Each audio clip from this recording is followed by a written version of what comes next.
Good afternoon once again to our listeners on Parliament Radio 105.5 FM, our viewers on the Parliament channel, and those of you joining us via the World Wide Web on our YouTube channel, ParlView, or via Facebook at our Facebook page, Parliament of Trinidad and Tobago, which can be found at facebook.com/ttparliament.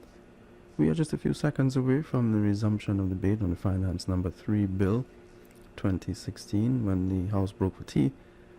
Senator Gerald Hadeed was on his legs. He has used 6 minutes of his speaking time, and we expect him to resume when the House returns.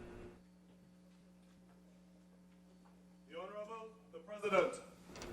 We now return to our coverage of the 6th sitting of the Senate in the second session of the 11th Parliament that takes place on Monday, December 19th, 2016.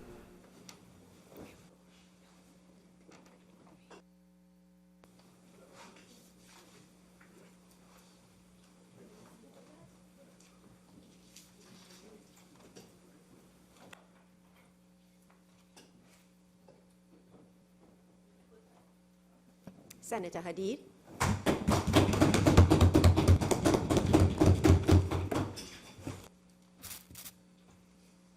Madam President, I will continue.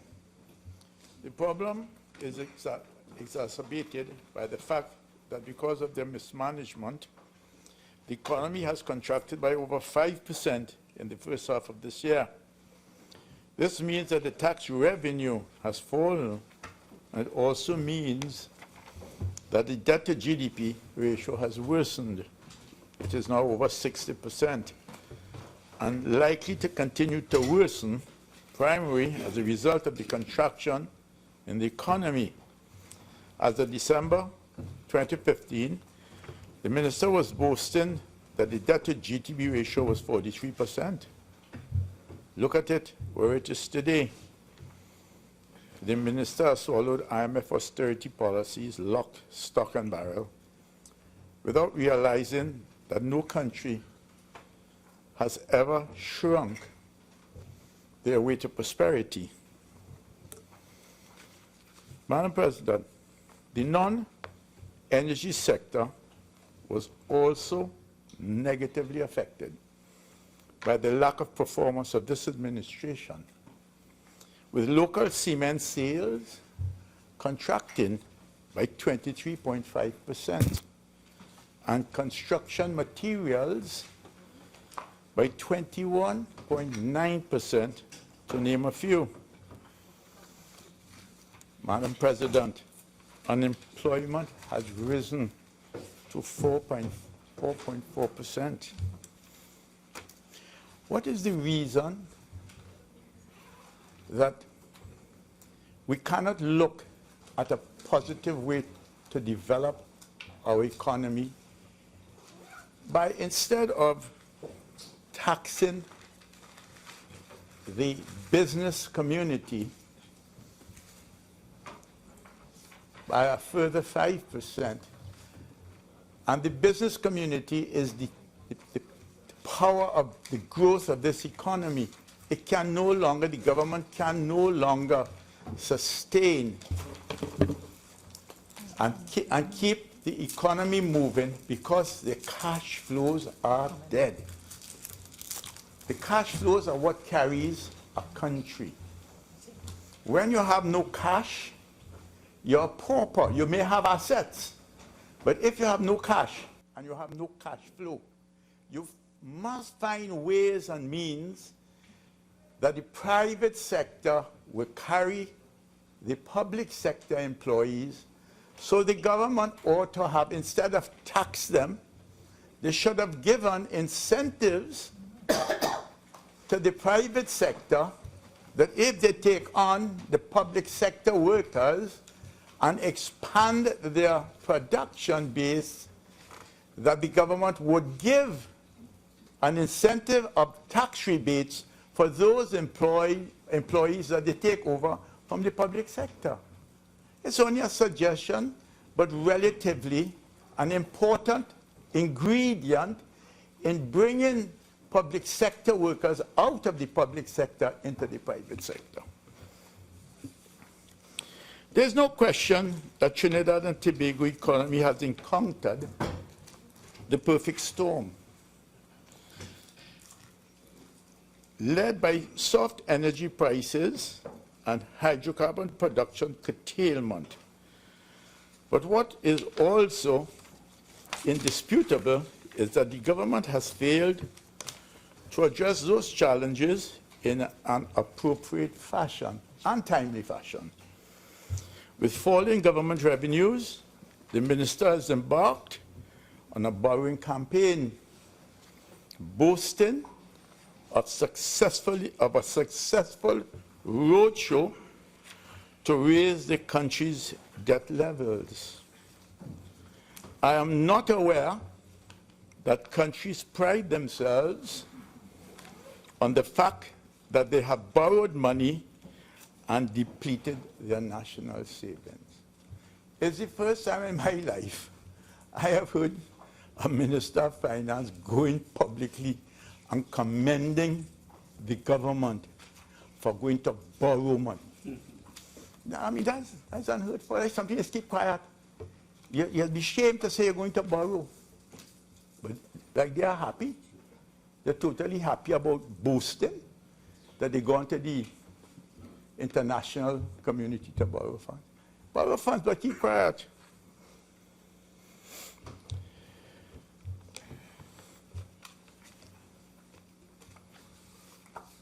The minister is evidently bankrupt of ideas, and he must appreciate that his first mission should be to create an enabling environment for business to lead the economic recovery of this nation.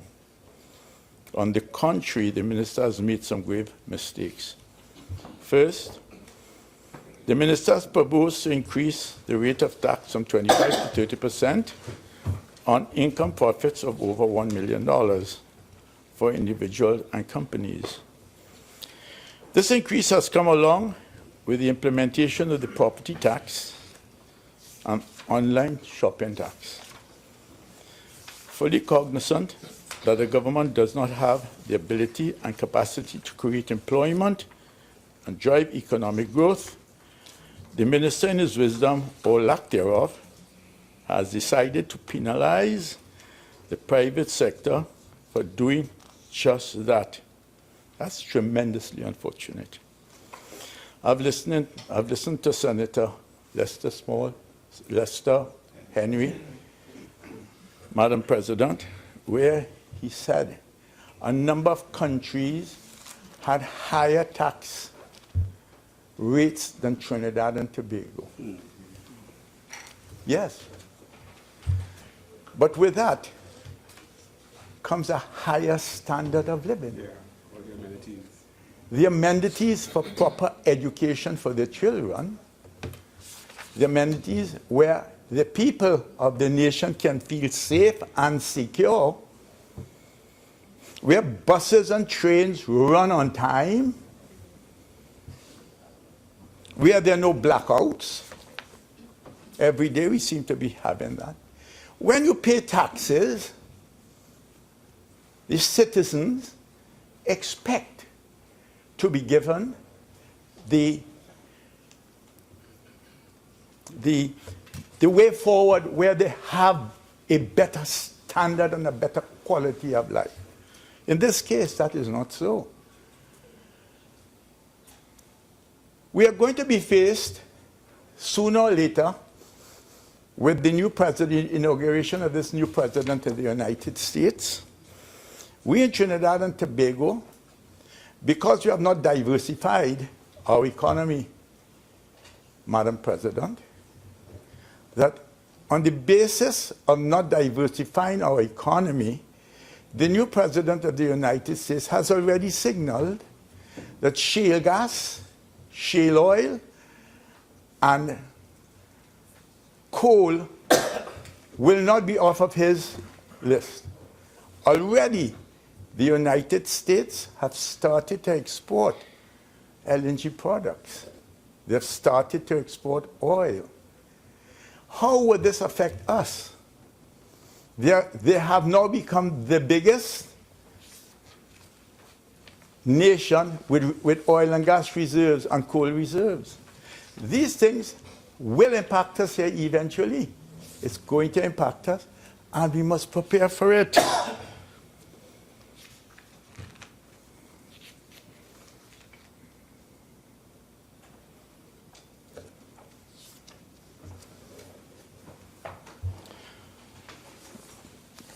What is not new? The PNM, by its very nature, has never been interested in installing confidence for the business community. It was the great Sir Winston Churchill who stated, quote, "I contend that for a nation to try to tax itself into prosperity is like a man standing in a bucket and trying to lift himself up by the handle," close quote. The minister should reflect on this statement. Secondly, the Minister of Finance, and not the Minister of Energy, either the current or the former, has provoked the energy companies by threatening to remove the tax incentives implemented by the last administration. Such incentives have been successful in ensuring that the natural gas production in 2017 will increase by way of the commissioning of the Juniper and Sircan fields in an effort to address the natural gas curtailment issued in the LNG and petrochemical sector. This reckless position by the current minister may very well cost this country the timely development of the Angeline field and further exacerbate the natural gas curtailment issue. The minister must make a public statement of his intentions in this matter very soon, as he has already succeeded in destabilizing an already challenging energy sector. I was speaking about 3 plants that was closed down, that is closed down presently in Point Lisas. And the balance of plants operating between a 60 and a 70% efficiency ratio for lack of gas. Some time ago, statements were made in Hansard, December 2nd, 2016, by Minister Young and also by Attorney General Al-Rawi, Honorable Minister, on maintenance and natural gas supplies.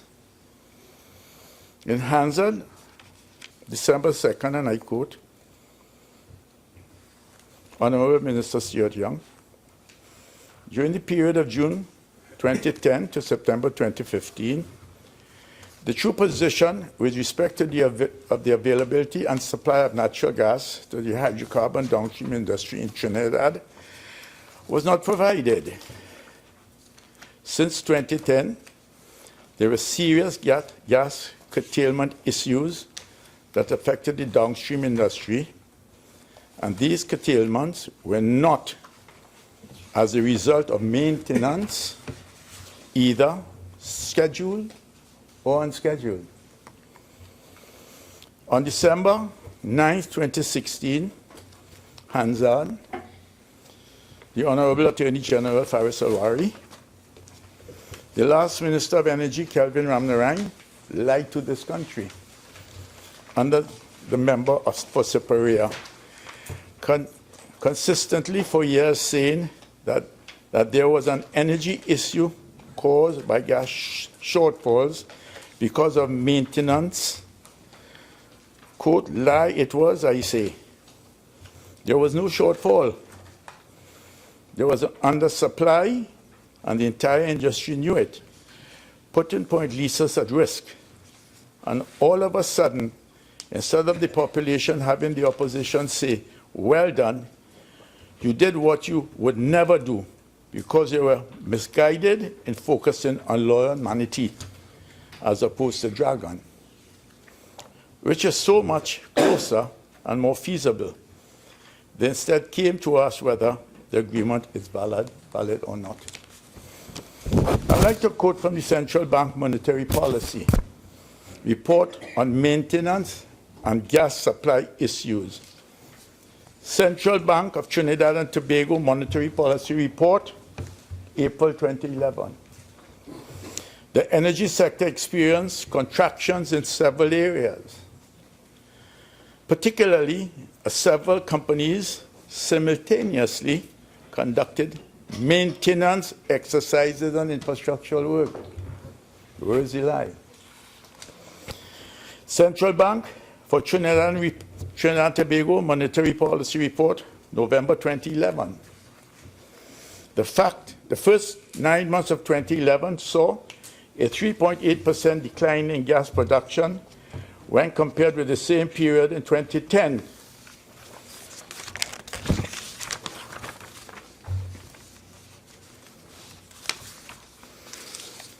Came from BHP Billiton Angostura field, which began gas production in May 2011.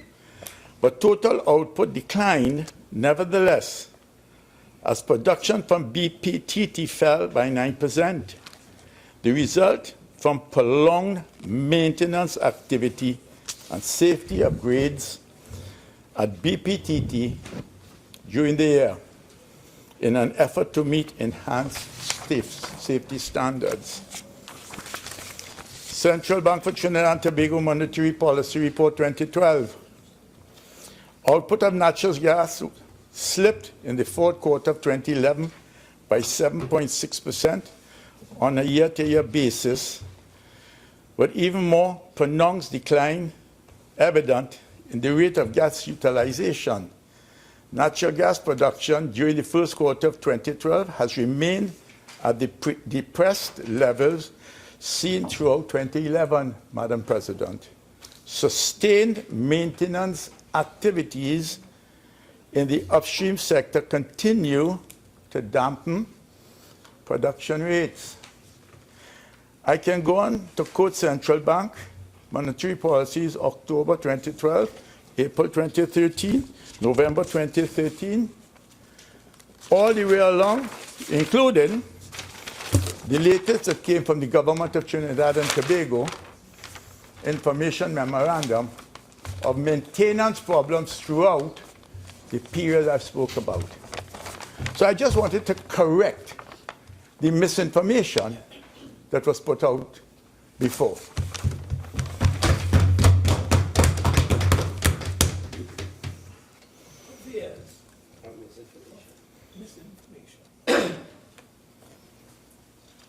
The foreign exchange situation is currently at crisis levels. The PNM administration chased the last governor of the central bank out of office and blamed him for the foreign exchange revenue, the foreign exchange shortages in the market. After 15 months in office, the minister has not been able to remedy the situation, and by all indications, welcome, sir, has no plans so to do. The PNM administration took every opportunity to attempt to mislead the population into thinking that they alone have the solution to fix this country's problems. And while the man on the street may not appreciate the implications associated with attracting investments in the energy sector, he pretty well knows his life is worse off now under the PNM than when the People's Partnership government was in power. I quote again, to dealing with foreign exchange, Madam President. Tuesday, April 29, 2014, TTMA dissatisfied over foreign exchange shortage. Hadeed, what are you quoting from? Is it a newspaper? From the Newsday.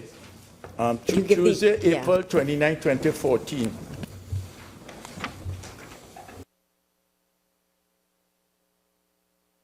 Dollars going. Natalie Briggs, published Sunday, November 2nd, 2014. The source is The Guardian. I won't quote everything, but over and over and over and over and over, the same problem existed when former governor was there in office, exists today.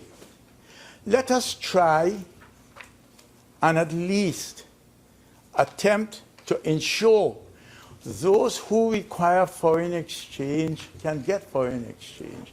There are people who can't get foreign exchange, and their families are at school all over the world, at the universities. There are people who need money to go to hospitals, who cannot get money to see about their health. We have a thriving black market going on in Trinidad. People are paying up to $7.50 for US dollar now. Let us fix the rate. Let us fix the rate once and for all. What is the true value of the dollar? What is the true value?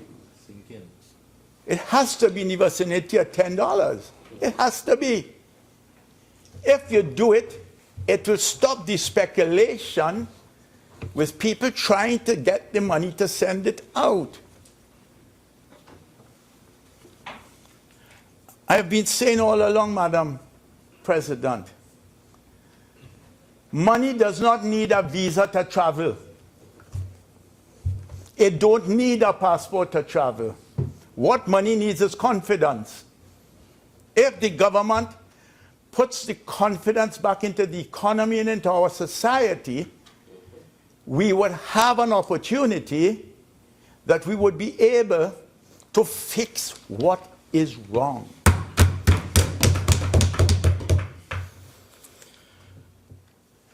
The PNM administration has took every opportunity to attempt to mislead the population, thinking they alone had the solution to fix it. No, they don't. As the economy sinks even more into recession, with GDP dropping 8% in the third quarter, the Minister of Finance should stop playing fast and loose with the affairs of the country and get down to business, starting with the following. We can divest some of our assets. They're already on the stock market. Let us progress and divest those agencies that are already there, that the government can gather some cash flow. Do not borrow if you can get money from your assets. Do not borrow. We are now, the price of oil and gas has gone up a little. Our production has fallen substantively. And what that has caused is less foreign exchange, so therefore less GDP growth.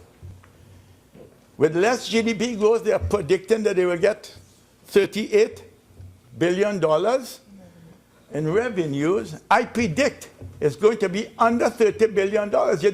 Your gap going to be plenty more.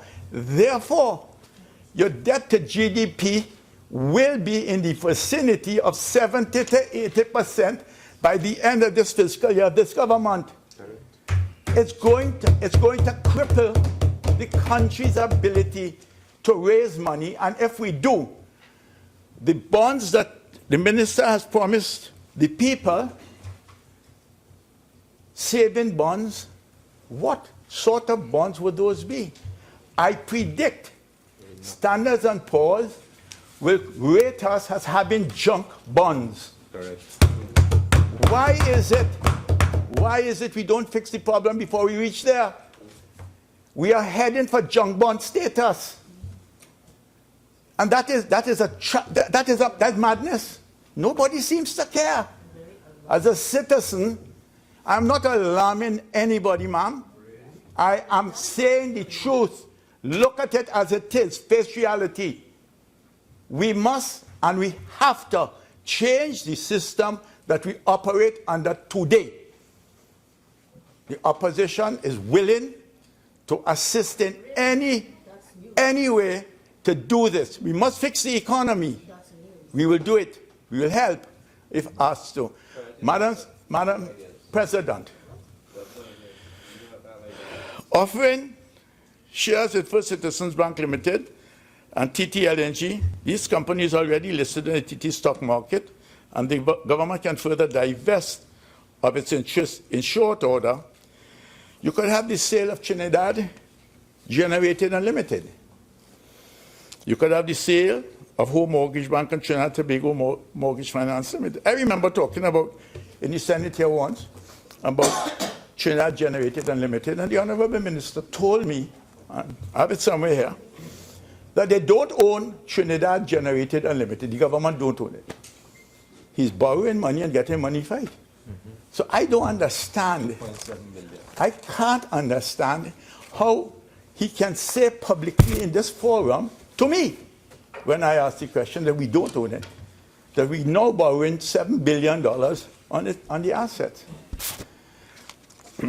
These initiatives should all be done in fiscal year 2016-17, Madam President, in an effort to supplement government's revenues and allow the grandfathering of the tax initiatives for the energy sector. Articulate a clear policy for the energy sector to address the collapse in natural gas and crude oil production. Simply put, does the administration intend to keep the upstream incentives implemented by the last administration that fostered exploration and development activity that the government of today will benefit from in 2017 and 2018. I close by imploring the government to please listen to the people. Thank you, Madam President. Senator Shrikissoon.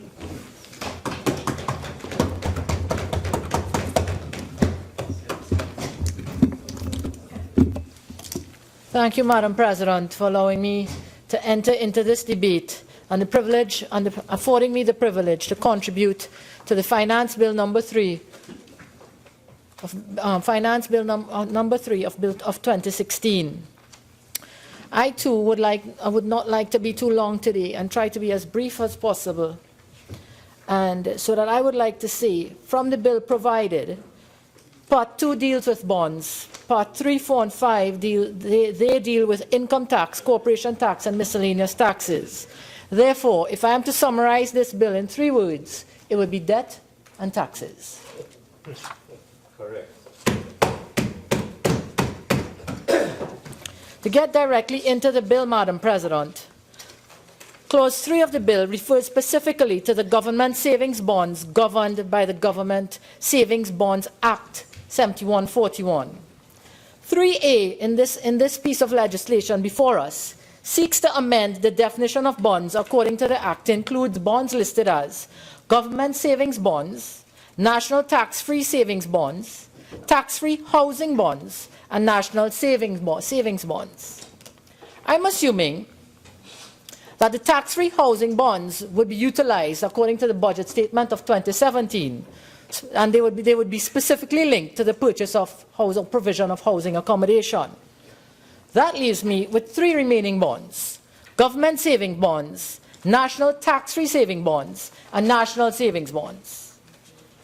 And my question is, today, given the 3 areas or the 3 composition of bonds, for what purpose would the funds that would be derived from this bond or these bonds be put to? And the reason why I'm asking, and following with the discussion or the presentation of my honorable colleague, Senator Mahabe, we've seen in the budget statement a projected revenue of $37 billion before one-off revenue sources. And we're seeing expenditure at $53 billion. Therefore, it leaves a financing gap. And is it that the funding that is going to be received or the revenue to be derived from the bonds, which are long-term debt instruments, will they be utilized to fund current consumption? And if that be the case, I'm particularly concerned about that strategy. Very much concerned, because it's difficult for me to comprehend why a long-term debt financing instrument could have the potential to be used to fund consumption. And I'm particularly concerned about that. So is it that the funding for the bonds being issued, is it going to be used for budget support? And I'd really like to have that clarified. My second issue, or my second concern, comes with respect to the issuing limits under 3B, section 1.3a. And it seeks to increase the borrowing limits from $300 million to $2 billion. And increasing this debt limit, or this debt ceiling, reminds me a lot to the increase in debt ceilings debated in this Honorable House on December 8, 2015. And subsequent to December 8, 2015, we've seen a government and a strategy of increasing revenue via debt financing. What occurred? On May 16th, government issued a 12-year fixed-rate $1.162 billion bond to finance its 2016 fiscal deficit. On June 28th, government received a 14-year fixed-rate $2 billion bond underwritten by Republic Bank, disbursed at the end of June. A loan of up to $300 million US from the Development Bank of Latin America. And on July 28th, government issued a 10-year fixed-rate US $1 billion bond raised on the international capital market, approximating to roughly $12 billion. So the question is, if these provisions are being made and the debt levels in this country is actually escalating, then what is happening is that this $2 billion bond or composition of bonds being issued is again going to increase the debt profile of Trinidad and Tobago. And if it does so, if we examine the liquidity position of government accounts, you will realize that the exchequer account is in overdraft, the current account is in overdraft, and we've had continuous budget deficits for the past 9 years. Here it is now, if we are to evaluate the performance of the economy, you'll recognize a decline in GDP over the last, a restatement of the GDP figures, and a contraction of the Trinidad and Tobago's economy. So here it is, we are asking the public to invest in using a bond into the government of Trinidad and Tobago, and we're seeing an illiquid financial position coupled with with a poor or declining economic performance. And as an investor, if it was equity, we would have been looking at a prospectus. But if it's a bond, we're going to look at the performance of the government, or the economy of Trinidad and Tobago, I should say. Then when you look at that, you'll realize that the financial health of Trinidad and Tobago is not one that is encouraging for investment. And therefore, we need to address that. And if I'm just to quote some of the statistics, the central bank recently, in their monetary policy report, said that the economy contracted a record of 6.7% in the first half of 2016 year-on-year, compared to the same period in 2015. And it went on to say that performance was the worst economic performance in the history of Trinidad and Tobago. So why is it we have such a financial position, financial indicators, financial dashboard, not positive, and we are seeking to expand the debt profile of Trinidad and Tobago again? And I want to take a point from Senator Hadeed, who did indicate that while we are increasing the debt profile, Trinidad and Tobago has been the recipient of continuous downgrades in our international debt rating.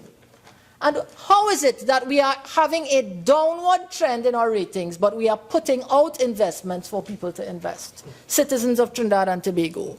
I'm a little bit concerned about that strategy. So with a financial dashboard looking on at this and seeking to attract private capital from citizens, are we exposing our citizens to a risk? Are we exposing our citizens to a risk given the financial health of Trinidad and Tobago? And we're saying that we want to promote a culture of savings in Trinidad and Tobago, and that's why we're having the bonds. And I ask the question, how much has any government saved outside of the Heritage and Stabilization Fund? How much has any government saved outside of the legal mandate? And if the government is not leading by example, why are we trying to stimulate an action through the citizens of Trinidad and Tobago when we ourselves are not doing it? And it is that condition or that absence of a strategy for preparing for the future has left the Trinidad and Tobago's economy fully exposed and vulnerable to what's going on now. Because there are no financial buffers to support the economy. Everything has been depleted with respect to the current account, the exchequer account, and the debt profile of Trinidad and Tobago. The only account that we've been tapping into recently is the HSF. So I'm particularly concerned about that. But with respect to the issuing limits again, we're seeing a portfolio of bonds being issued. And I'm asking the question, how is the portfolio going to be comprised? How much is going to national savings? How much is going to government bonds in the different forms? The national savings bonds, the government savings bonds. What quantum will be assigned to each of the bonds? And these are issuing limits. We don't have information on how much will actually be issued. Once the debt ceiling is provided, you have the capacity to go as high as the ceiling. But how much of it is actually going to be issued? When we're issuing shares, it's authorized and issued. How much are you authorized? How much are you issuing? We don't know. And I'm asking the question, how is the portfolio going to be comprised? And how much is actually going to be issued over what time period? Because if it is that we raise the debt limit to $2 billion, and tomorrow the bonds are issued and we max out the limit, then what happens after? So how much of the authorized amount will be issued, I would really like to know. And the composition of each section or each component of the portfolio of bonds, how much is going to be attributed to it? And then we come to the next section on the bill, which comes to corporation tax and income tax. Corporation tax, we're seeing an increase in corporation tax for a level of chargeable income above $1 million, and similarly so with respect to income tax. Now here it is, when a government assumes office, one of the strategies or promises in the manifesto was to reduce a taxation, which was VAT. And 1 year later, or a year and 15 months later, we're now seeing an increase in direct taxation, just corporation tax and personal income tax. What is the message we're sending to the citizens of Trinidad and Tobago when we can use one form of taxation and have it reduced, and we're taking other forms of taxation and increasing it? Is there consistency with respect to the policy? And we have heard in this honorable House that the VAT projection was actually supposed to increase. And we've heard the Laffer curve analysis being used to justify that. And we've lived it to see that that was incorrect. So much so that the VAT figure for 2016, according to the revised estimates, was actually lower than the 2015 figure. But here it is, we're seeing now an increase in corporation tax and individual income tax. And I want to remind this honorable House that in April of this year, when we were debating the Motor Vehicles and Road Traffic Amendment Act, I did raise the issue of, and I did say in this honorable House that I was of the view that an increase in the luxury tax on vehicles had the potential to be a disincentive to investment. Senator Khan on that day challenged me to it and asked me to reconcile my logic. And in his response, he said, Senator Shrikissoon, how can you say that when in Trinidad and Tobago we have one of the lowest tax rates for corporation tax and personal income tax? And here it is, I'm seeing in the same year that it was said, and a direct move to increase the same level of taxation that he attributed as a strength at that time for the Trinidad and Tobago's economy.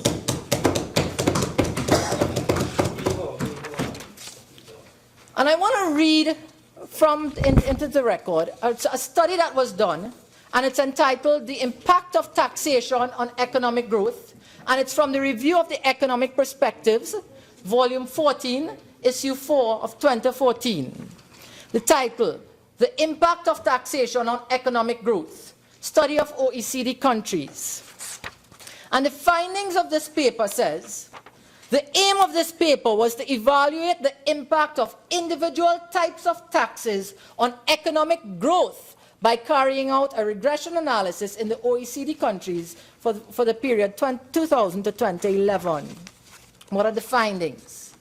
As far as the tax burden approximated by tax quota is concerned, the negative relationship between economic growth and personal income taxes, corporate taxation, and social security contributions was verified.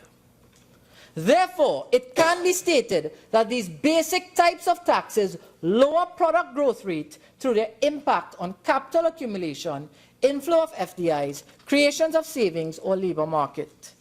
It goes on to state, a negative relation to economic growth was confirmed in the case of corporation taxation and personal income taxes approximated by the World Tax Index. Goes on to say, as far as mutual absolute comparison of taxation impact on economic growth is concerned, it is obvious that corporate taxation harms the most and is followed by personal income taxes and social security contributions. Since economic growth is one of the fundamental economic objectives of the economic policy makers, and it is the basic assumption of fulfilling other social objectives, the following can be stated resulting from our analysis. A, in the effort to stimulate economic growth, countries should try to lower taxation in the case of corporate tax, personal income taxes, and social security contributions. And B, the outage of tax revenues caused by the decrease of income taxes should be compensated by an increase of indirect taxes. So we're seeing here from the article, very well researched, very well analyzed, and used a regression analysis to arrive at its conclusion that an increase in corporation tax, an increase in personal income tax, an increase in social contributions can actually have a negative impact on economic growth. And our country is currently experiencing a negative impact on economic growth. So therefore, we're taking on a measure that has a potential to further cause a decline in economic growth in Trinidad and Tobago. And the article goes on to say that you shouldn't increase direct taxes. You should lower direct taxes. What we've done is to increase. And it goes on to say that we should increase indirect taxes. What did we do with that? We lowered the indirect tax. So in my mind, I'm confused as to what is a good economic policy, what is good economic practice, and what we're doing in Trinidad and Tobago. And just to find out or to figure out exactly what was going on, I referred to the draft estimates of revenue of 2017, head 1, taxes on income and profits. And it says here, estimates for 2017, 15.9 billion. Revised estimates for 2016, 16.3 billion. So it's telling me that 2016 revenue from taxes will be actually greater than 2017. But in 2017 was the year we increased the percentages. So if we are increasing the percentages and we're getting less revenue, it is saying that economic activity is shrinking in our country. That's the only way you can have an increase in taxes and a reduced revenue from it. I didn't quite get that. I'm hoping that somebody in here got that. Yes. So I'm particularly concerned because we're seeing a decline in revenue from taxation while we're seeing the decline while taxation rates are being increased. What is going on? Is this a comprehensive economic policy for the deliverance of the Trinidad and Tobago's economy? I'm very much concerned as to what's going on. And I'm thinking from those who would have done the projections, given what they are, would have factored in a declining economy. because the figures from the draft estimates do indicate such. And my last point that I would like to touch on would be the online tax. Everyone knows in this House that I am a supporter of the online tax. I've advocated it before and I've said it openly, been criticized for it, but I do think that it has value to Trinidad and Tobago. However, I do have a concern with respect to the administration of the tax. And I just want to refer to the bill, and it says here, 71, a tax called the online purchase tax shall be charged on the value of a good which is 1, purchased by means of an electronic transaction, imported into Trinidad and Tobago by air transportation, C, consigned to a consumer, and D, entered from a transit shed. Here's my question. A Trinidad and Tobago resident goes to Walmart, shops there, pays with a credit card, and ships the item to Trinidad and Tobago, probably because of its size. A courier company is used to bring it in. And when it lands in Trinidad and Tobago, the courier company will look at this and see and view this as an online transaction, having been made in a foreign jurisdiction and use a courier service to bring it into Trinidad and Tobago. If the resident was actually in the US and did a physical purchase in terms of their person, then it shouldn't. It shouldn't attract the online tax because they were in the jurisdiction of the vendor. And so I ask the question, can we reconsider some of these policies or guidelines with respect to the administration of the tax? And can we really consider, actually, if we are, once we are going forward with it, to consider that the transaction has to occur or commence with the person who's buying, the buyer in Trinidad and Tobago, with a vendor outside of Trinidad and Tobago. And that way, that may just clarify one of the issues that I would have with respect to the administration of taxes, with respect to the online tax. I really think that the administration of the online tax needs to be strengthened.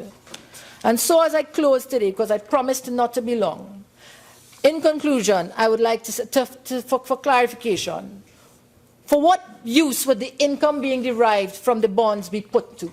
I would really like to know. How much of the authorized limit on the bonds will actually be issued?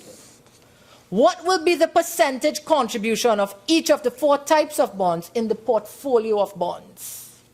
Will the education bonds that's promised in the budget statement form part of this portfolio? And how will the bonds be collateralized to assure the citizens that there is a guaranteed return on their investment when it matures with respect to bonds? With respect to income and corporation tax, I have shown that there's a negative relationship between the increase in corporation tax and personal tax and economic growth. At a time like this in Trinidad and Tobago, when our economy is suffering and being weakened and economic growth is on the decline, I think this measure has a potential to have a more negative consequence than a positive one. At times like this, I would say incentivize private sector to invest rather than extract more from private sector and take away from growth opportunity and potential. And with respect to the online tax, I'm saying I do believe that the administration of the online tax needs to be strengthened. As I conclude, Mr. Vice President, I would like to say collectively with respect to the policies before us, which are clearly revenue-generating instruments, I'm unsure as to whether or not, and I'm borrowing a phrase from my colleague Senator Creese, I'm unsure whether the twiddling and tweaking of policies like this can actually deliver Trinidad and Tobago from the economic turmoil that we are in. And so, as an independent senator, I make a clarion call today that while these measures are before us, I do believe a comprehensive economic plan for the development of Trinidad and Tobago in terms of addressing our illiquidity issues, in terms of addressing our overdraft, in terms of addressing our economic growth, needs to be had, needs to be brought. I'm of the firm belief. Others may argue that it's not required, but I am not seeing that these measures being brought in sporadically as they are can actually deliver a comprehensive plan for Trinidad and Tobago. I am concerned, and I would really like to see that. I thank you, Mr. Vice President. Senator Dookie. Thank you most kindly, Mr. Vice President. I'm very happy to have this opportunity to join this debate and address the measures that are before us. Mr. Vice President, governments must continuously assess the challenges that face the nation and respond accordingly to strengthen the resolve of the nation and the people in the nation to withstand the challenges. If I were to put what is before us into my own context, I would put it this way. Indeed, the government of Trinidad and Tobago would have assessed our situation and would have decided that there is need to ensure that there are certain interventions that would positively impact us as a nation as we go forward. The measures that are before us, in my view, Mr. Vice President, address the issue of revenue, and accordingly in that regard would also address the issue of the redistribution of income towards the most vulnerable. And when you look at the high level of correlation among the measures that are before us, it is my view that collectively it will have a positive multiplier effect in our nation's development. But in addition to that, I also believe, Mr. Vice President, that the actions of the government in these measures and other measures that would have been articulated by the government and implemented by the government is promoting a positive behavioral change among our people in Trinidad and Tobago. Because as we tackle the hard issues that confront us, and as we promote behavioral changes, I think the government is training the people of our country to adjust to tougher times. I think we ought to remember as well, Mr. Vice President, that the government of Trinidad and Tobago, in discharging its duties to our citizens, would have offered opportunities to increase the personal savings, especially those of the working class, by increasing our personal allowances, by also offering the people of our country, this administration, and of course, if I am to be honest, administration of the past, to give our citizens the opportunity to invest in retirement savings, registered retirement savings that would allow them to make their contributions and save taxes on their contribution, and therefore giving the less vulnerable in society the opportunity to save more. I believe this government, Mr. Vice President, would have tackled the issue of transfers and subsidies with outstanding success, and I want to congratulate the government of Trinidad and Tobago for its bold endeavors in this regard. I also think, Mr. Vice President, that the government is promoting and instilling in us, the people of our country, the need to participate, the need to take responsibility, and the need to contribute as we engage the future. I think we are promoting a culture that is moving away from a gimme type to a culture of contribution. I believe we are also promoting a culture that centers around government domination to that of citizen participation. And I believe by these measures and other measures that went before us, that the government of Trinidad and Tobago is moving away from a culture of you do it to let us do it together.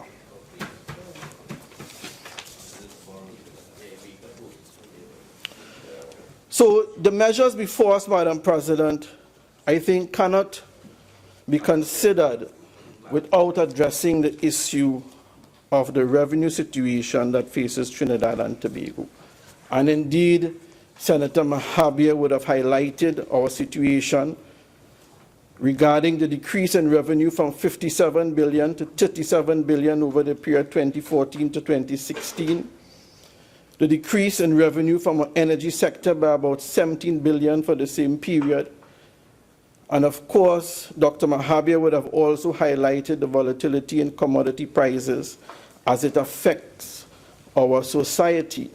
And hence, in my view, it is incumbent upon the government of Trinidad and Tobago to implement these measures to address our revenue situation, maximizing our revenue stream and taking opportunities to maximize our tax intake.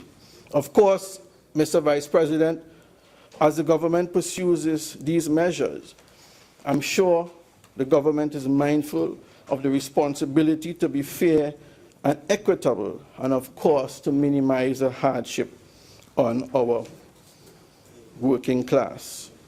So, Mr. Vice President, the marginal rate of increase in taxation on chargeable income of $1 million and more, and consequently corporation taxes, the saving bonds and the online tax measure that is contained in the package before us, I believe would increase revenue, would assist in reducing foreign exchange leakage, and in my view, Mr. Vice President, also cause a positive multiplier effect in our local economy and instill positive behavioral change among our citizens. Let me, for the next couple minutes, address some of the measures specifically. The rationale for the online tax, Mr. Vice President, in my view, would be to stem foreign exchange leakage, to increase government's revenue, and to also have a positive multiplier effect on our local economy.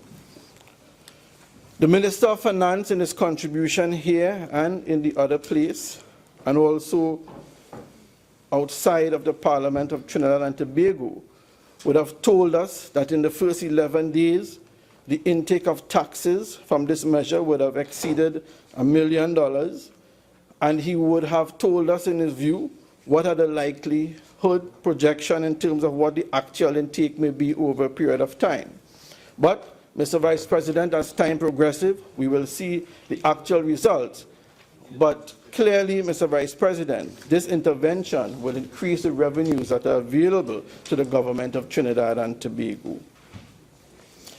There is a lot of information regarding online shopping. Information regarding online shopping as it affects the nation socially, or nations socially and economically.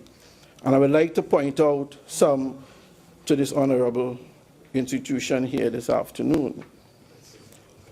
One of the disadvantages of online shopping, as contained in literature, Mr. Vice President, has been described as click till you drop. And the literature would tell us, Mr. Vice President, that online shopping has caused and influenced people to spend beyond their means. It also shows, Mr. Vice President, that those who shop online, many of them do their purchases at very early hours of the morning. And the literature describes one of the negatives which online shopping creates, which the literature defines as shopaholics. And this, in my mind, Madam President, Mr. Vice President, tells me that there is need for interventions on the part of government, and in this case, the government of Trinidad and Tobago, to engage in actions to somewhat discourage this type of shopping. What the literature tells us and teaches us, Mr. Vice President, is that when there is a discouragement to online shopping, such as a tax that the Minister of Finance would have introduced here this afternoon, it reduces the demand for foreign goods. And consequently, Mr. Vice President, That increases the demand for goods that are produced locally, and that impacts the amount of money that is in circulation locally. It means that money stays in circulation locally. It means that more employment is generated, and the outcome of it, Mr. Vice President, is an increase in local prosperity. And if you examine the work of Kenner, Holstein, Thomas, and Vogelstein, you will find support for what I would have just presented. So, Mr. Vice President, the online taxes would give the government the opportunity to earn a greater level of revenue, and also to stem, to some extent, foreign exchange leakage. And also, Mr. Vice President, ensure that there is a multiplier effect for our local economy for an improvement in productivity. Let me, for the next minute or so, address matters concerning the increase in the marginal rate of taxation, both corporation tax and income tax. This intervention, I believe, Mr. Vice President, brings a level of equity. The Minister of Finance and Senator Henry would have done and presented to us a comparative analysis which shows that we are still in good stead with a marginal increase. But I think we also must note, Mr. Vice President, that the wealthy in our society would have benefited the most in good times. The wealthy in our society would have benefited from certain subsidies that were offered to our country, such as the fuel subsidies. The wealthy, Mr. Vice President, would have benefited the most regarding government spending and investment, and hence the wealthy is best positioned, Mr. Vice President, to pay a little more tax.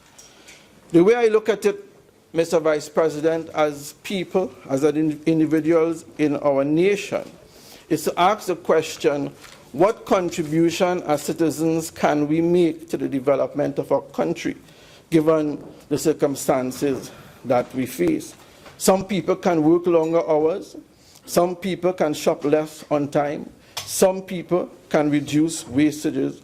And some people, Mr. Vice President, can pay a little more tax. Because, Mr. Vice President, it is incumbent upon the government of Trinidad and Tobago to ensure that the burden of adjustment is shared. And also, as I said before, to promote some level of behavioral change. In this case, Mr. Vice President, the strong supporting the not so strong, so that the not so strong can become strong.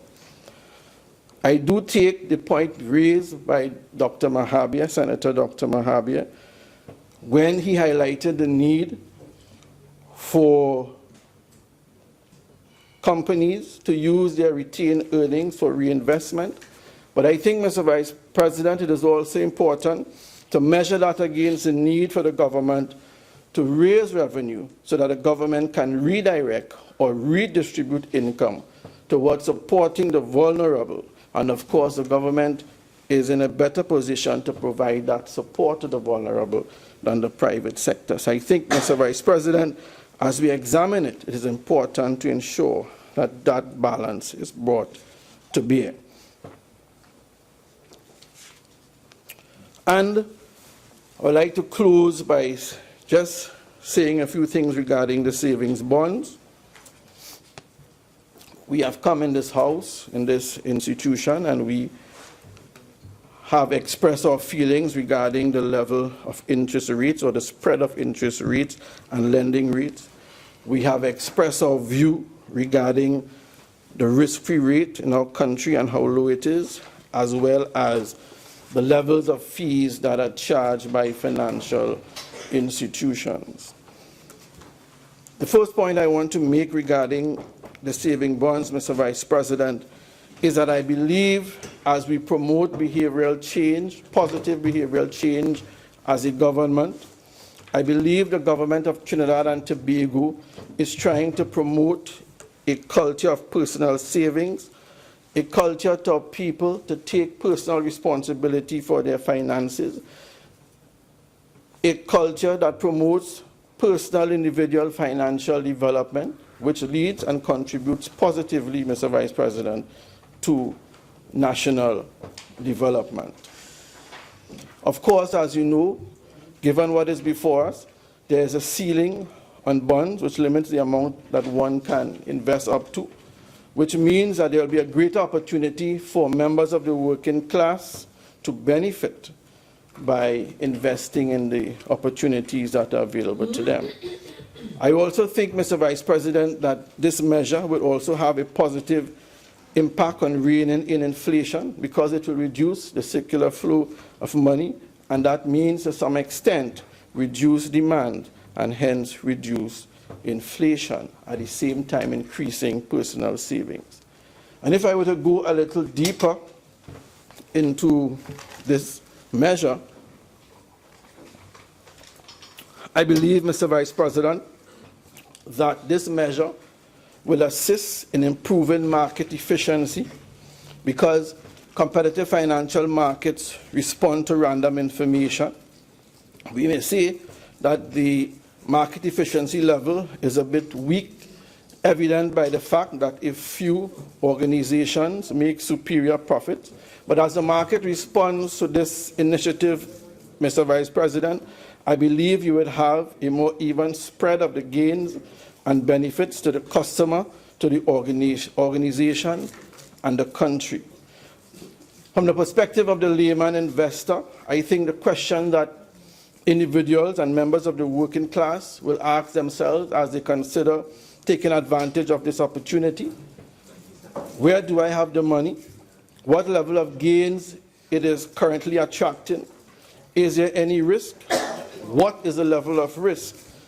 And begin to compare their current portfolio to the opportunities that exist by this particular measure articulated by the Honorable Minister of Finance. And when decisions are made by individual investors regarding these opportunities, I think, Mr. Vice President, it will have a positive effect on market efficiency. So how I see this, Mr. Vice President, for the layman, for the working class, is an opportunity to engage in a risk-free saving measure, enhance income, enhance security and financial stability, risk diversification for the layman in terms of his savings, a predictable income stream for the future, save more now and spend less, which means delayed gratification.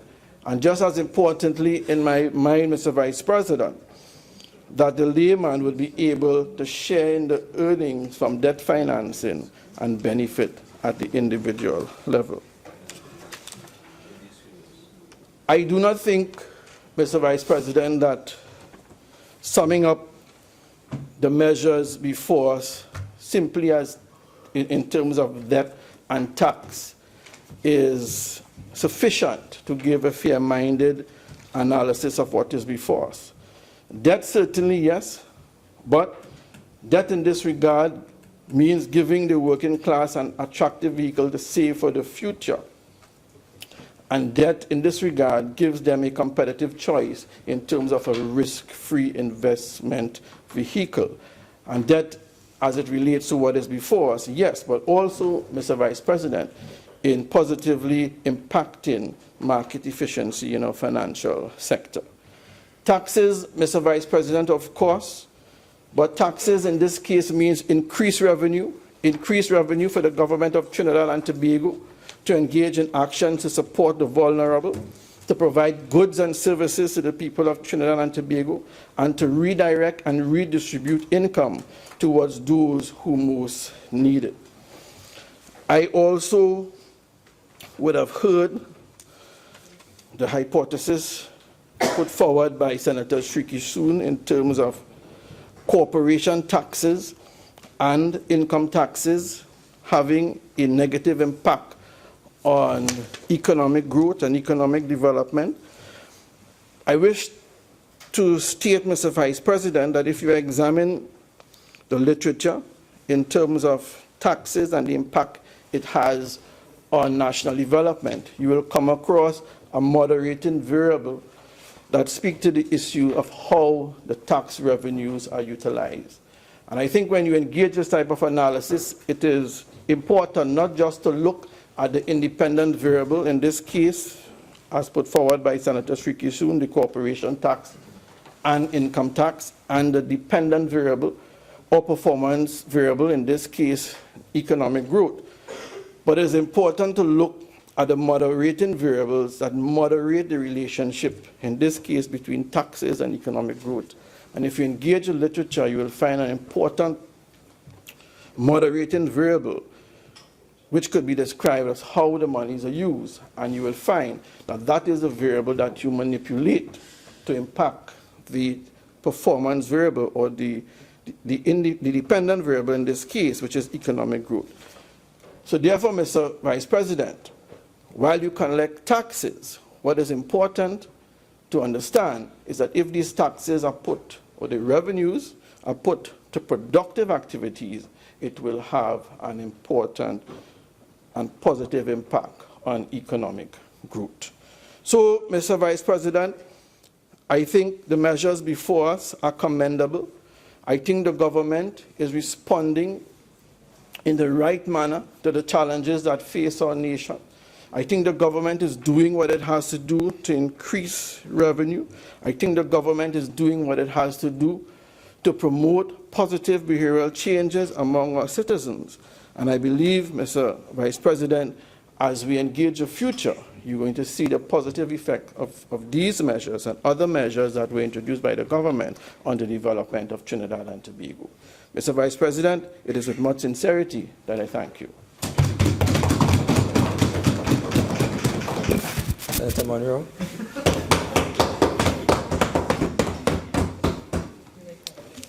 Pleasant. Good afternoon, everyone. I'd like to express my gratitude and thanksgiving at this time to be in this house, to debate or to contribute towards this debate as it relates particularly to Finance Bill number 3, 2016, an act to provide for the variations of certain duties and taxes and introduce provisions of a fiscal nature and for related matters, Mr. Vice President. Mr. Vice President, before starting up my debate, in the spirit of the debate, it is customary for one to go back and hear what the other contributors, fellow senators, put forward, and then build on the foundation going forward. Let me take just 3 minutes, only 3 minutes I need, just to go back and do a reflection. Let me first start off by Dr. the Honorable Lester Henry. He spoke coming back to the concept of equity. And for his presentation that lasted for 25 minutes, he never one time touched the concept of vertical nor horizontal equity. So I decided to, in my presentation as an economist, I will explore the equity concept in taxation and apply to government policy as it stands. While the Honorable Senator was making his contribution, I got a text from someone watching live, and they asked to clarify to persons listening an important concept. In his presentation, the Honorable Dr. Lester Henry, he made a small, should I say, I need to clarify it. Okay, the first thing is this. For a progressive income tax system is one where the rich pay more. A proportional income tax system exists when everyone pays the same percentage in tax. And a regressive taxation system indicates that the poor pay more. I need to clarify that because it was not said that way. Then I'm going to go now to the Honorable Senator Dookie in his presentation. And I need also to clear the air. I cannot be an economist in this house and allow certain things just to be said without bringing clarity to it. The first thing, one of the first things that he said, which need immediate clarification, and I quote, a positive multiplier effect results from an increase in taxation. Mr. Mr. Vice President, an increase in the marginal rate of tax is a withdrawal. And if you have a withdrawal in the economy, the formula for any multiplier in any part of the world is 1 over the total withdrawals. So an increase in the marginal rate of tax, let's say from 10% to 15%, will not cause a positive multiplier in the economy. It will cause a negative multiplier effect in the economy. That's the first clarity. It means that persons watching online who have exams, A-level exams, via CAPE or via London examination, who go with the wrong picture, because the increase in marginal rate of tax is actually contractionary. It's not expansionary. That's the first clarity. Clarity number 1. He went on further to say that once you have increases in taxes, right, you will have something called import substitution. And he quoted a particular article. Now, once you increase your taxes, it will cause negative multiplier effects and will not cause increasing savings by the working class, which was indicated, increasing savings by the poor. He also went on to mention a number of things, Mr. Vice President, and all what he said. Any economist listening to his presentation will know that he needs some lessons in economics. In fact, they all on that side need lessons in economics, as it relates to how they put across and how they interpret the whole economy of Trinidad and Tobago, which I'll get into. Mr. Vice President, let me go back to now my presentation.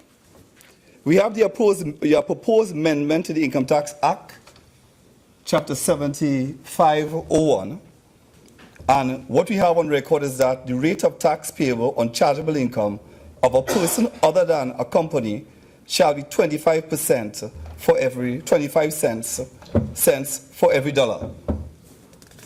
The new adjustment is that the rate of tax payable on the chargeable income of a person other than a company is A, 25 cents for every $1 up to 1 million of chargeable income, B, 25 cents for every dollar that exceed 1 million of chargeable income.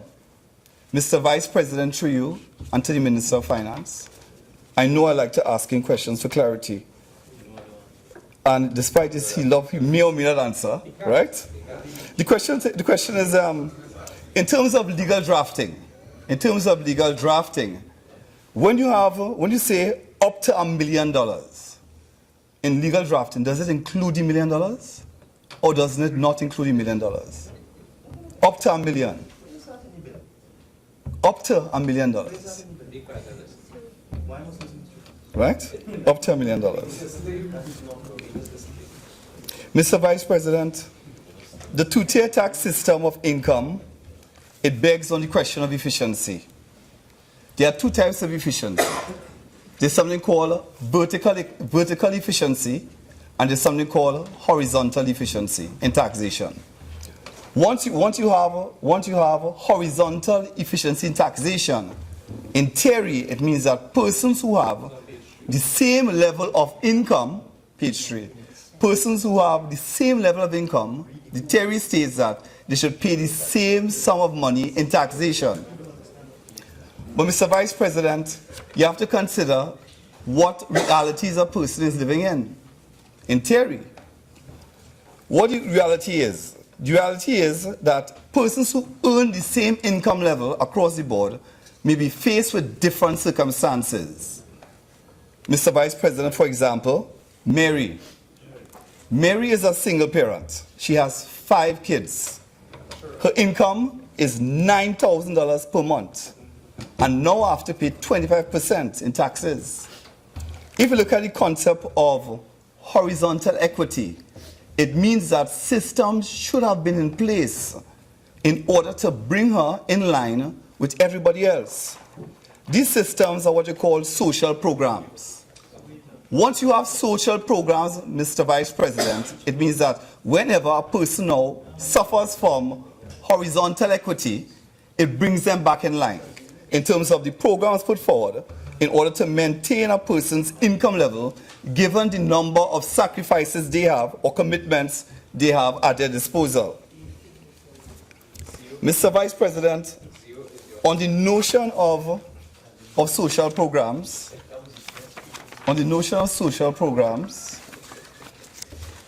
I would like to quote from this article, if I may. Address to the nation by Dr. the Honorable Keith Rowley, MP, Prime Minister of the Republic of Trinidad and Tobago, Tuesday, December 29th, 2015. They got very quiet. And notice that on that side, they said very good material.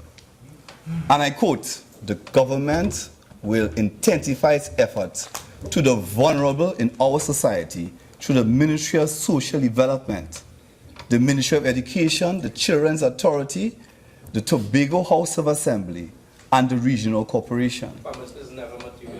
Mr. Vice President, to date, we all know what went on with the Ministry of Social Development. And in terms of providing that social net for the poor and the vulnerable in our society.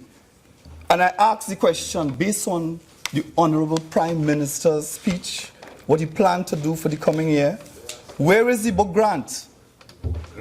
Where is the food grant? Where is the assistance they promised for the poor and the underprivileged in this country, Mr. Vice President? As the colleague on that side said, he said what? Good reading what?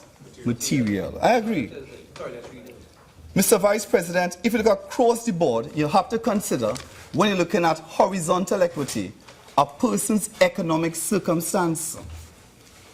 And once you consider a person's economic circumstance, you will ask yourself the question, in order to maintain horizontal equity in the system, why the removal of those social support system by that government on that side? Making persons worse off, given a horizontal taxation system put forward in this country, Mr. Vice President. Mr. Vice President, remember these social programs were designed to take care of those persons who cannot take care of themselves. And in one in which a taxation system will not consider a person's needs or what a level of commitment they may have, Mr. Vice President. Mr. Vice President, a person may be on a high tax bracket, let's say, for example, 30 cents on the dollar, but the person's asset may have been over-leveraged in that the asset is tied up so much that, yes, they made $1 million, but they have to pay high what? They're in debt, high mortgage, credit card debt, car loans, and all these things. For all these persons, Mr. Vice President, the 30 cents tax will be very regressive on those individuals. Mr. Vice President, once you tax someone above a particular level, the tax that is put on a person above a political level, it may actually act as a disincentive for them to continue business. And that's the point Honorable Senator Toloxin was making. Shrikissoon was saying. He was saying that what? Once the tax level is above a particular level, it acts as a disincentive for productivity and for growth in the economy, not a positive multiplier effect as indicated by that side, Mr. Vice President. Mr. Vice President, one could even go further and notice that projected income tax may not be realized because the government may have taxed itself out of the market. Mr. Vice President, what is government taxing themselves out of the market? I go to another article here, Trinidad Guardian, Monday the 19th. Now, this is a report put forward. Could I read it into the report? Yeah, right. 2016 today. It's the Trinidad Guardian, right? And the Trinidad Guardian, they make reference to, and I quote, tax revenue fall by 31% immediately after the imposition, bringing into zero retail items. So we see a case where the government taxing on the one hand, and the fall in anticipated revenue projection as a result of the taxing themselves out of the market. So once you had zero-rated items, you bring the zero-rated items on board, hoping to get money coming in. And here we have an international body, the Economic Commission of Latin America and the Caribbean, giving us recommendations in Trinidad and Tobago, telling us now that the government has priced themselves out of the market because what they anticipated to collect, they did not collect it as coming in terms of revenue because they have taxed themselves out of the market. Mr. Vice President, during a period of economic downturn, the government, the PNM government, and all the economic policy advisors who believe that increasing taxes is expansionary. That's what they believe. Increasing taxes is expansionary. That they are not considering the impact of their policy in terms of all the groups in society. The increase in tax after tax after tax, we see they're not seeing that the increase in tax, that persons cannot send their children to school, Mr. Vice President. They're not seeing that. They're not seeing that they cannot buy foodstuff, especially now, Christmas time. They're not seeing that. They're not seeing that they cannot pay rent. Persons cannot pay for daycare. Persons cannot pay mortgage. Persons cannot pay car loans. In other words, persons cannot survive in this economy with policies of the PNM government because it's very, very broad, very regressive. Mr. Vice President, the income tax and deadweight loss. There's something called deadweight loss in the society. Now, I expected the economists to speak about deadweight loss. Now, deadweight loss exists when there's a tremendous administrative cost involved in collecting the tax. And how the debate was going a while ago, some people indicated that the bank should be the one responsible for collecting the tax on behalf of government. And as the minister rightfully said that the bank may ask for a charge. Now the charge the bank may ask for if he decides to let the bank collect the taxes, Mr. Vice President. The money that is not allowed to circulate within the economy is known as dead weight loss. So whenever you administer a tax, there must be a proportion of money that will go to the government and a proportion of money that will be considered to be administrative costs.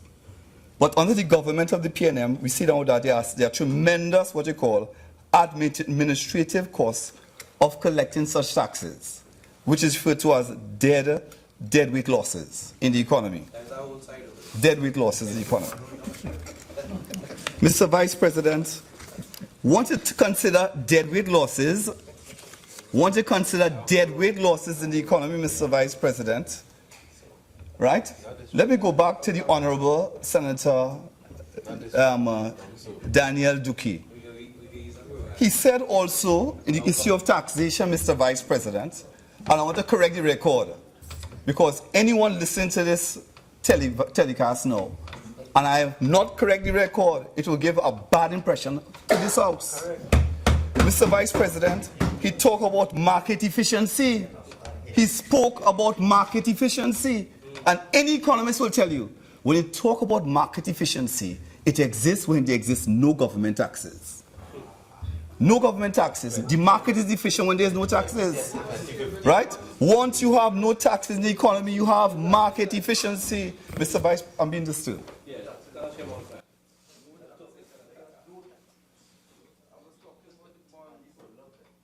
Members, can we maintain a level of silence? It's getting a little loud. I'd like to hear what Senator Munro is saying. Continue. Thank you very much, Mr. Vice President for protection. I hope I'm entitled to injury time, because there are a lot of things I have to say here. Mr. Vice President, market efficiency, increase in taxes, leading to increase in demand, leading to increase in market efficiency. It occurs under free market forces, right? Increased taxes causing positive impact, positive effect on economic growth. On that side, Mr. Vice President, coming from that side, that record needs to be corrected, Mr. Vice President. What kind of economist is that on that side, right? Mr. Vice President, Then you go on to the proposed amendment, Act Chapter 7502, 25% on the dollar for profits more than corporate tax, $1 million, and 30%, Mr. Vice President, please, 30% on the dollar for more than $1 million. Mr. Vice President, there's a talk out there by a large number of business persons, and the talk goes like this. You increase the tax I have to pay 30% on the dollar. I have no choice but to use cheaper inputs in my production process, Mr. Vice President. Mr. Vice President, I was speaking up to yesterday to a local juice company. He makes juice and he supplies to the whole of Trinidad and Tobago. I'm not saying which company it is. And he said, Mr. Vice President, that he accustomed importing the bottles, the plastic bottles, for his operations. And he's now required to pay what? 30 cents on the dollar. He said, Mr. Munro, I have no choice but to reduce, to bring in. Members, the level of noise is really getting up there. Can we maintain a certain level of silence while the member is making his contribution? Thank you again, Mr. Vice President. Mr. Vice President, the point is what? That ready to substitute, to bring in cheaper inputs into the market, right? So it means that the consumer, or the impact of the government policy to have this two-tiered system, Mr. Vice President, it could lead to inefficiency in terms of consumers getting inferior product. Mr. Vice President, you can even go further, Mr. Vice President. Mr. Vice President, I have a friend, and her name is Suzanne. Suzanne, now, Mr. Vice President, she works as a cleaner in a company. And she was called in by her manager. She was called in by the manager, and the manager told her that they have fired all the other cleaners. And now Suzanne has 3 kids, ages 2 years old to 8 years old. And now she's required to multitask. 30% on the dollar, the business persons are cutting back costs. And in some cases, it could lead tremendously to exploitation of persons in the workplace, Mr. Vice President. Mr. Vice President, 30 cents for every dollar on excess profits. Mr. Vice President,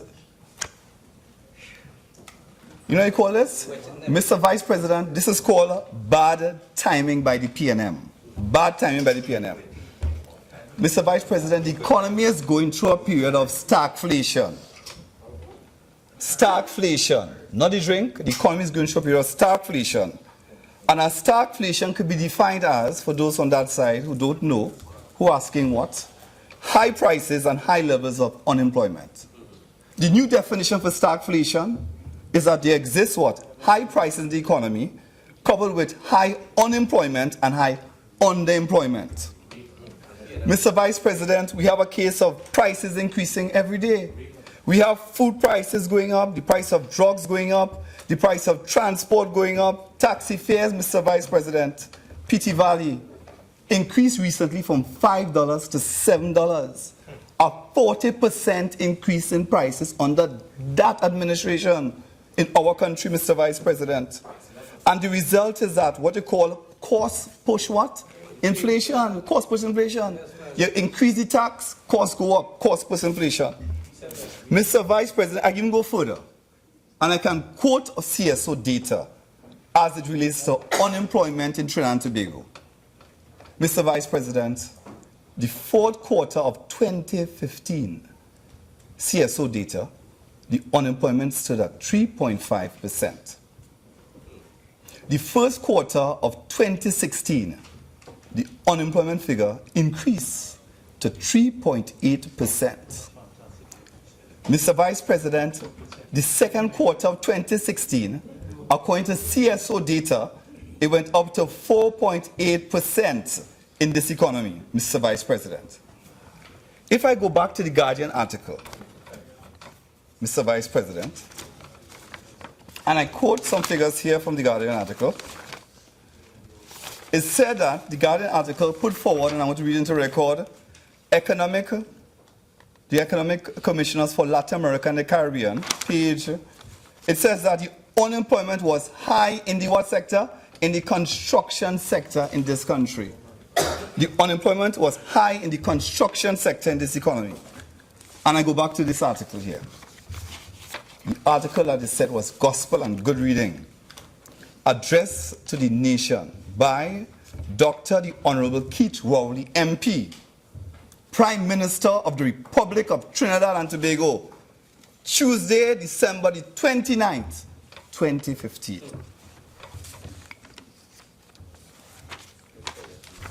And I'll find it.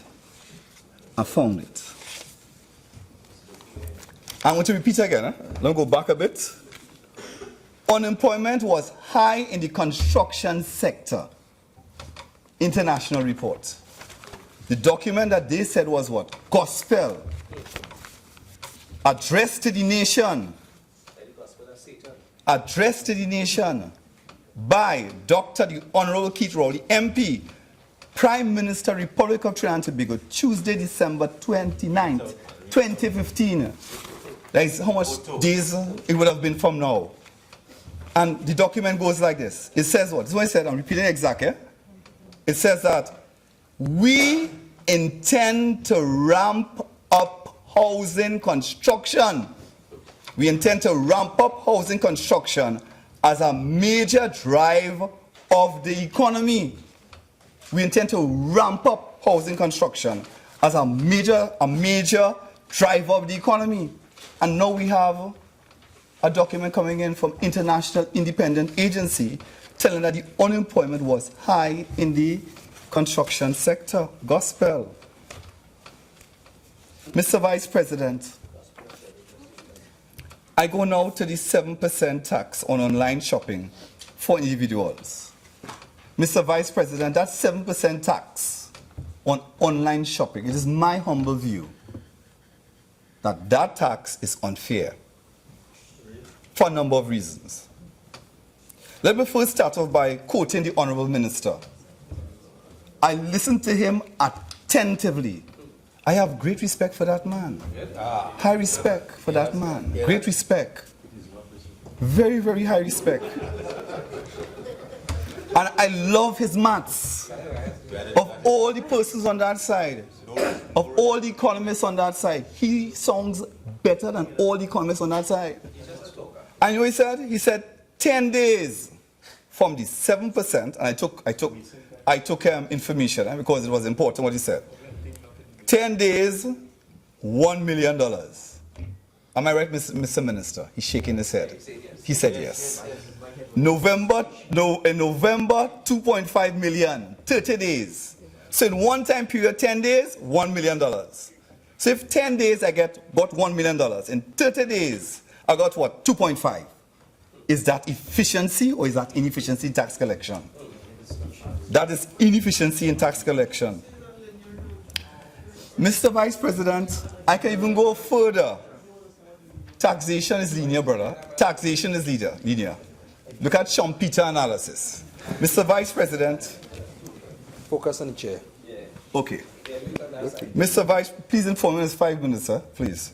Mr. Vice President, Michelle is a UE student. I work in UE. Michelle is a UE student. Michelle is in year 2. Mr. Vice President, Michelle is in year 2 in UE.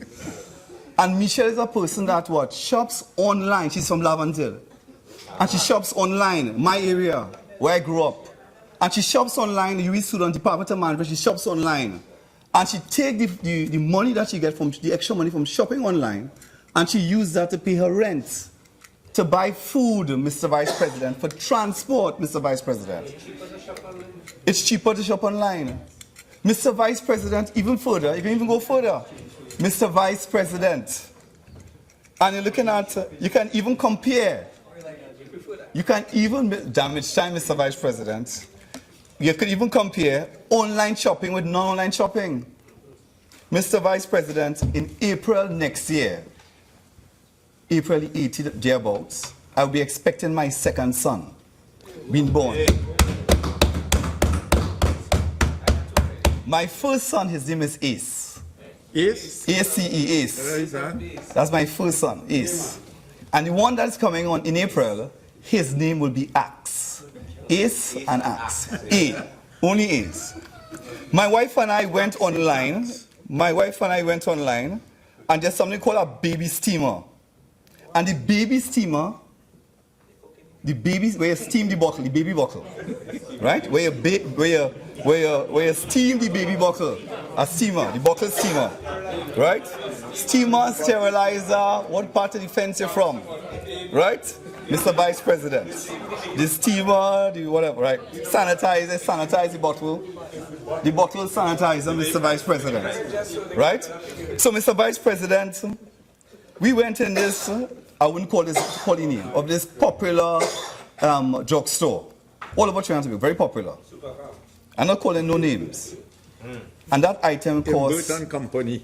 $2,400 TT dollars. Online, the same item, it costs $400 TT dollars. Wow. A big difference, Mr. Vice President, a very, very big difference. Mr. Vice President, the Honorable Dr. Lester Henry, he went, you know what he did? He went and talked about international developments. And he quotes statistics on tax in different countries. But then the Honorable Lester Henry forgot to talk about Greece. Greece. No, Greece. To the Honorable Minister of Finance, Greece. Greece implemented an online tax system. Greece, online taxation system. And in that online tax system, Mr. Vice President, guess what? That Greece have exemptions for books. To you, Mr. Vice President, to the Honorable Minister, exemptions on computers. Mr. Vice President. So the question is, in the spirit of Christmas, could the Honorable Minister of Finance, through you, as he rushed with legal notice 132 to have the wine waiver, can we depend on him to waiver the tax for online toys as well? Online toys is Christmas. The importation of toys for Christmas. Can you waiver that? And there's a big, Mr. Vice President, there's a big discomfort. Where is there a level of discrimination with online shopping, bringing it in on freight, versus what's going on in the warehouse? And everybody seems to have a question upon that. Mr. Vice President, there's a talk out there, and it's important for me to raise the issue now. And the talk out there is that the government, the PNM government, plan to impose taxes on barrels. If I am wrong, if we just talk, during the minister's winding up, could he tell the nation that there is no intention to focus on the barrels that come into the country? Because the persons who have barrels coming into them, they are the poor members of our society. There are persons who go abroad, single parents go abroad, and they bring barrels, send barrels to their children, and so on. But is it the intention of that government, of the PNM government, to tax poor persons whose barrel come into the country, Mr. Vice President? Is it their intention?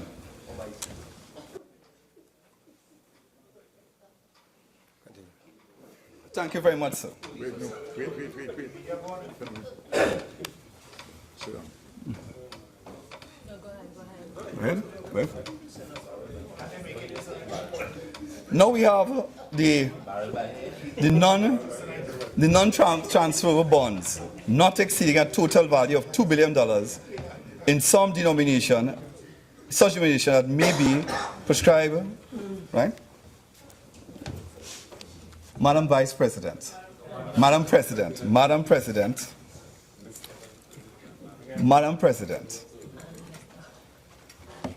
on Friday the 16th, I had a meeting with a number of investors who are very interested in what's taking place in this house at this time as it relates to government bonds.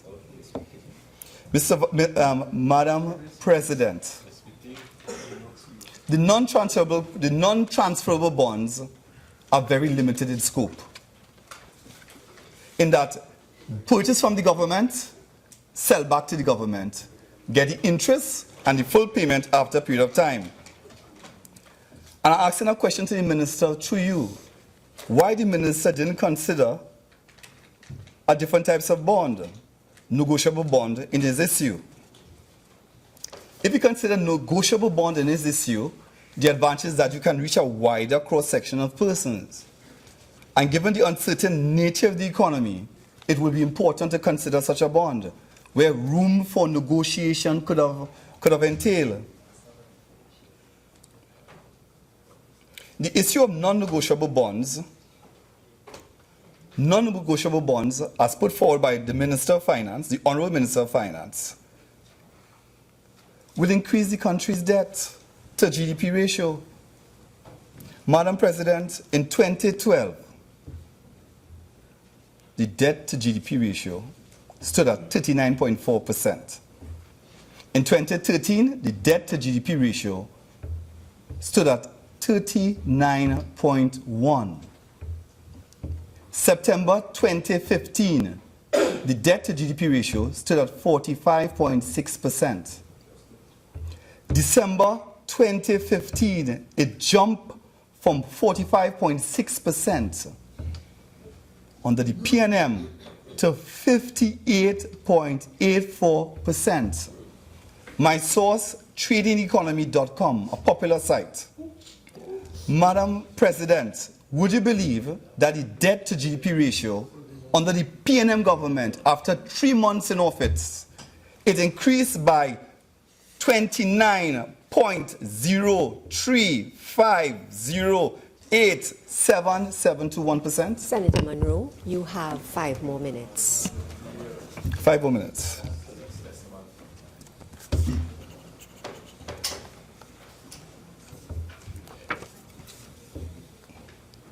When you consider the debt to GDP, I would have expected the Minister of Finance to come to this House and talk about government savings bonds issue as a percentage of GDP. I would expect him to come to this House to talk about national tax-free savings bonds as a percentage of GDP. I would have expected him to come to this House and speak about tax-free housing bonds as a percentage of GDP, Madam President. Madam President, it is with the above in mind that one also have to consider what is going on in the global economy, because happenings in the global economy will impact on the development of what's going on in Trinidad and Tobago as it relates to our overall development and the imposition of tax across the board.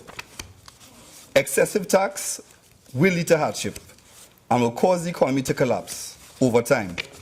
It is important for us to know what is going on in the international community and what impact that will have on the Trinidad and Tobago economy. Madam President, I now go to conclude in my presentation, and to conclude now, I'm going to read again an address to the nation by Dr. the Honourable Keith Rowley, MP, Prime Minister, Republic of Trinidad and Tobago, Tuesday, December the 29th, 2015. And in his, he says, I quote, and this is the quote I would like to quote for everybody in this House. We know it's important reading.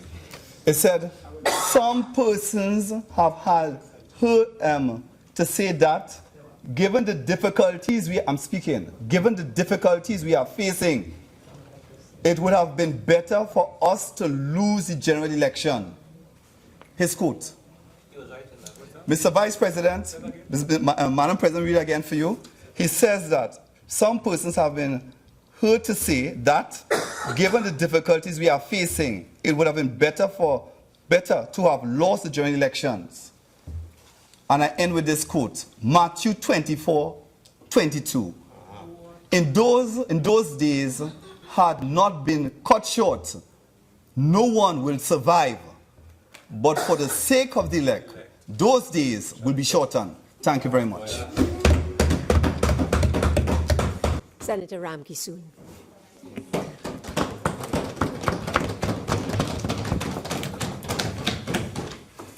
Thank you, Madam President, for the opportunity to address the Senate and to join in the variation of duties and taxes debate today. Now, this is a money bill, so we all know that the Senate does not hold a vote. So I am grateful to voice my concerns and points in today's debate. And it really is to show the functioning democracy that we have here. And on that point, Madam President, I just want to touch briefly on the occurrence at the last sitting of the Senate, which was truncated after the reading of the opinion of the Treasury Solicitor. I am aware, Madam President, of best practices used in different parliaments, but I'm not so aware of the practice of opinions being read into the parliament as best practice. Unfortunately, if you go to the Hansard, you would see that it was promised that the senators would be provided with a copy of the Treasury Solicitor's opinion. However, it was not circulated to date. And if you go to the Ministry of Finance website, which shows the description of the Treasury Solicitor, you would see there's a disclosure on the website that says the advice provided by the Treasury Solicitor Division is highly confidential. So we may never know the true context of the excerpt read into the Hansard. So I hope that the promise we have the Assurances Committee would be provided, because this now sets a new precedent on which future governments can follow.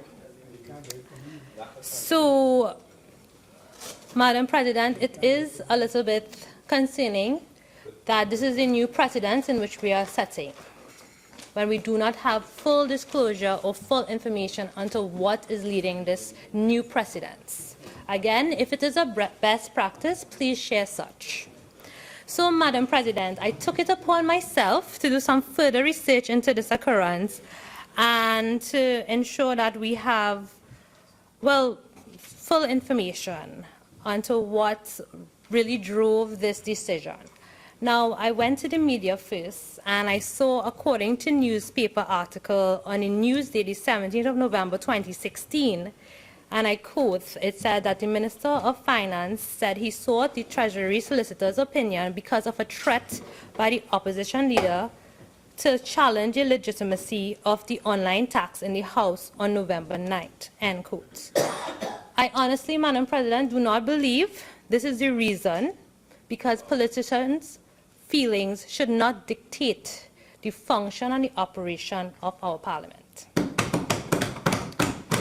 So instead, I looked at the provisional collection of taxes, which is Chapter 74.1, Clause 3, which really speaks of the provision of taxes and the acts, and it really speaks on the publication of the order, and that the tax as opposed to vary by the order shall be payable. So that is what we have right now. In the case of the tax under the subsection 1 of the order, shall, subject to the provisions of this Act, have effect for a period expiring at the end of the 4 months after the commencement of the order. Again, that's where we got the 4 months from. And if this order doesn't take in place, it's ceased or it's pulled back from the President, we get back our money and we get a payback. So the Act actually goes into all of that. And if we look at the bill, Madam President, as for the bill before us, we see 71.1, where the tax authority of this part is controlled by the Controller of Customs and Excise. And the Controller may exercise the powers given by the Collection, Enforcement, and Management of Duty under the Customs Act, which is Chapter 78.1, and any other written law in respect of the online purchase tax. So, Madam President, I am really venturing out of my remit and my comfort zone by going through these laws. So, if any person has more information, they have the legal advice of others, you are more than welcome to lay this before the debate. That is why I'm bringing it up at this point in the debate, Madam President. I didn't hear any other of the senators really speak about it. They touched on it. I think the Honorable Minister, at his beginning of introducing the bill, he spoke about the Provisional Collection Taxes Act.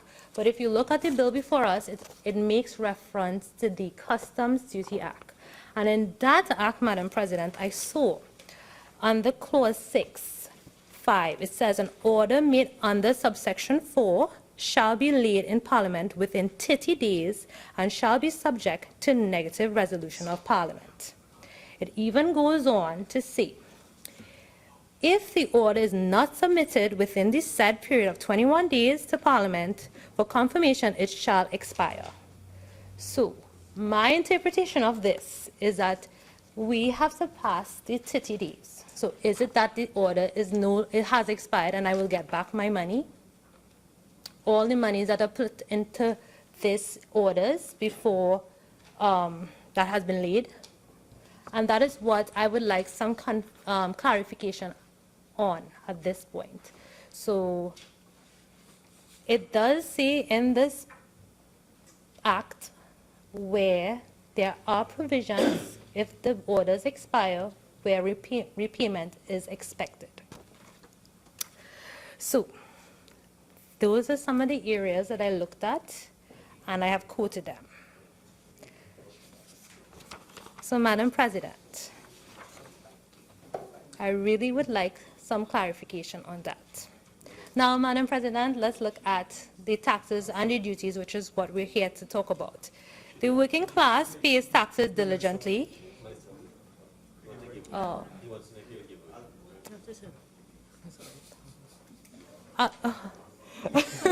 Okay. Okay, you can give, I'm giving way to the Minister. Instead of giving way, that's okay. Could you just kindly be a little more specific? What is the refund that you're referring to?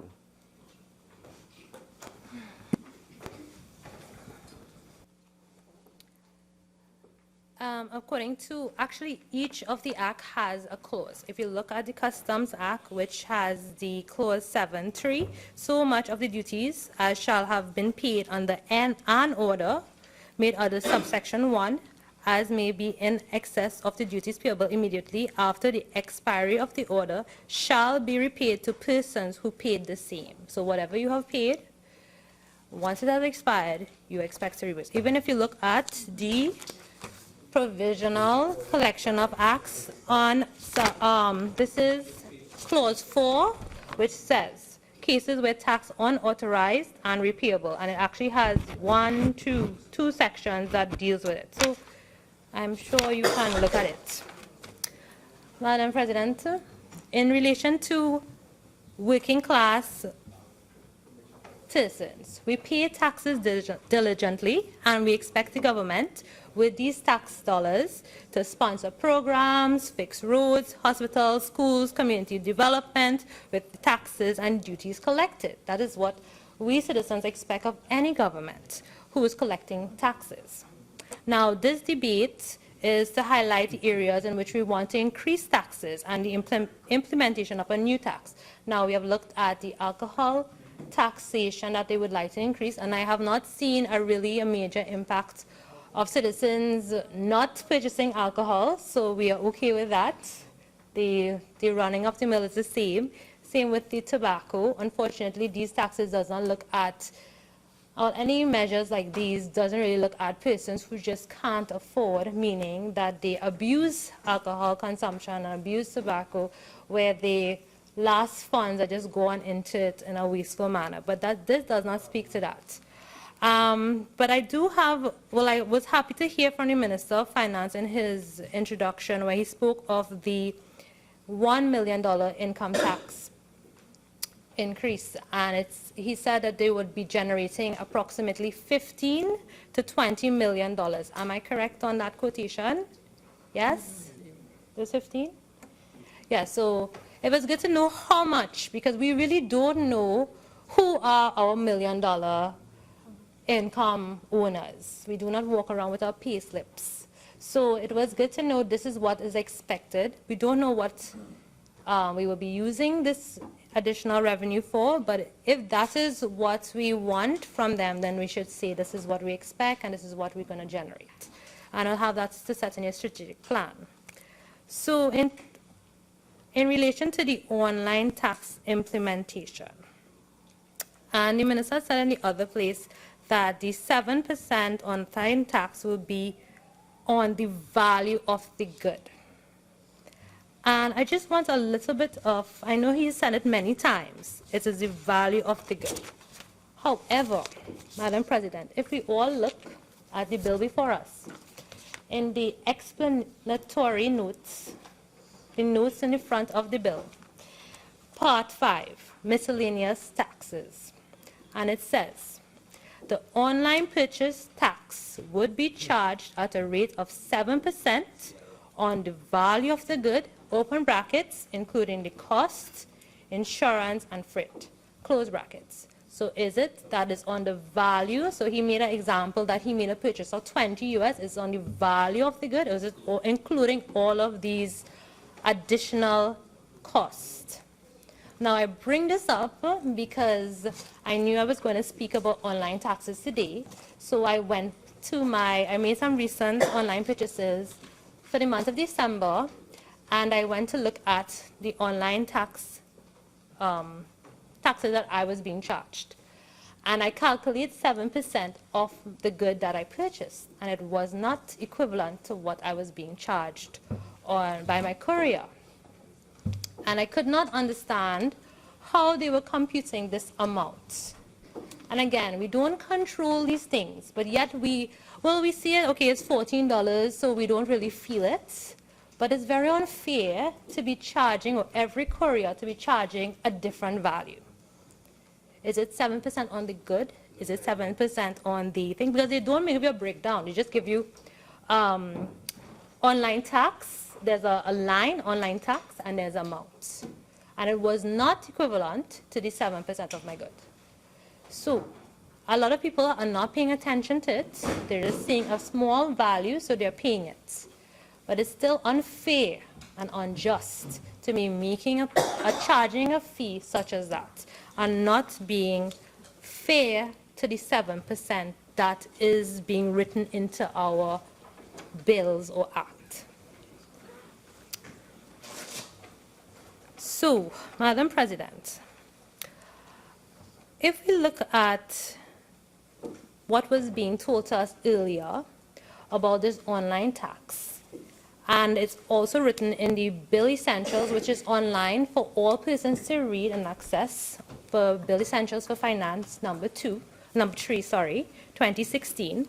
And it says the rationale for online tax is that this tax is intended to help manage the increase in the foreign exchange outflows from online purchases, to reduce revenue leakage and assist local manufacturers and service companies to compete with overseas retailers. That was the 3 reasons given for the rationale of the online tax. None of these reasons was revenue generation as being said today. So, if you look at the reducing of the revenue leakage, Madam President, during the debate in the other place, we heard many different ideas of how to reduce loss of funds, how to generate revenue, and there was great ideas. Unfortunately, the debates in the other place is a little different because there's much more party politics than we would like, and a lot of the ideas were cancelled because they had an opportunity before and they didn't do it. But nevertheless, there are ideas in the Hansard that I thought had merit to investigate. But however, all these revenue generation ideas need proper infrastructure. You can't just decide that you're going to have your agriculture benefits and you don't have the proper infrastructure, institutions in place to really have that benefit. So you need to ensure that when you have this, you have the proper regulations in place, because you can't have a reversal in your methodology. You need to have your regulations and then your legislation to support. So, Madam President, it's clear from the Hansard, since December 2015, I have not been in support of the online tax. I am one of those who shop online, and I also do not see any merit, or I have not heard of any point that really said we need this online tax. We already have duties, customs duty, which is 20%. I don't know if they want to raise it to 27% and say so. But don't just implement a tax and we're not sure what is the reasoning or the justification for it. Now, the minister in the other place shared a study called the LOCO for online tax, and that was implemented in Canada. And do you know what the Canadians did? Before they implemented such an online tax, they conducted a study on the impacts and its findings before implementing a tax. What studies have we done? What can Trinidad and Tobago say about us, and what impacts these taxes would have? What? Again, it is not fair to be just implementing. If this is a revenue generation method, then say so. Don't say it is to reduce the foreign exchange leakage or other avenues. Need to say what it is and be fair and be clear. Now, if you look at the Caribbean, we are the only country in the Caribbean who decides to implement an online tax. I'm not sure why. We are not one of the poorest countries in the Caribbean, but yet we are the only country looking at an online tax. I do not know.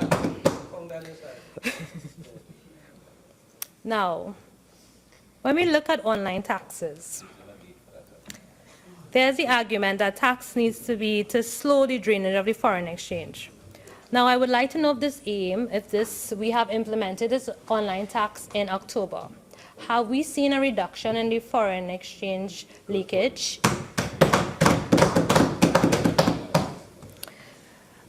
Unfortunately, we have remained flat-footed on how our consumer affairs deal with our business, and we have retailers marking up goods at extremely unreasonable rates. And now we have no choice but to buy online and pay our 7% tax that I don't know what is the reason for, or we just pay it 3 times the amount locally. Exactly. Correct. So I don't see the reason. So let's look at an article that was published on the Newsday, 22nd October 2015.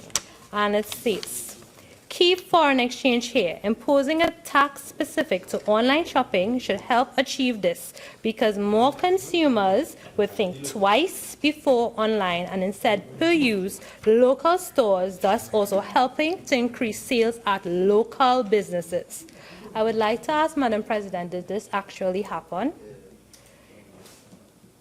Is our local stores seeing more shoppers because of this? I don't think so. Now, another rationale, according to the Bill Essentials, is to assist local manufacturers and service companies. I don't know, Madam President, from between October to December, how the manufacturers sector has evolved to meet the needs of the citizens. Have we seen any growth? Have we seen any progress? Have we heard anything from them? They are not meeting our needs, but yet we are taxing them. Right? So, but it's okay.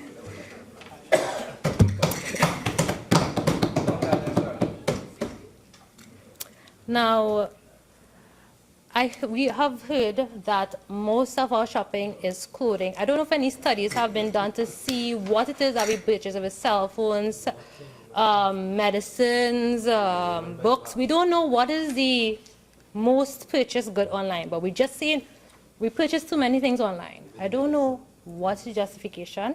Yes, we're seeing that we're making a revenue of $2.5 million in half of December, but if you have needs that are not being addressed by your country, you have to go outside.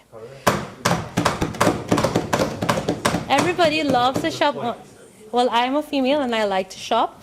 So who doesn't like to go and shop locally? If it is here, we would buy here. But no, we want to mark up the goods. You might get robbed. You will not find a park.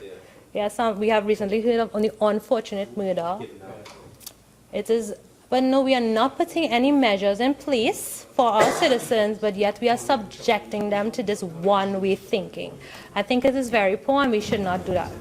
Honorable Senators, the night is progressing and it seems there's a little restless air in the chamber. Could we bring it down, please?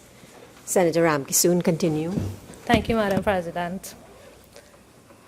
Now, we have to understand, Madam President, when there are specialized goods that are not available locally that we need to shop online for. I believe Senator Munro spoke about exemptions to the online tax implemented in other places. This is a good measure that we can think of because like sporting goods, we have the new aquatic center and the velodrome that is going to be opened. These things need specialized equipment to participate in these sports. So again, we need to have is either that the government really hold the retailers accountable and say you cannot be marking up your prices at that high, and they can't do that because they do not control the local business owners. So it's either they do that and you find a way and allow us to shop online because this is what we believe in value for money. Every government speaks of transparency, value for money, fairness, equality, equity. So this is what we're asking for. And by implementing an online tax and not really speaking to your citizens about it, you're not really showing that. So, Madam President, I do not believe in penalizing customers. And I believe that we really need to look at it. There was a petition that was going around that was being signed against the online tax, and there was an article published in Newsdays October 3, 2016, which said 1,901 persons signed the petition. I checked yesterday, and 6,071 persons signed the petition against the online tax. 600,000? You said, he said. Oh, well, it's 6,000. I don't know what the Honorable Minister, I thought he was saying 600,000. But no, you have to listen to the voice of the citizens because we do not believe in placarding. I don't support the placarding. I support the e-petitions. Because this is the modern day, and we also see the UK is implementing that system where they have e-petitions that bring pieces of legislation to be amended that affects their citizens to the Parliament. And this is something that is an evolving society. We want to embrace the young people. We can't X them out because we don't think of e-petitions. This is how we communicate. So this is something that I think should hold merit. If it's affecting 6,000, it should definitely be considered and relooked at. Now, Honorable Minister of Finance, through you, Madam President, it is not too late. The order, the provisional taxes, and also the customs has a clause there that says the President has a remit to remove such tax. So at any time you can feel that you want to remove this tax, you have the acts provide it for you. So don't feel wary about it. It could happen.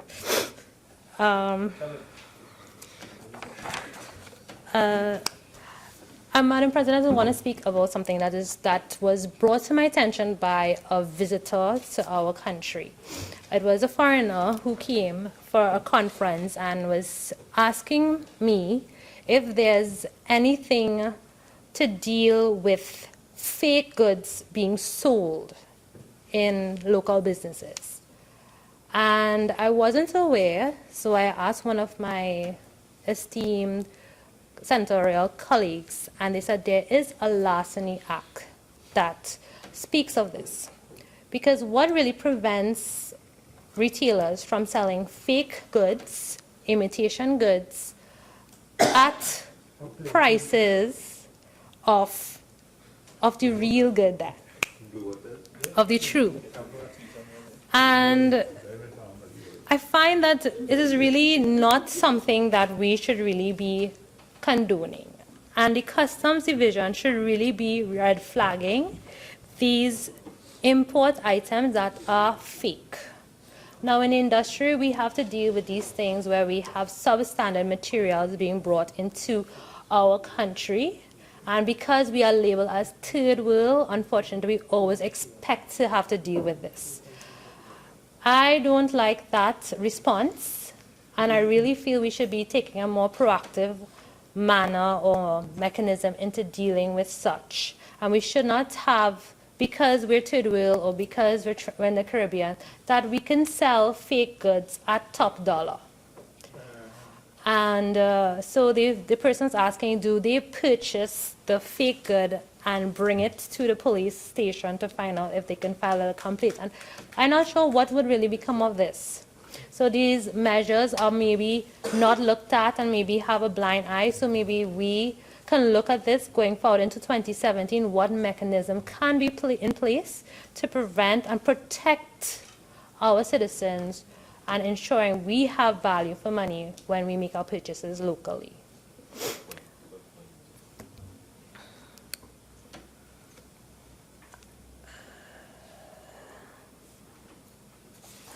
Okay, Madam President, I want to, before I close, endorse one of the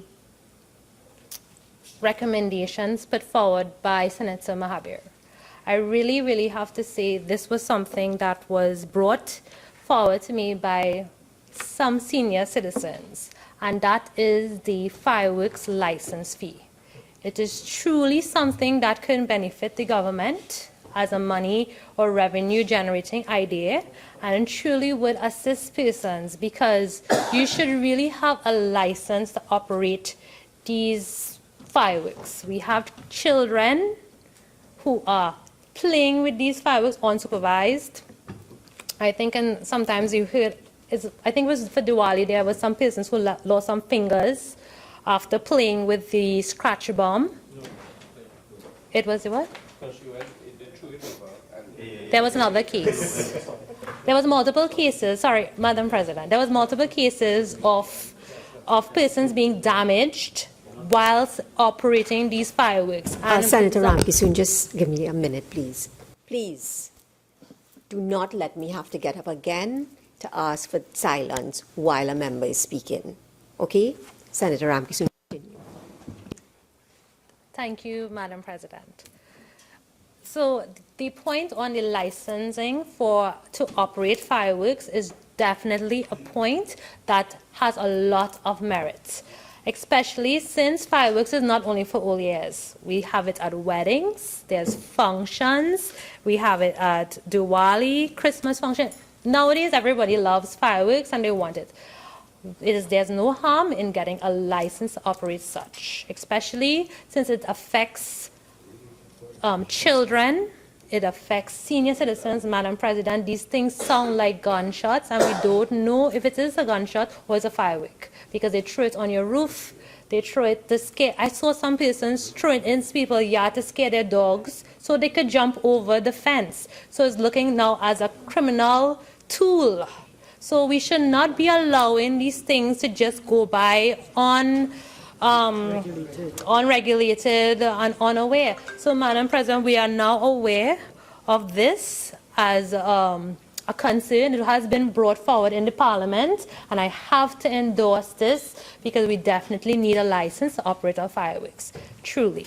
So in closing, Madam President, I have brought up two major points that I would like some clarification on, and that is in relation to my interpretation of the different acts that relates to the major bill that we are looking at, as well as the online tax and the rationale. Is it just a revenue generation tool? Then say so.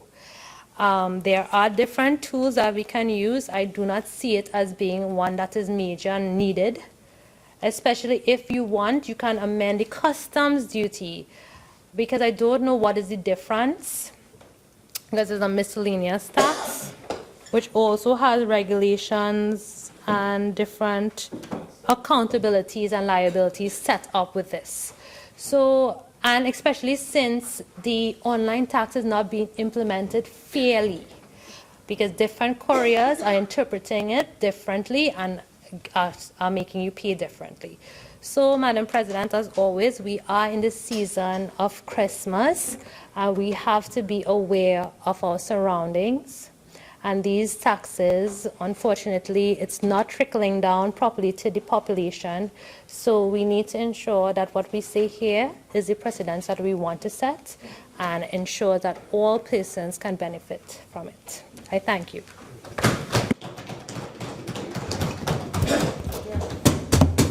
Minister of Agriculture. Madam President, thank you very much for allowing me to join this debate in which you have allowed a lot of latitude, and we've ranged from fireworks to baby steamers. And let me, from the outset, Senator Munro is a very good friend of mine. Let me, from the outset, suggest that what he really meant was baby bottle steamers, because I don't think we want a baby to be in a steamer. I know the Minister of Finance has been taking very detailed notes on what is relevant, and he would respond, but I just want to make a few points relating to what has gone before. I know the Minister of Finance was very impressed with several parts of Senator Mahabir's contribution, and I'm sure he would address that in his closing. In relation to Senator Shrikissoon, I was very surprised about his comments on the use of the bonds, the proceeds of the bonds for current expenditure. The way the legislation is currently structured, these bonds are redeemable after a maximum period of 12 years. I wouldn't consider them to be long-term bonds. But the general approach of Senator Shrikissoon in relation to the use of the proceeds of the bonds and the use of taxation as measures in our current environment was very theoretical. We understand that in a perfect world and in a perfect economy where revenues and expenditure balance, we should not resort to taxation or other impositions on the society. But we are dealing with a completely different environment in Trinidad and Tobago. And that is what underpins, in part, the move towards the bonds and the move towards the laying of this bill. The fact is that in our environment, revenues have not matched expenditure. And when you look at the speakers and you listen to the speakers on the opposition side, there's absolutely no reflection on 2010 to 2015. In fact, Senator Hadeed, it appears as though he had prepared his speech for the budget debate of 2016-2017 and decided to deliver it today with absolutely no reference to the bill before us, but with an examination of, the budget that has already been passed and out of which this bill arises. But going back to Senator Shrikissoon, the reality is that the Minister of Finance will determine the appropriate use of the proceeds of the bonds. And the use may very well include current expenditure, because in a deficit situation, that is what you do. You go out and you raise funds, as the Minister of Finance has articulated. You raise funds to meet your deficit. And I'm sure in dealing with the details of the bonds, the Minister of Finance will explain to the country, as the bonds are ruled out, the use of it and all the terms and conditions and the details. I also found it was very disingenuous that Senator Shrikissoon would reflect on the reduction of the VAT. The government had promised during the election campaign a reduction in VAT from 15% to 12.5%.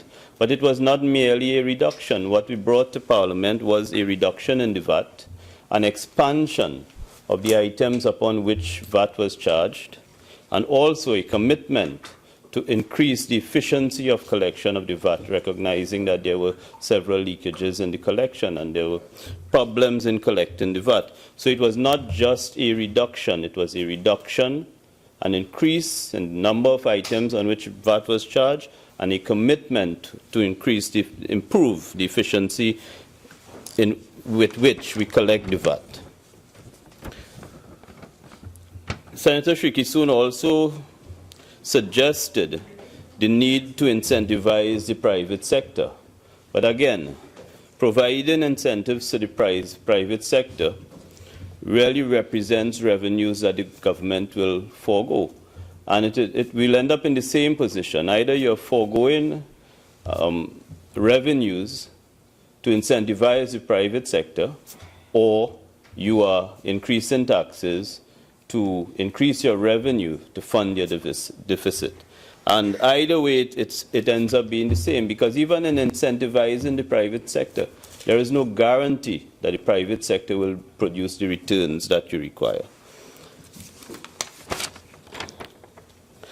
Senator Hadeed, as I said, surprised me when he, in his contribution, supported, in fact encouraged, the sale of assets by the government. In fact, earlier in his contribution, Senator Mark turned his nose up on that, and you know, in his usual way, rang the alarm bells that the government was coming with sale of assets. Now, that is not a secret.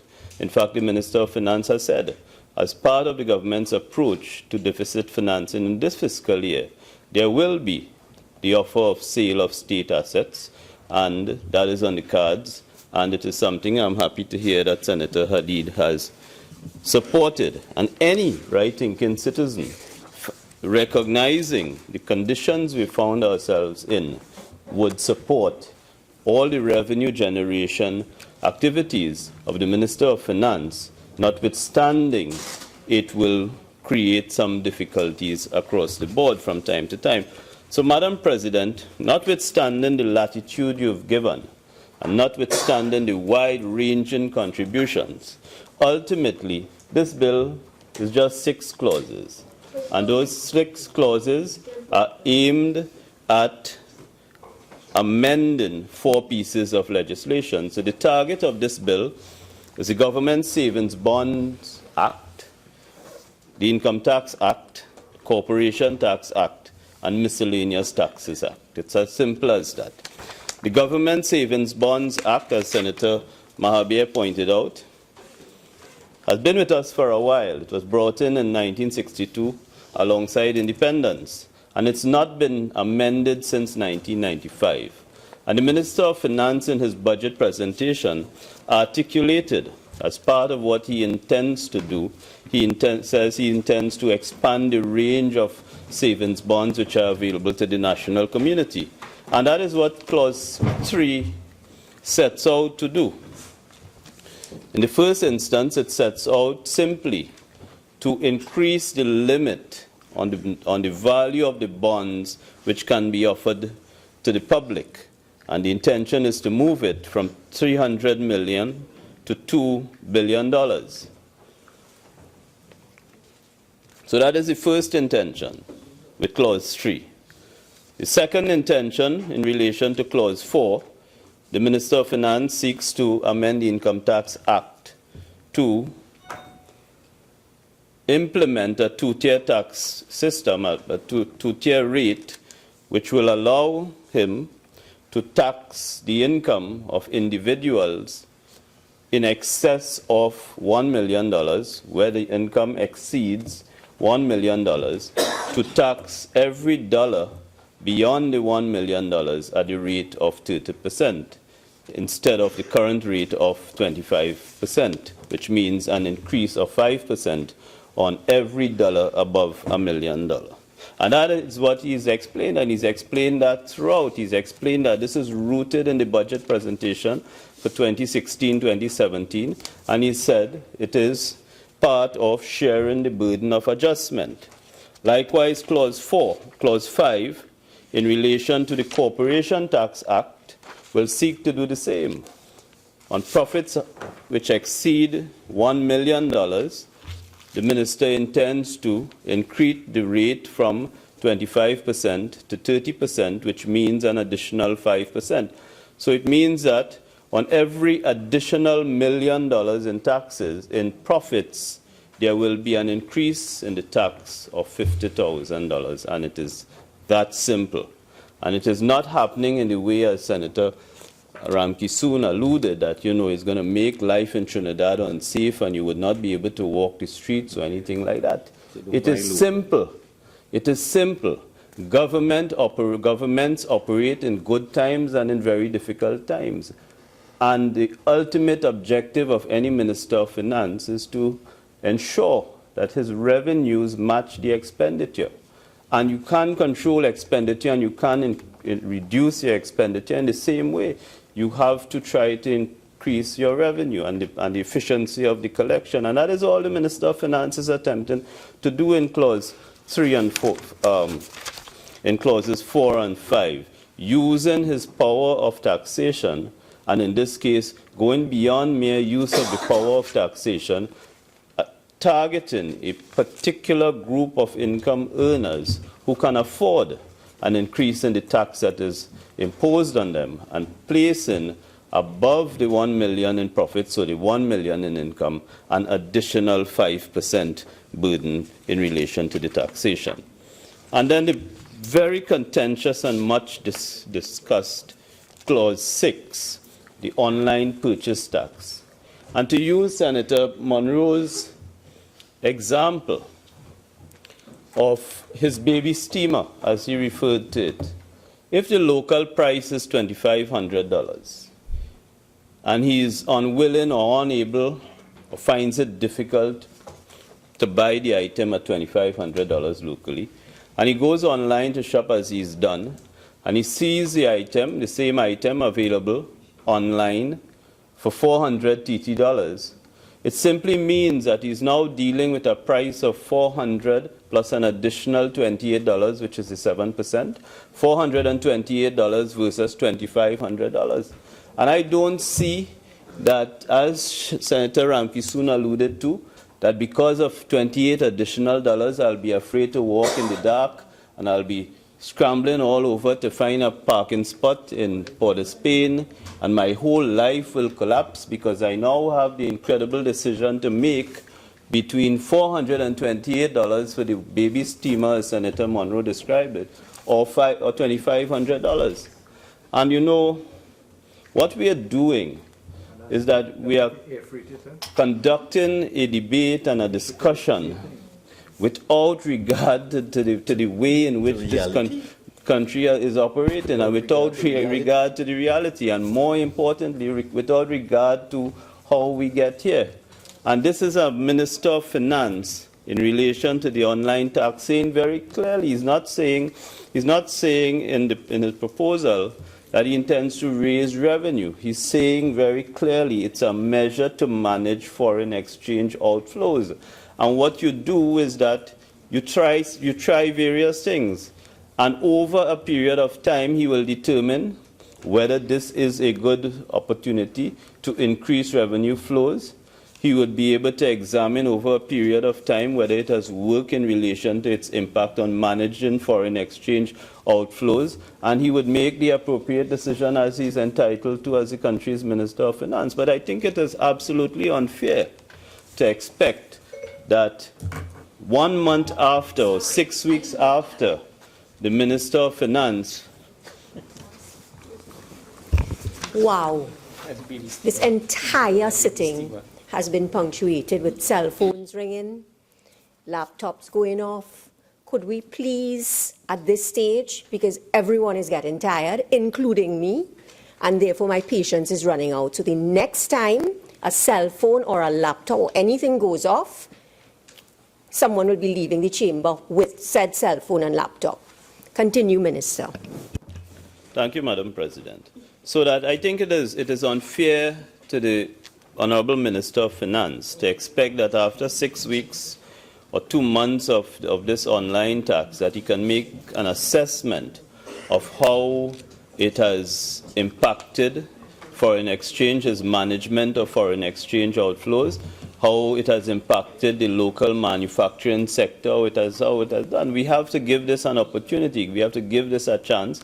It is a small imposition in the context of things, and we have to give it a chance to unfold, and he would make the appropriate assessment of it over a period of time. So, Madam Speaker, Madam President, the legislation is very simple.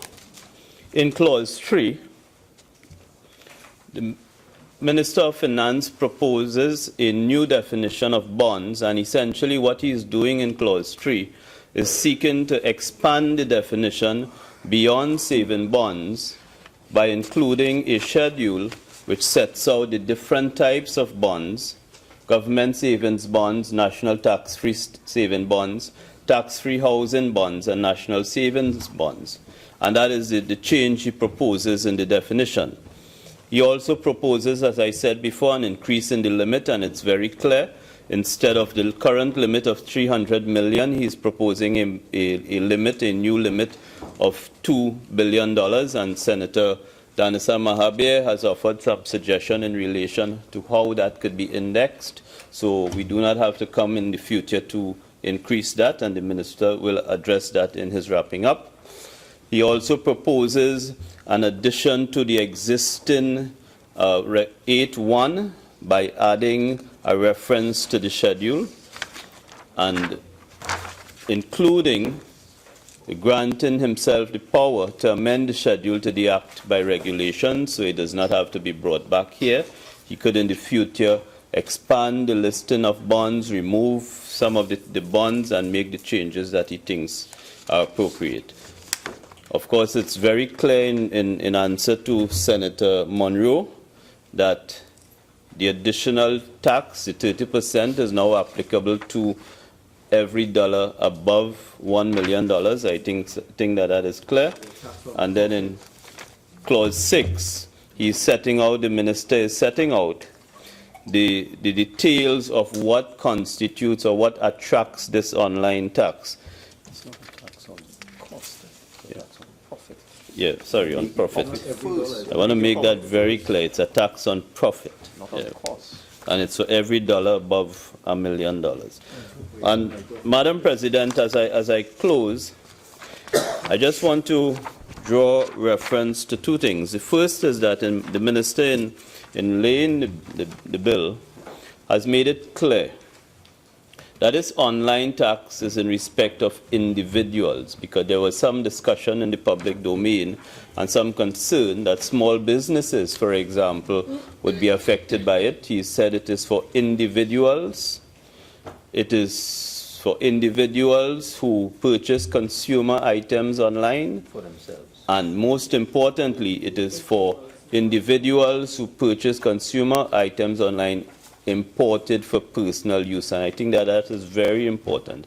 And I remember on various times in presenting and in his public discussion on this online tax, he was very clear in saying that at this time he has no plans to deal with the barrels which are essentially imported, brought in by sea. He has no intention of dealing with that or taxing that, given or imposing additional taxes based on the particular cultural environment we operate in and based on the way in which these barrels are sent to Trinidad, imported into Trinidad, and used for among family members who have relatives living abroad. So this bill is very simple. It's 6 clauses. It impacts 4 pieces of legislation. It does not aim at destroying family life and making life in Trinidad unsafe. It does not intend to make parking at the malls a problem. And surely it does not intend for anybody to go online looking for apparatus to steam babies. I thank you very much, Madam President. Senator Ramdeen. Oh, yes. Senator Ramdeen. Just a moment. Yeah. Madam President, in accordance with Standing Order 14.5, I beg to move that the Senate now continues to sit until the completion of the business at hand.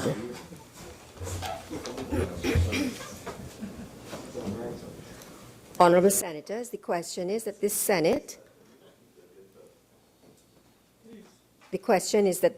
continue to sit until the completion of the business at hand. Those in favour say aye. Aye. Those against say no. The ayes have it. The This Senate will continue until the completion of the business at hand. Senator Ramdeen.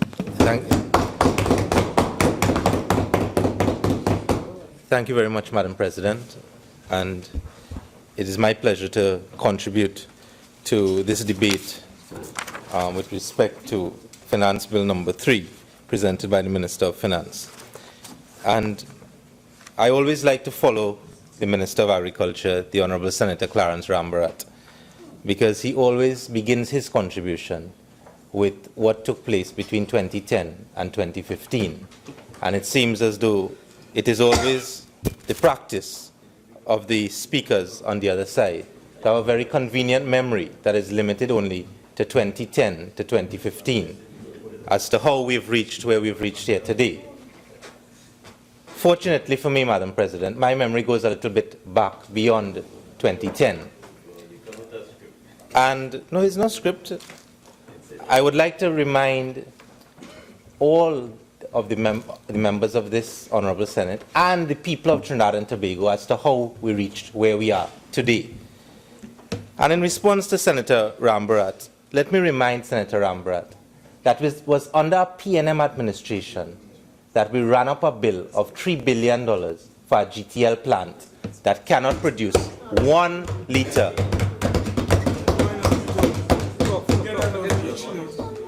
I know it bothers you. I know it bothers you. But I'm responding to Senator Rambharat. Madam President, we must remember that the position that we find ourselves, which was raised by the Minister of Finance in his budget debate at page 25, and if I were to quote the Minister of Finance in his budget debate, at present, our outstanding public debt stands at $88.9 billion, compared with $76.5 billion at the end of 2015. This figure includes unforeseen and unbudgeted government guarantees to Petrotrin, creditors of the order of $1.7 billion, which were unavoidable in 2016. That was the Minister of Finance saying that. But the reason why this government in 2016 has to guarantee debts to the tune of $1.7 billion, and that doesn't take into consideration the 2 bullet payments that are coming in 2017 and 2018, is because under a PNM administration, they ran up cost overruns at Petrotrin and almost crashed Petrotrin to the tune of over $10 billion. So that is how we got here. We must not forget how we got here. We must remember that there was a cost overrun at Brian Lara for almost $800 million. And in the budget documents that were presented by this Minister of Finance in 2016, for fiscal 2016 and 2017, we must not forget that we have allocated another $126 million for Brian Lara so we could have the CPL in 2017. Let us not forget that. But Madam President, the Minister of Finance, this Minister of Finance, signaled very early on in the term of this government what is going to be their practice, what is going to be their policy with respect to the running of our country and the management of our economy. And if we take the tone of the Minister of Finance in December, or just about a year ago, you will recall that the Minister of Finance came to this House, came to Parliament, and having come to Parliament, amended the External Loans Act, Chapter 7105, so that, and I quote, that, and whereas it is necessary to borrow further sums of money for the purposes of financing general development in Trinidad and Tobago, be it resolved that for the purpose of financing general development in Trinidad and Tobago, the Minister of Finance, on behalf of the government, is hereby authorized to borrow money externally in further sums not exceeding in the aggregate the equivalent of 15,000 million Trinidad and Tobago dollars in any foreign currency.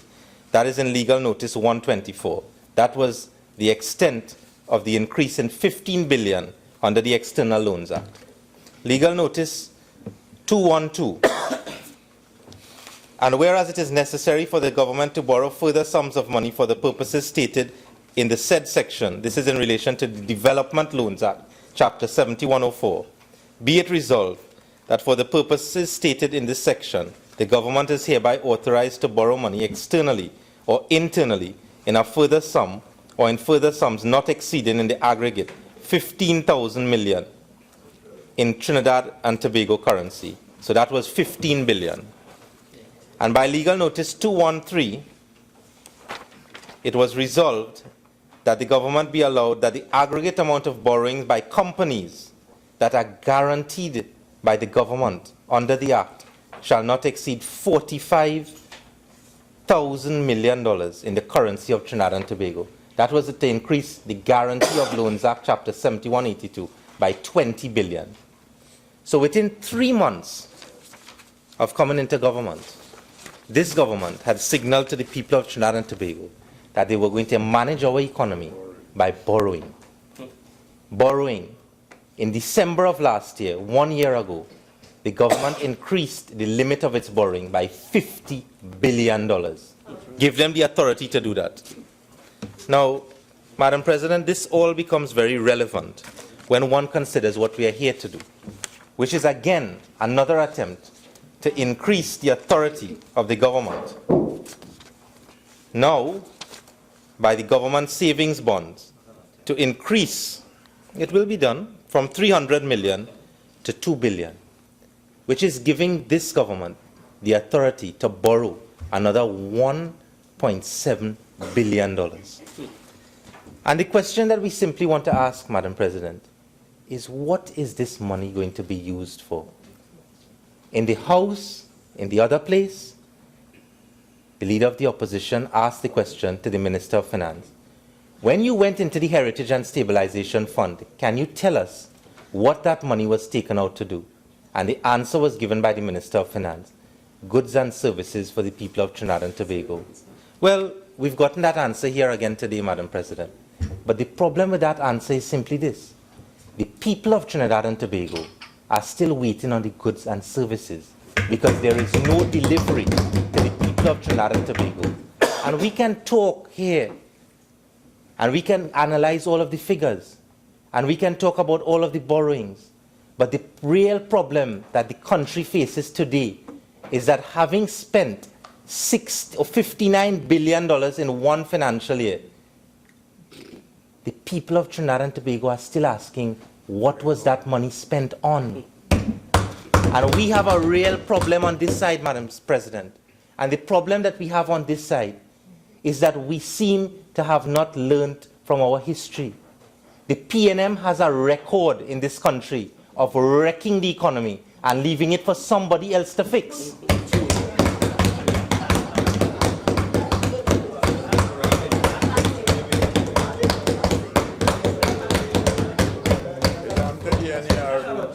So before 1986,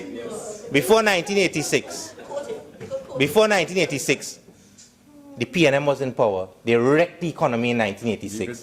The NAR had to come and fix it. In 2005, the UNC had to fix it. And soon again, the UNC will have to fix it again when you all are put out of power. Because it is not going to be a very long time that those that are sitting here are going to be sitting there. And those that are sitting there are going to be sitting here. And we are worried about it because it is not going to be the Minister of Finance's problem when the IMF comes next March. Because when the IMF comes in March of next year for the Article 4 consultation and the loans become due, the $1 billion US that they have boasted about on the road show, the first installment becomes due in March of next year. When that cannot be paid, you cannot go smiling to the IMF in March of next year and tell them you're going to raise gas a fourth time, because they're not going to accept that. The IMF is not going to accept that. But, Madam President, in the budget debate of this year, in the budget presentation of this year, the Minister of Finance made a very important point. And I want to quote the Minister of Finance. At page 24 of the budget debate, the Minister of Finance said that indeed for the first time in 4 years, because of our prudent fiscal management, after our highly successful roadshow, the government's cash balance at the central bank was in credit in August of 2014 with a big exclamation mark. However, needless to say, the overdraft is creeping back up again because of severely depressed revenue situation. Now, I am not an economist, and I have no qualification in finance as the Minister of Finance. But I don't understand how prudent fiscal management is to borrow money at a higher rate of interest than you're getting from the central bank to bring down an overdraft that you have at the central bank. But that is prudent financial management, P&M style. But that is not the important thing, Madam President. The important thing is that this budget presentation that was delivered on September 30th, 2016, told us that the government's cash balance at the central bank was in credit. That was 3 months ago. When the Minister of Finance wraps up this debate tonight, I want to ask the Minister of Finance if the overdraft at the central bank is now in excess of $8 billion. In 3 months, $8 billion in 3 months. And he should confirm, because I have confirmed it, that after they paid salaries to the Ministry of National Security, on Friday, the government overdraft at the central bank is over $8 billion in 3 months. I know the limit is 7.5. And the reason why I am glad that the Minister of Finance understands that the limit is 7 is because he should make reference, because I know he has very limited legal advice.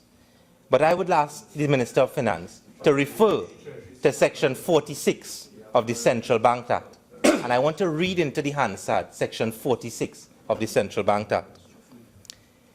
The bank, meaning the central bank, may make temporary advances to the government on such terms and conditions as may be agreed upon between the bank and the minister, that is the Minister of Finance.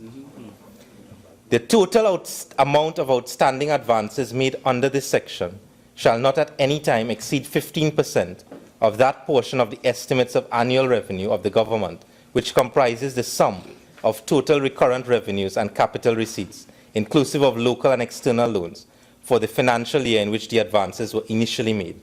But, Madam President, the most important section is subsection 3. All advances guaranteed under this section shall be repaid as soon as possible. And in the event that any advances made in the earlier financial year remain outstanding in the current financial year, the power of the bank to make further advances to the government under this section shall be limited to the amount by which the total amount authorized in the year of the earliest outstanding advance exceeds the unpaid balance thereof. And the net effect of all of that, Madam President, is simply this. It may well be that, having regard to the level of the central bank overdraft that the government has run up, they are now in breach of Section 46 of the Central Bank Act. And if that is the position, that is a very serious matter that ought to be addressed by the Minister of Finance and the Central Bank.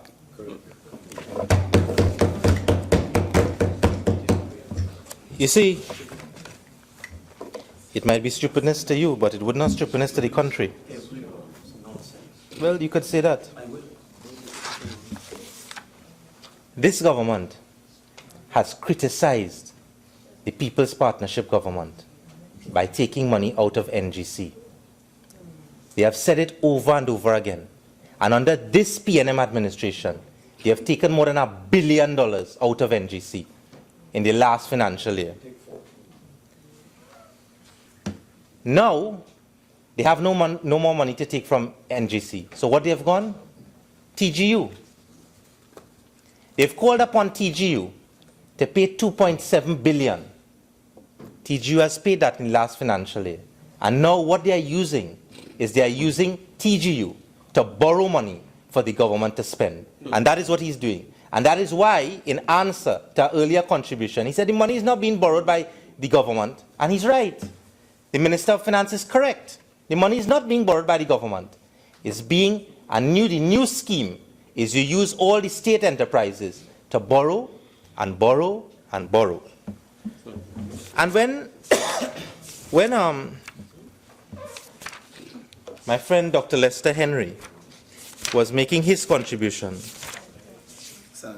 Senator the Honorable Dr. Lester Henry was making his contribution. There was one. He just wants to be the Minister of Finance. Right. He made a very important statement. How do you raise revenue? Borrow it. Borrow it and raise taxes. So that is the policy of this government. You want to raise revenue? You borrow or you raise taxes. And then the Minister of Finance told us in his budget debate that on the draft estimates of revenue for the financial year 2017, we have a figure at page 54 where the Minister of Finance is going to raise revenue in the sum of $8.19 billion. And the title of that being raised is extraordinary revenue. No description, right? No description of how it's going to be done. You have this figure of $8.19 billion in capital revenue with no explanation as how it's going to happen. So you know what that is going to do? That is going to join the list of borrowings. Now, Madam President, the figures of the Minister of Finance is that our public debt stands at $88.9 billion. And in the explanation, this is not from any .com, you know. The Minister of Finance said the net public debt to GDP ratio based on the revised GDP, which is now 30 billion lower than previously estimated, from 175 billion in 2015 and the previously estimated 165 billion in 2016, now revised downwards to 145 billion, now stands at 60.8%. That is the Minister of Finance telling us that the debt to GDP with the revised GDP is 60.8 million. But when you add the 8 billion that you have run up the central bank overdraft with, and you add that to the 89 billion that you quoted when you delivered it 3 months ago, you reach 97 billion. And when you add up the borrowings that have been done from September to now, the public of Trinidad and Tobago should understand that for the first time in the history of our country, public debt is over $100 billion. Right? So it's 100 billion. And when you take the percentage of debt to GDP presently, you end up at a percentage of 69%. When you reach March of next year, that figure is going to be closer to 75%. So that it is a runaway train of borrowing that this government has undertaken. And whoever comes next is going to have to find the answers as to how you pay it back. Because all you are hearing, as this piece of legislation does, is that the one thing the Minister of Finance has done perfectly as a Minister of Finance is to find every opportunity and every way to increase borrowing. He hasn't missed an opportunity to amend any piece of legislation that can give the government the opportunity to borrow. But there is not one explanation as to how we are going to pay it back. So you're running up public debt. Debt to GDP is out of whack. And what is going to happen is that you are recently finding that the only place you can borrow money now is on the local market. Because you cannot go and hold any more roadshow. Because when you turn out and you see debt to GDP, because not many people understand, Madam President, when you are a state and you go on an international market to borrow money, you're doing the same thing like when you walk into a bank, you know.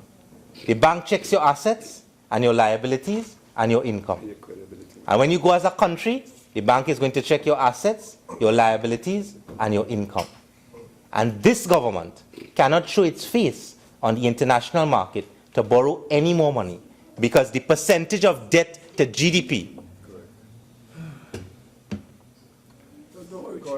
the percentage of debt to GDP is out of whack. And therefore, You cannot.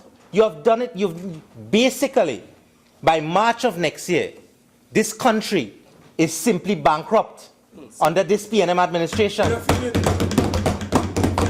And every time a finance bill is brought to this house, you know what we are doing? We are authorizing, you are giving parliamentary authority for the government to bankrupt our country. And that is what you are doing. And how can you come to Parliament every single time? This is the third finance bill. This is the fourth set of increasing the limit of borrowing. And you are, as a responsible government, you have no idea as to how you're going to pay it back.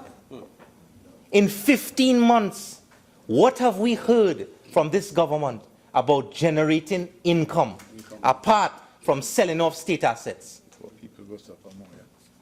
What have you heard? We heard about Dragon, right? We heard about Dragon, that the minister in the office of the Prime Minister is holding a press conference about corruption and is talking about the media didn't report it properly because the media was concentrating on how the Prime Minister was dancing. Sign and wine. Sign and wine, that is what it was, right? Sign and wine, and don't worry about how the pipeline will be built and who's going to pay for it. Dragon is not going to help us because by the time the Dragon reach, the economy gone. And that is where we are facing. You see, Madam President, all of these things, all of these figures, and all of these plans are very good. But the man on the street, right, wants to understand how he's going to face Christmas this week. You know why? Because it is conventionally the practice that the government pays salaries to public servants in the week of the 10th in every December.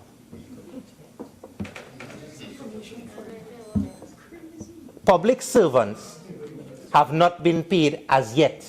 Some have been paid today. National Security was paid on Friday. Why don't they explain to the people of this country why you are not paying salaries on time? Why? Look at the plan that this government has given the people of this country.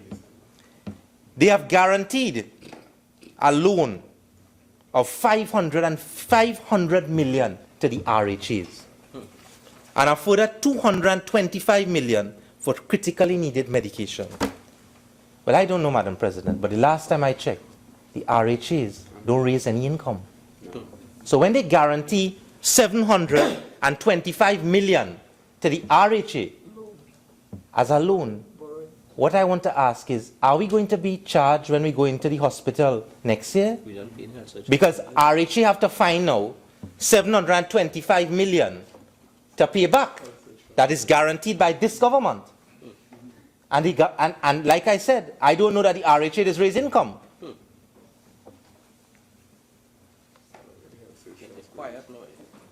2.5 billion has come out of the Heritage and Stabilization Fund, and they're planning to take out more.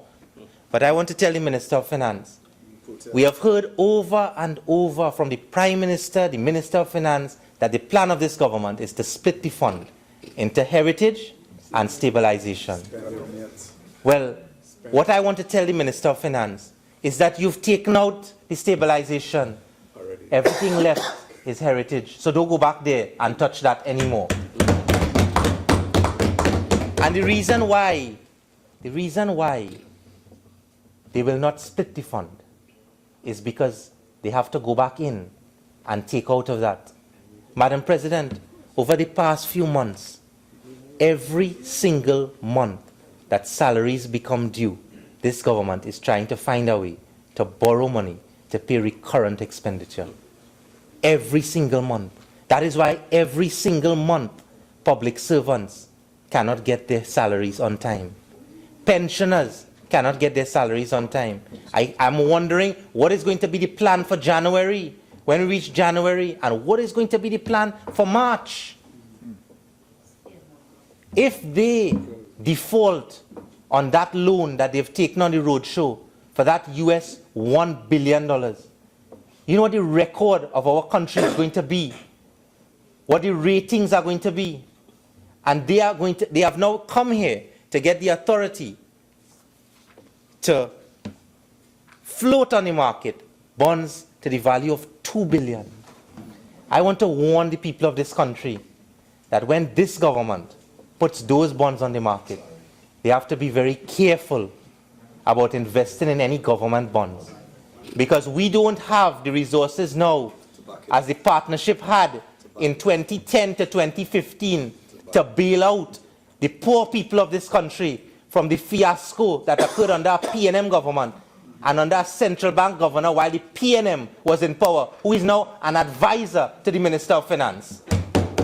And if we have a repeat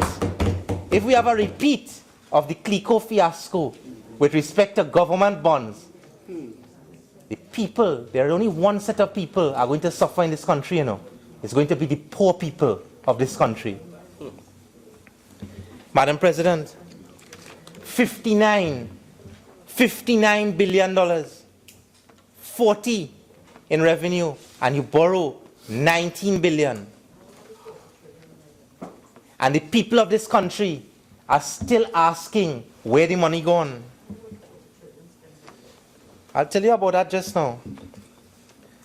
But as I stand here to debate this bill, I want to ask the Minister of Finance to please find, when you get the authority to raise $2 billion by virtue of government bonds, and you raise the bonds, I want to ask and beg the Minister of Finance, because it was reported in The Guardian on Wednesday, October 5th, 2016, and we understand on this side, Madam President, that this government promises never materialize. But if it's one promise that they must keep, and I want to read it into the Hansard for this bill, is please, Minister of Finance, I want to beg of you to please pay the family of Andy Rodgers, who was 42 and shot dead in Arima on November 7th, the $1 million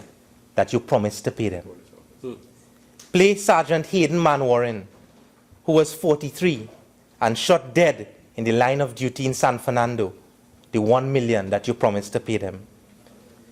Pay Corporal Terence Abraham, 39, shot in Couva and died at the hospital, what you promised to pay him. Pay Corporal Simon Clapham, 47, shot dead in Woodbrook. Prison Officer Damian Bernard, 37, stabbed to death in Pointe-à-Pierre.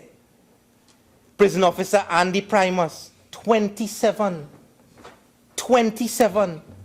shot and killed in Mova on July 17th. PC Sherman Maynard, shot in the prison break, 27. PC Sherman Maynard, every one of his relatives is a police officer. He's a nephew of Johnny Abraham. Prison Officer David Millett, shot dead at his home in Cipriani Avenue. Special Forces Siobhan Chalu, killed in Fort George. PC Russell Ramnarain, Prison Officer Fizabelt Victor, PC Anson Benjamin, and PC Jason John, and Defense Force Corporal Jerry Leacock. You promised to pay these people, the estates of these people. These are people who gave their life to Trinidad and Tobago, who were killed in the line of duty to protect all of us and the people of Trinidad and Tobago. And you sit there and you spend $126 million on a stadium to open for the CPL, and you have these people who have given their life to this country, and you wouldn't pay them? Still was condemned. You only study legal fees. But it had a question that should have been answered today. Senator Ramdeen. Address. As you please, Madam President. You see, the truth bothers the other side. It bothers the other side. But we cannot come here over and over, Madam President. We cannot continue to be spending $40 billion, $50 billion, $60 billion. And this week, the Chamber of Commerce in Couva is telling you that the Couva police station don't have vehicles. They have 3 vehicles. When the murder rate is going close to 500, And you can't manage that. You can't manage our economy. And all you do is three things. You borrow, you tax, and you sell state assets. So by the time we are back over there, it's our problem to carry. And you all could sit down and smile. It's done already twice. Madam President, this online tax, that's 7%. You hear about it, we talk about it. But sometimes the life experiences that we have, it really hits home. Senator Sinanan, the Minister of Works, was together with me. We were competing against each other in Sandy Grande for the local government elections. You what? Sure. You talk. And Madam President, You're real good. I didn't ask for your leave, but I have a picture on my phone. I have a picture on my phone of a person who was lying in a bed when we went into Sandy Grande. He had no legs. It's there, no legs. And he couldn't get cancer medication through the CDAP program. The only way he could get the medication, because AA Lakis didn't have it, was he had to bring it in online. 2 vials of cancer medication that he couldn't get through CDAP cost him $28,000. And the 7% that was put on that when he had to bring it in online cost $2,000 that he didn't have. Those are the real life situations that bring home to us what that 7% does. Because if the UNC wasn't in Sandy Grande, he would have been dead today. Because you can't depend on the government to help him. And when he bring it in online, we had to help him pay the extra $2,000. How many more people like that are there out there today? After you give and you guarantee a loan for $225 million to the RHA, and when you go to any pharmacy now, whether it be from Ikakas to Point Fortin to Diego Martin to Arima to Tobago, you go into a pharmacy today and you ask for CDAP. You can't get CDAP for diabetes. You can't get CDAP for asthma. You can't get CDAP for hypertension.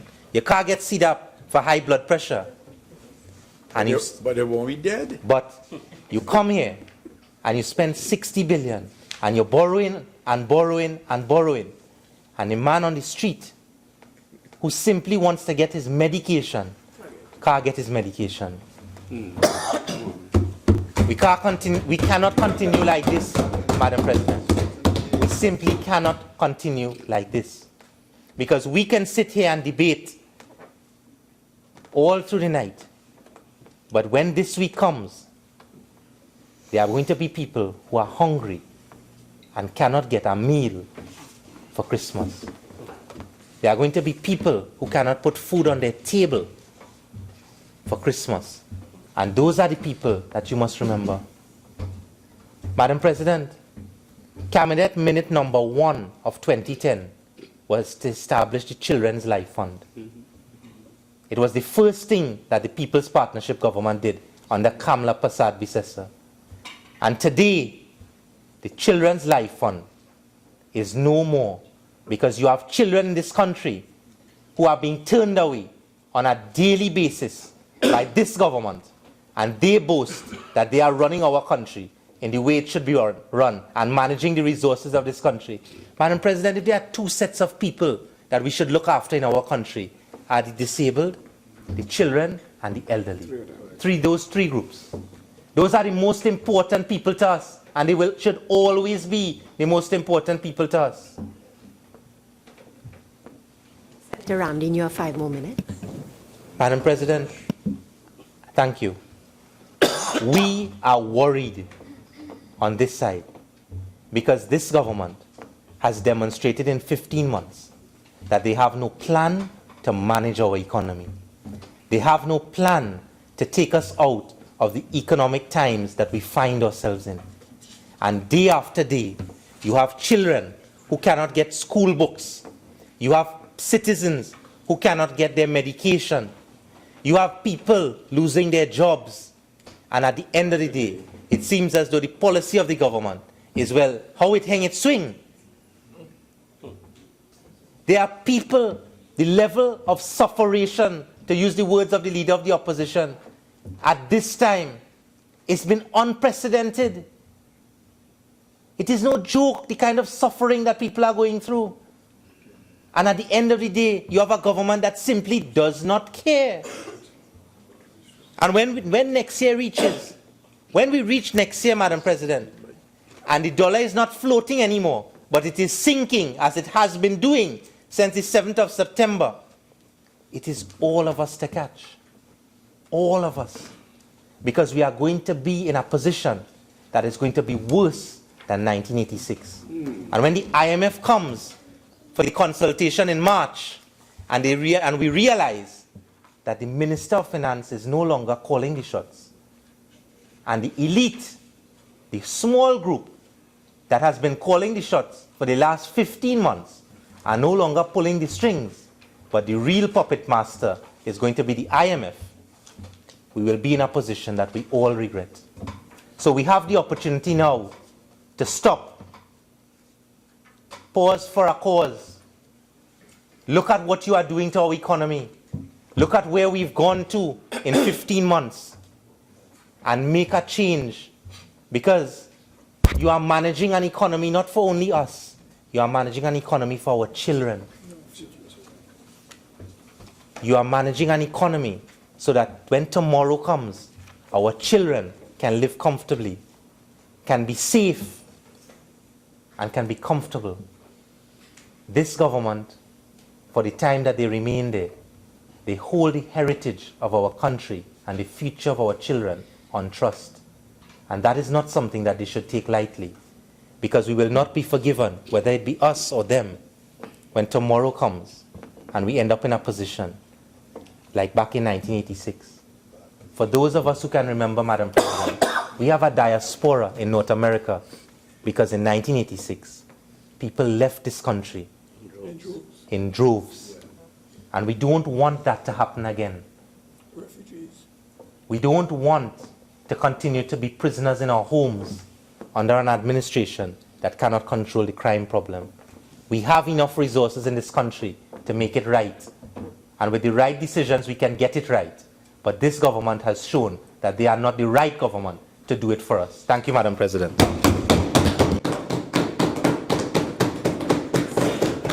Senator Creese. Thank you, Madam President. As I rise to speak on this bill, an act to provide for the variation of certain duties and taxes and to introduce provisions of a fiscal nature for other related matters. Essentially, Madam President, I want to argue that there are four players in this game. The first is, of course, the state. The second is the old money holders. The third I refer to as the new money seekers. And the fourth, the service providers of our country. And these groups, including the state, are not mutually exclusive. But before going into those four groups and the role I think they are playing and should play, I want to take the opportunity to remark on a comment from Senator Shrikissoon when he said, and I quote, "I am not sure that these measures will deliver us," unquote. And I think he was referring to the measures outlined in this bill. I am sure that they won't, unlike him. They may be necessary, I don't doubt that, but they are not sufficient. And this brings me, of course, to Senator Dookie's contribution and the question of the need for behavior change. And he is correct. It is about the need for behavior change. And to me, that goes to the core of this issue.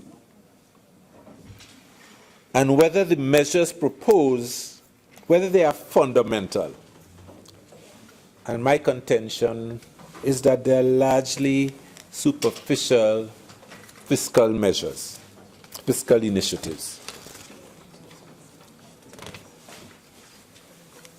Senator Dookie's somewhat erroneous notion about, that need for change, and that these measures, particularly the tax on online purchases, would stem forex leakage. That, in the context of the history of Trinidad, the history of the Caribbean, borders partially on the naive. Leakage, the manipulation of money in and around the Caribbean, in and around the metropole, the North Atlantic, has been an art which our entrepreneurial class has mastered 400 plus years ago. As I like to say here, they smuggled and grumbled and grumbled and smuggled and played games with all the various metropolitan, quote-unquote, mother countries. They've mastered that art a long time ago.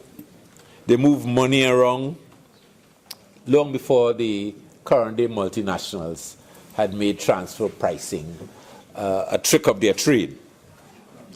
So that to suggest that online tax would deal with forex leakage, that's really an idle thought. What the online tax does, however, it recognizes the increasing gap between the official exchange rate and the effective rate. What is happening on the streets as opposed to what's happening in the corridors of the bank. So the question of the management of the foreign exchange rate comes up, whether one wants to float it, the way I think it was Prime Minister Manning had encouraged at one stage. These are the issues we need to grapple with. And the essentials of this bill really is in another ballpark, a lesser ballpark. It's like playing cricket in the USA. It's like playing volleyball in Trinidad. On a Sunday evening on a public holiday, if you are a sports entrepreneur, volleyball or cricket, volleyball or football, I think we all get the picture. So that the 6-point-something exchange rate at the bank, compare that to the $7 posted in the groceries off Charlotte Street and those other places that change money for you, that are not licensed cambios. And then the 8-point-something to $10 at the First Cedros Bank. I think we all know the First Cedros Bank, right? Since the old days of black and white Scotch whiskey at the First Cedros Bar, it has graduated now to the First Cedros Bank. And I don't need to tell you the commodity that they now trade in. Double dog is really old hat. So that's the range of the TT dollar compared to the US dollar. And Madam President, I have to be blunt. I think the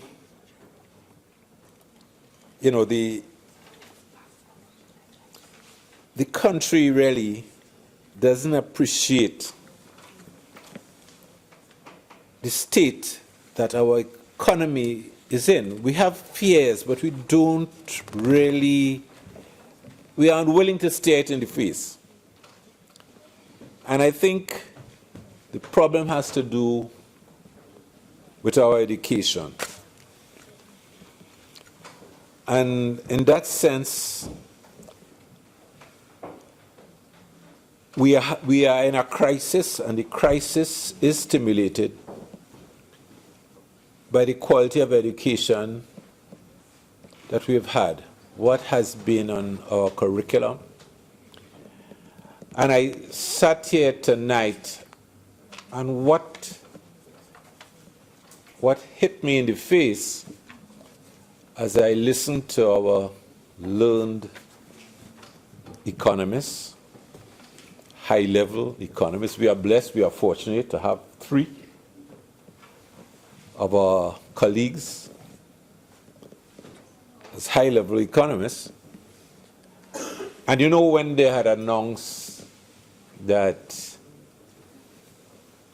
Honorable Colm Imbert was going to be the finance minister, I said perhaps a breath of fresh air from all the learned economists. Because we have Senator Mahabir, we have Senator, I think it's Dr. Henry, and we have Senator Munro. Good. And sometimes I think that we have to, I know why I'm leaving out one. Sometimes I think that we have to unlearn or to forget all that we have learned. And in that regard, Sparrow was right. I think, and if I can quote him correctly, Minister of Finance has chastised me for mixing up Calypsonian's quotes already. But I think it is Sparrow who said that Cottridge made a cow jump over the moon, that Twirly and Twisty were 2 screws, and that Mr. Mike rode to school on a bike. And he went on to say, and I quote, "If I learned all that, I would have been a damn fool," unquote. So is it about unlearning? Is it about learning to see? The acquisition of vision. I think it was CLR who said it's all about a way of seeing. And if we are to have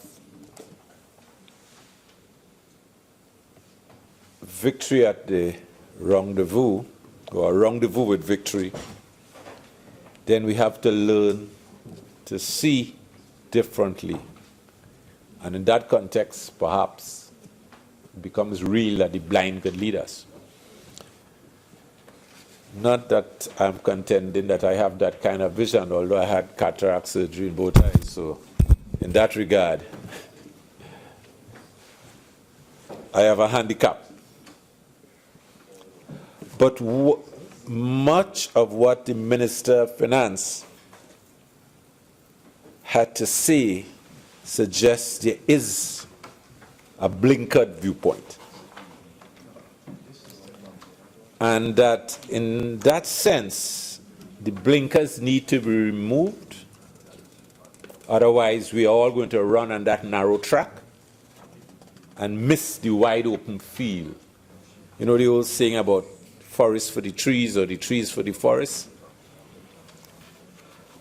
So we have to unlearn.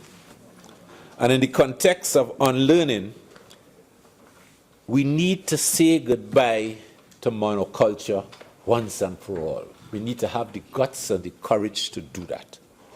We need to say goodbye to the old open petroleum economy, which has taken us from the 60s or the 50s or whatever period in the early 20th century to the close of the century. We really need to say goodbye to what is essentially the old plantation economy system. And that's the trap. That's the unlearning that we have to engage in. Otherwise, we'll forever be seduced by monoculture. In this case, oil. It used to be sugar. It was cocoa at one stage when the French immigrants were encouraged in. But we have got stuck in the habits of monoculture, of the old plantation economy. So much so that at times they don't even know who we are.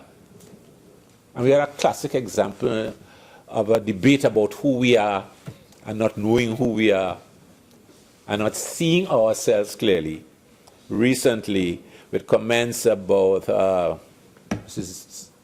Devotile's analysis of the society and whether we were a developed slave society. And no, Trinidad never got to that stage. And she's correct in that regard, but she's wrong in terms of who we are. Because you see, Trinidad is largely a migrant society. So the East Indians came in 18-something, Chinese came somewhere before, and even more recently than that, in waves between the 80s, 90s, and all now. And the Africans came with the early attempts at slavery. They came with the immigrants who brought their slaves and so on, French immigrants. But they also migrated in droves before and during the oil boom and various stages of the oil boom. My name, for instance, is a Vincentian plantation name, slave name. So there are thousands of Vincentians and Grenadians and Bajans and so on, and Guyanese of late too, who've all come here. So the question about having a slave pass and a plantation economy pass is valid, because when people migrate, they migrate with their mores, their norms, and their values. So we have to understand, in a migrant society, those people brought those things here. But the point of all of that is at the end of the day, we're all accustomed to the plantation model. Or whatever we are, that's the dominant model into which we've all come. And therefore, we all have a problem in busting loose. But we need to. It is critical that we do that, than continue to perpetuate what clearly is not working for us. So the issue then is diversification. And the more we postpone it, the more we hold on to the old sugar thing. And perhaps one of the greatest revolutions of our time. So for those who think rabid anti-PNM would have been Patrick Manning, and the courage of his conviction in kissing the old Tate and Lyle Caroni 1975, call it what you will, packing up shop and shutting that down, rather than continue to subsidize the old order, the old decadent, the old outlived its time order. Recognizing that sugar, the sugar industry was anachronistic, dusting it off and moving on. And the time has come to realize, and in simple business, our entrepreneurial class recognize it. I remember growing up, billiards was the game they played in a certain circle in the oil sector, in the upper crust clubs and so on. And then snooker came on the scene. And it was there in all the bars. Sometimes the bars didn't have room, half the tables outside on the pavement. And there was a wave. And that's our problem. And that's the aspect of economics that we don't learn.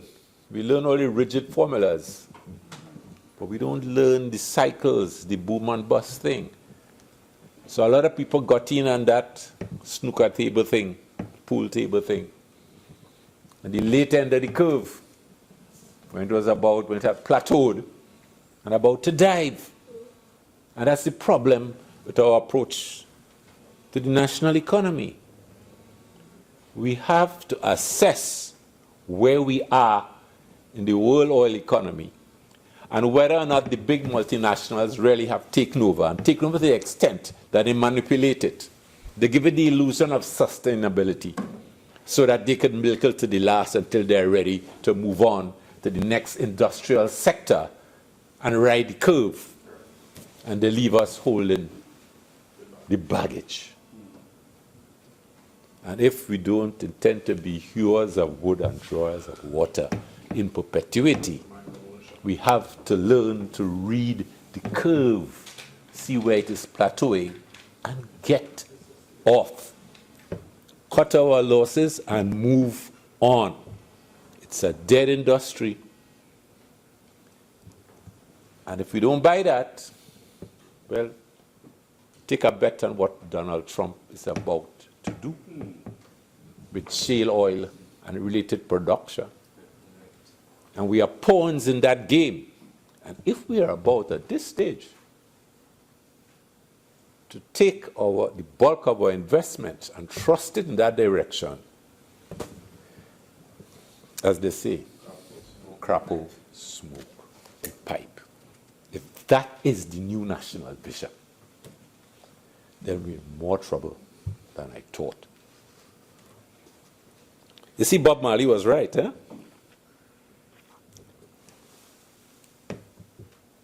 They take the chains off your body, and now it's on your mind.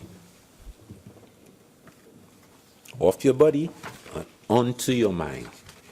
It's onto your mind because you see, we are in the IT age.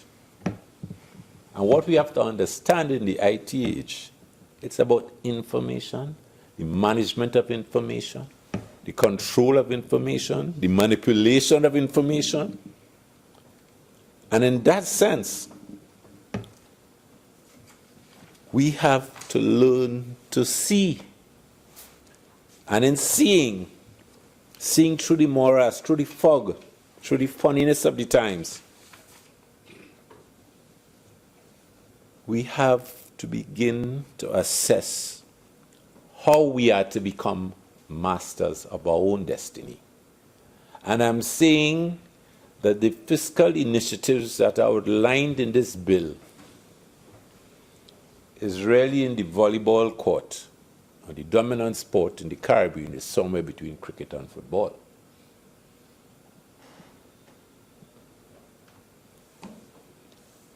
We are way off base. So arguing about the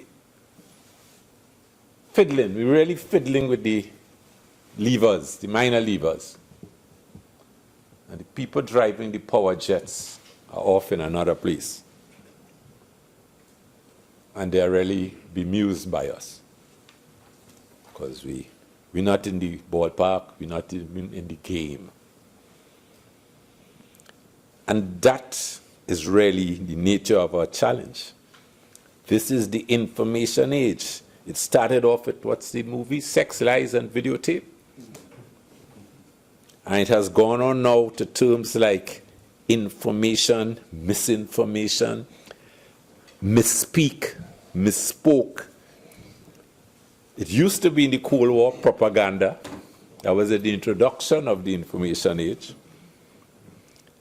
And now the latest is fake news.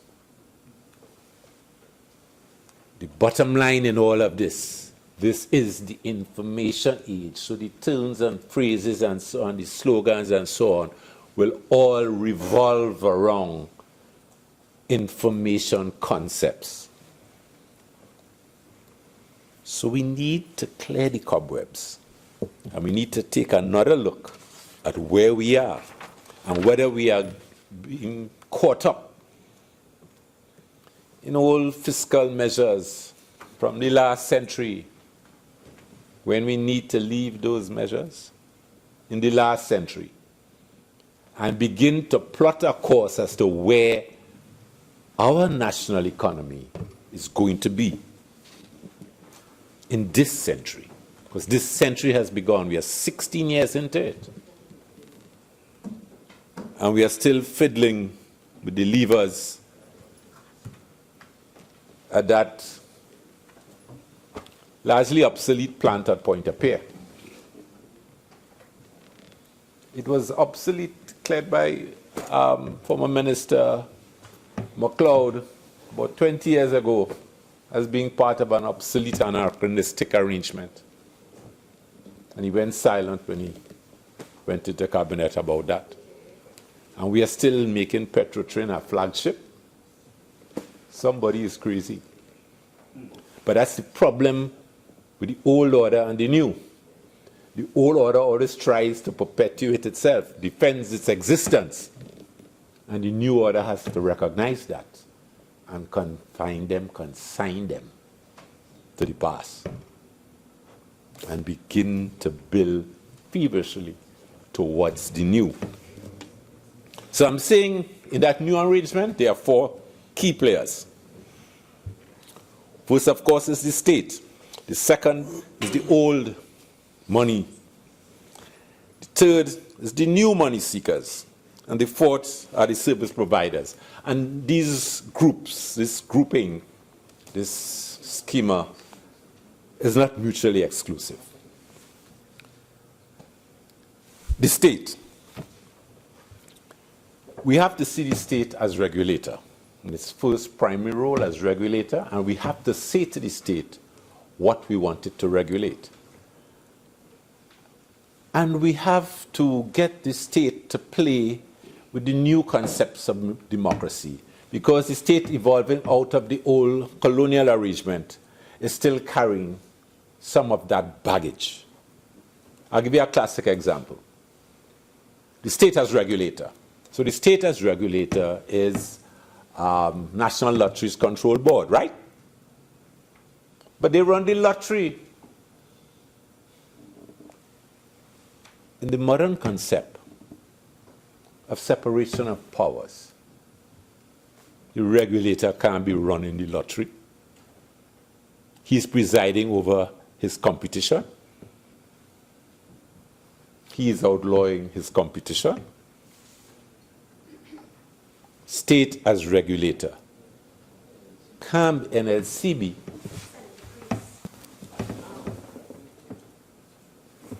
Your presentation is extremely informative and is giving a historical, very interesting context. But at this stage, I need to ask you to try and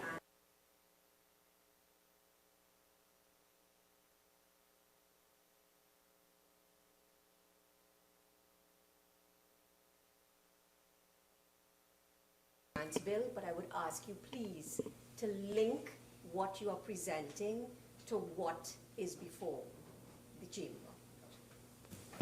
Thank you, Madam.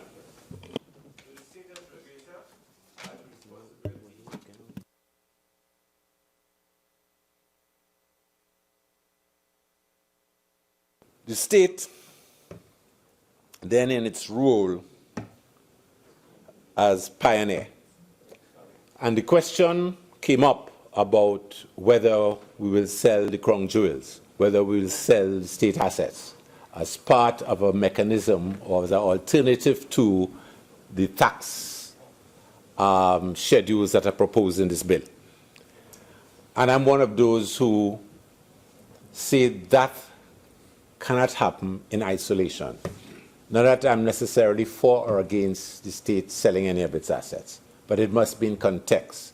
And it must be in context of the role of the state as developer, as alternative developer, if local capital formation is unable to make the quantum leap, or the state is unable to attract foreign capital accumulations to come in to develop certain sectors of the economy.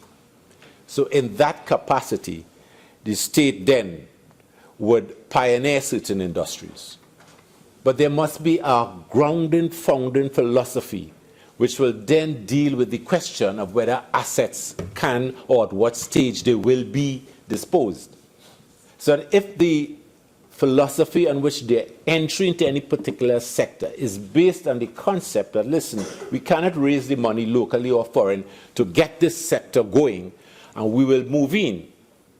But the philosophy must be that once we get it to a viable stage, then there will be a transfer of ownership, and we will take the proceeds of that transfer to get into another sector which is crying for development and is not finding investors. So that's the philosophy which must guide any sale of assets. And if we recognize that the concept of corporation soul, therefore, in that context, is about holding on behalf, holding in trust for the wider public,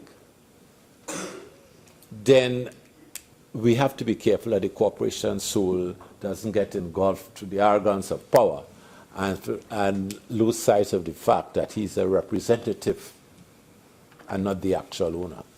He represents the ownership and must go to them for direction and not the other way around. And that's part of our problem, our colonial heritage of inheriting that perspective on power and who's the boss, the people or the occupants of places like these. And therefore then we move on to the old money holders. The state has to sit down with the old rich and discuss how this transition is about to take place. It cannot wage war on its own citizens. So it has to have a discourse on how they will transition out of. Because these tax measures we are proposing here, as I said, they may be necessary, but they are not sufficient to transform the national economy. They are aids in a process, but they are not the process itself. That must be clear. And if it isn't, then we are running down full speed, but on the wrong track. We're cutting across the ground and the strip is on the side. And we have to recognize that their art and their skill largely is in distribution. And that's not a sin, eh? Whatever you manufacture, whatever you make, you have to get it to the marketplace. So distribution is an art and it's a skill. And we have to get all the horses on the right track. So we have to find a way for those with that skill, that expertise in distribution to do their magic. And then the question of the new money seekers, the new entrepreneurs, those people busting at the seams, those people on the Penal Day Bay stretch, huge buildings on either side of the road. We have to make a place for them. But we have to get them out of the foreign exchange consumption mode and turn inward locally to the creation of produce. And we have to bring them together with our farmers. You see, there are lots of creative things that we can do. And we have to recognize that inside all of that, there is the credit union movement, that the state has not engaged seriously and does not seem to have the willingness or the capacity to invite them in, to make them a serious partner.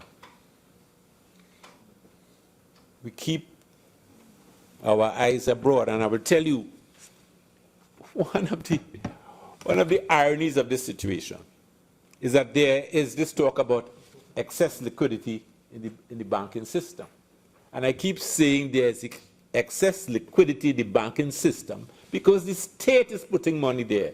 Every month the state puts that money there because the state insists that all its employees have a bank account. The state insists, and it's a fact, that all the retirees present a bank account, unlike national insurance, where you can submit your credit union account and have your pension set there, but that's a smaller pension, that's $3,000. The larger pension that all the public servants get. And we're an aging society, so there are many of them like me, 60 plus and 70 plus and living still. All that money goes into the banking system. There's excess liquidity, so they pay you nothing for your savings. And that money can be channeled elsewhere to more creative zones in the economy. And the credit union zone is one such. There's some 500 to 600,000 credit union accounts, you know. Doesn't mean whether you like it or not. There are more people with credit union accounts than bank accounts. But the state refuses, latches on to the old order, and is unable to take the blinkers off. And that's part of the problem. So it's the management of the whole fiscal system, the monetary system, that has us in this bind.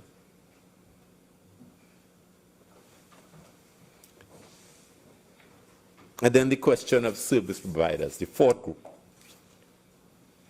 The state's failure with regard to this group is to see them as budding entrepreneurs in all their various forms, whether construction service providers, whether mass career service providers, hotel service providers. I see the Hotel Association are complaining that the state does not have a serious national advertising thrust abroad to deal with tourism. And I'm saying that our biggest tourism product is the mass. And the state has failed to see it as an export-oriented product. Our challenge at this state is to export the mass, to create masquerade cities, models of Port of Spain all over the world, with ourselves as the exclusive providers.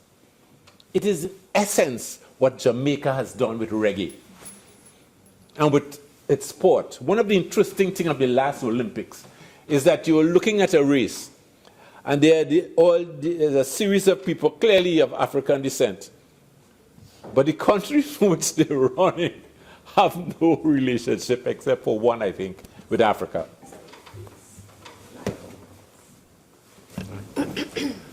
You know, and that was the irony. But the thing is this: Jamaica is exporting reggae, and they're exporting athletes.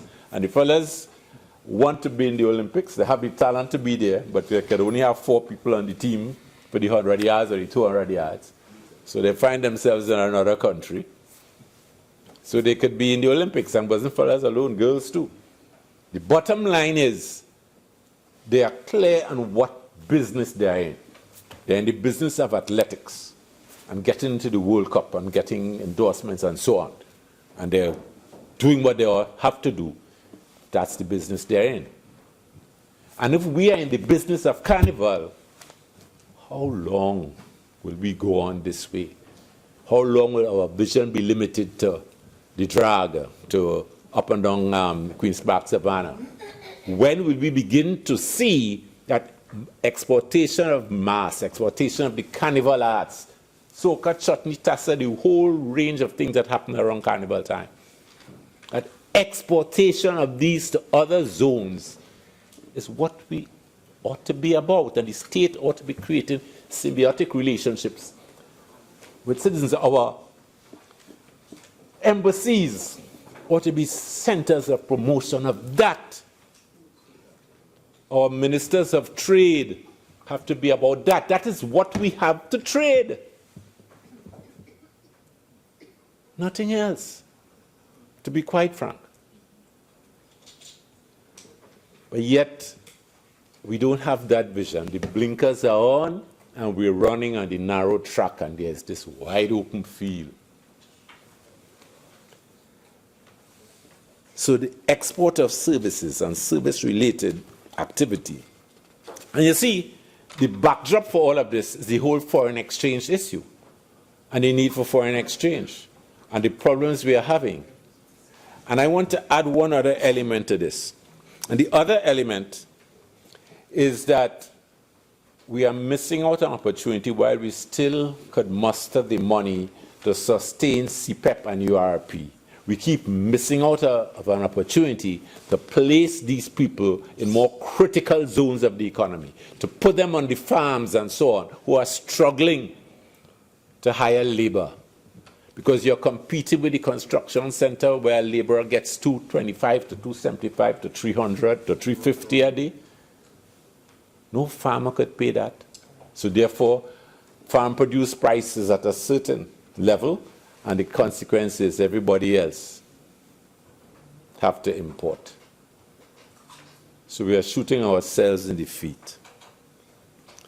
The time has come, if we are to deal with that forex problem, we have to deal with foreign exchange, to deal with the food production problem, to deal with redirecting the economy and diversification, I'm saying we have to bite the bullet and decide on the question of what is the value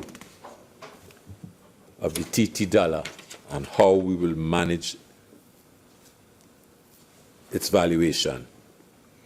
The time has come for the government to reside a greater confidence in the resilience and the creativity of our people. I thank you, Madam President. Senator Samuel. Madam President, I too am thankful for the opportunity to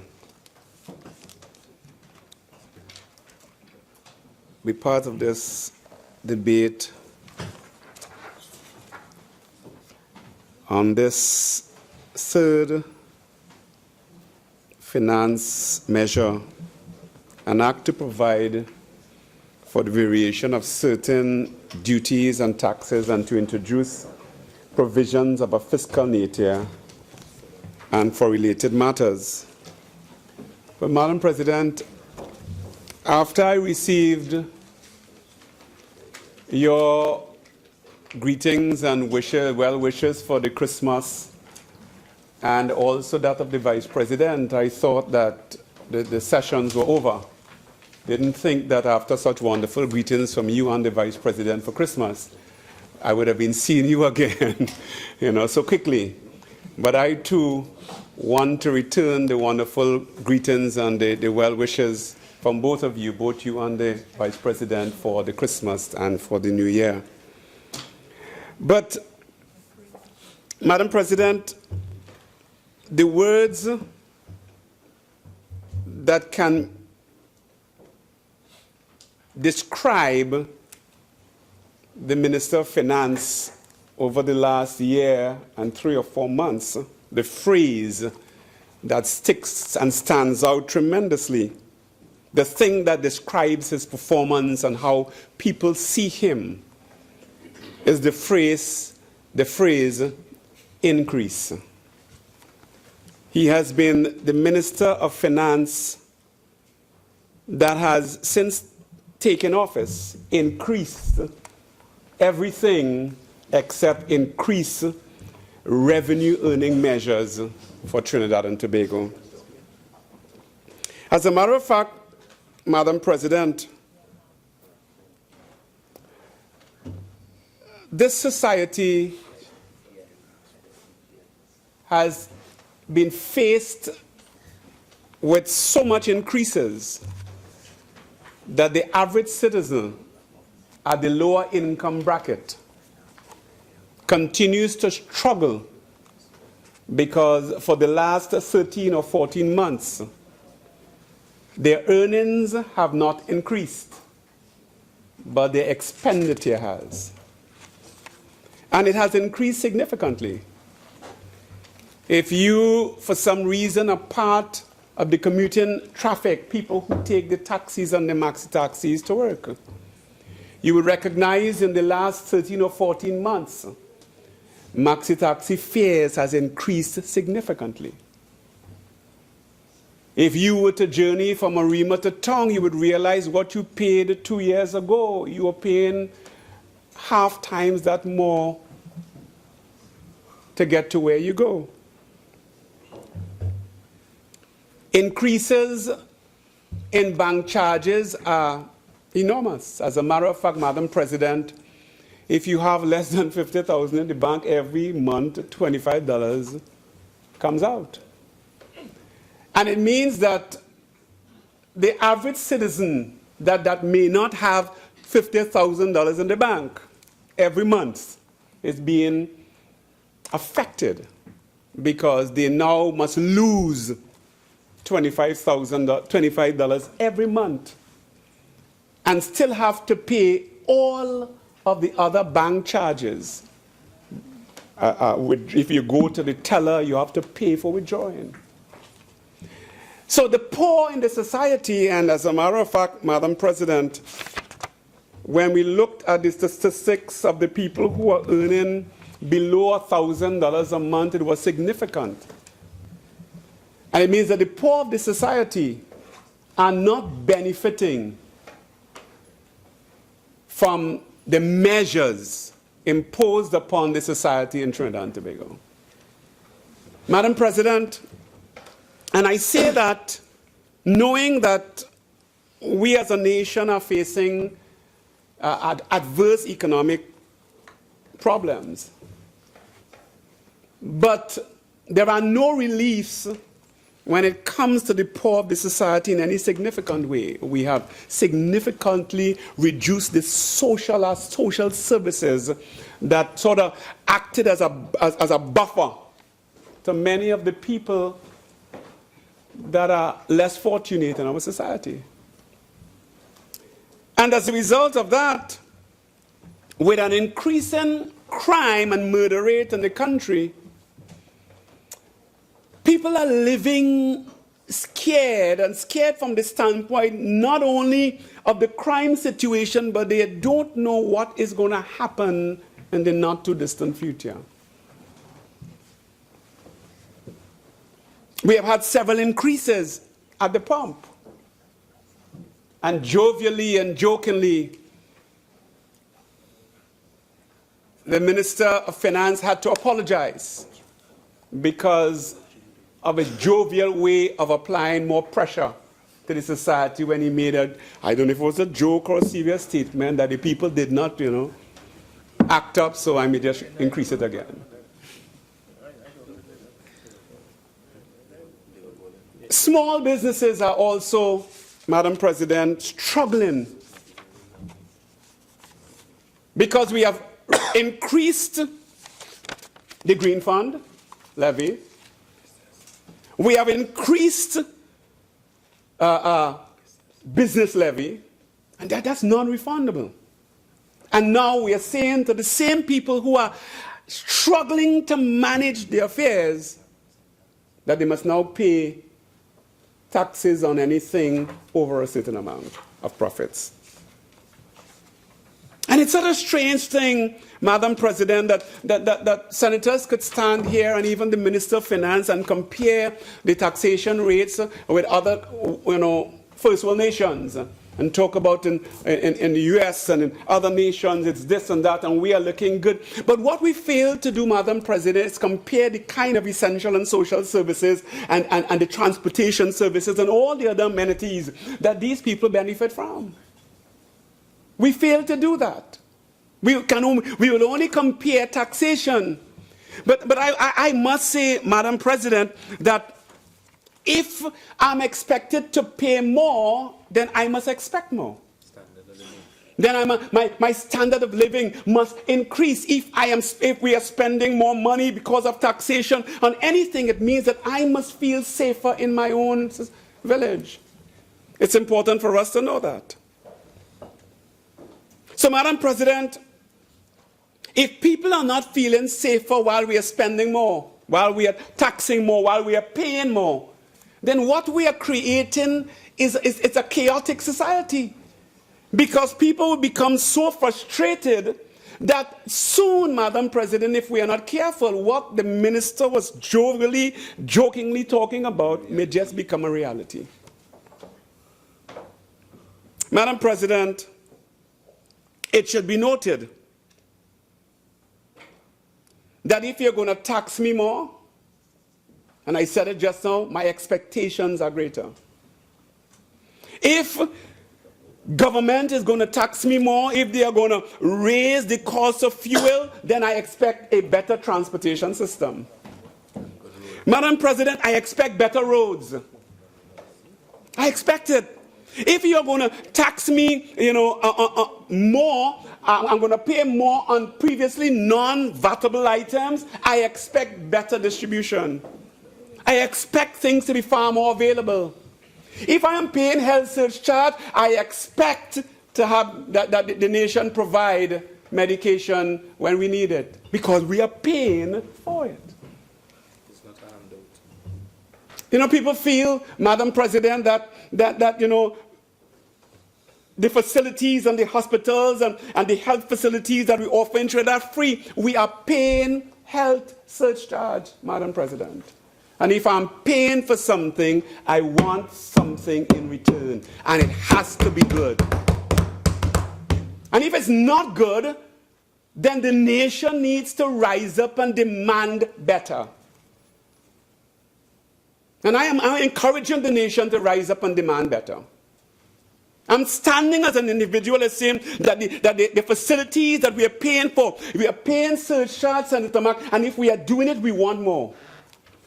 And it cannot be that people are struggling for basic medications and we are paying health surcharge. If we are paying VAT on items that were not vatable before, then we expect far better service. Madam President, business levy, green fund, all these things are up. But you know something?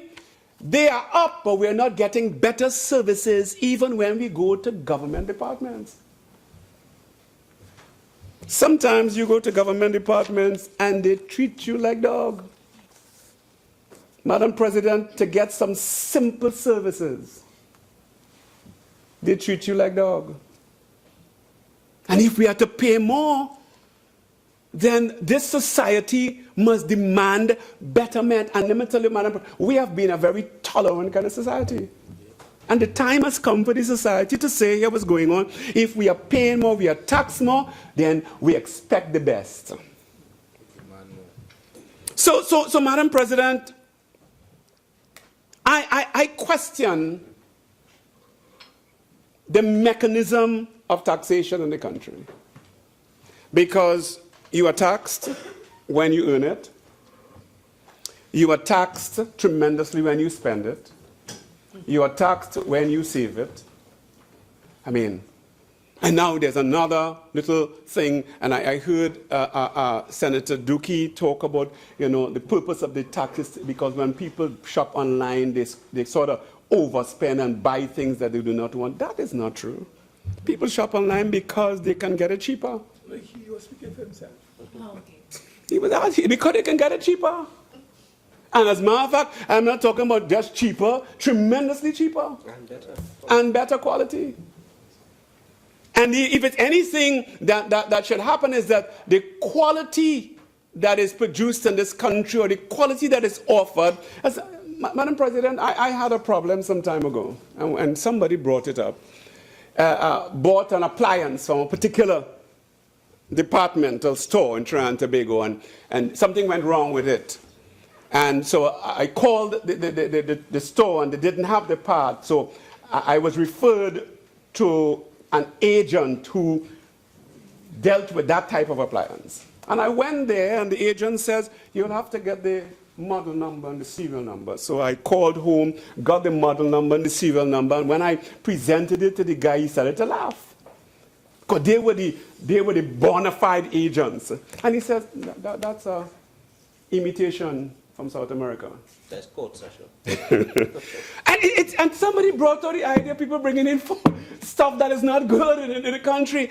It was an imitation that is being sold as the brand. And it was an imitation, it was not the real stuff. So the real part couldn't fit on that. And those are the kind of things why a person will probably go online and buy it.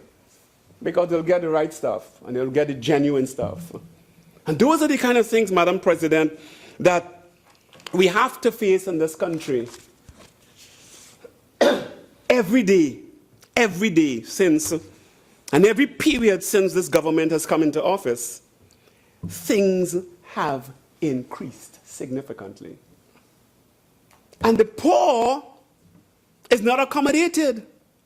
And while things are increasing, there is something else that is also increasing. It is not just taxation, Senator Mark, but the rate of borrowing is increasing significantly likewise. But if you are borrowing more, then, Madam President, you are accountable more.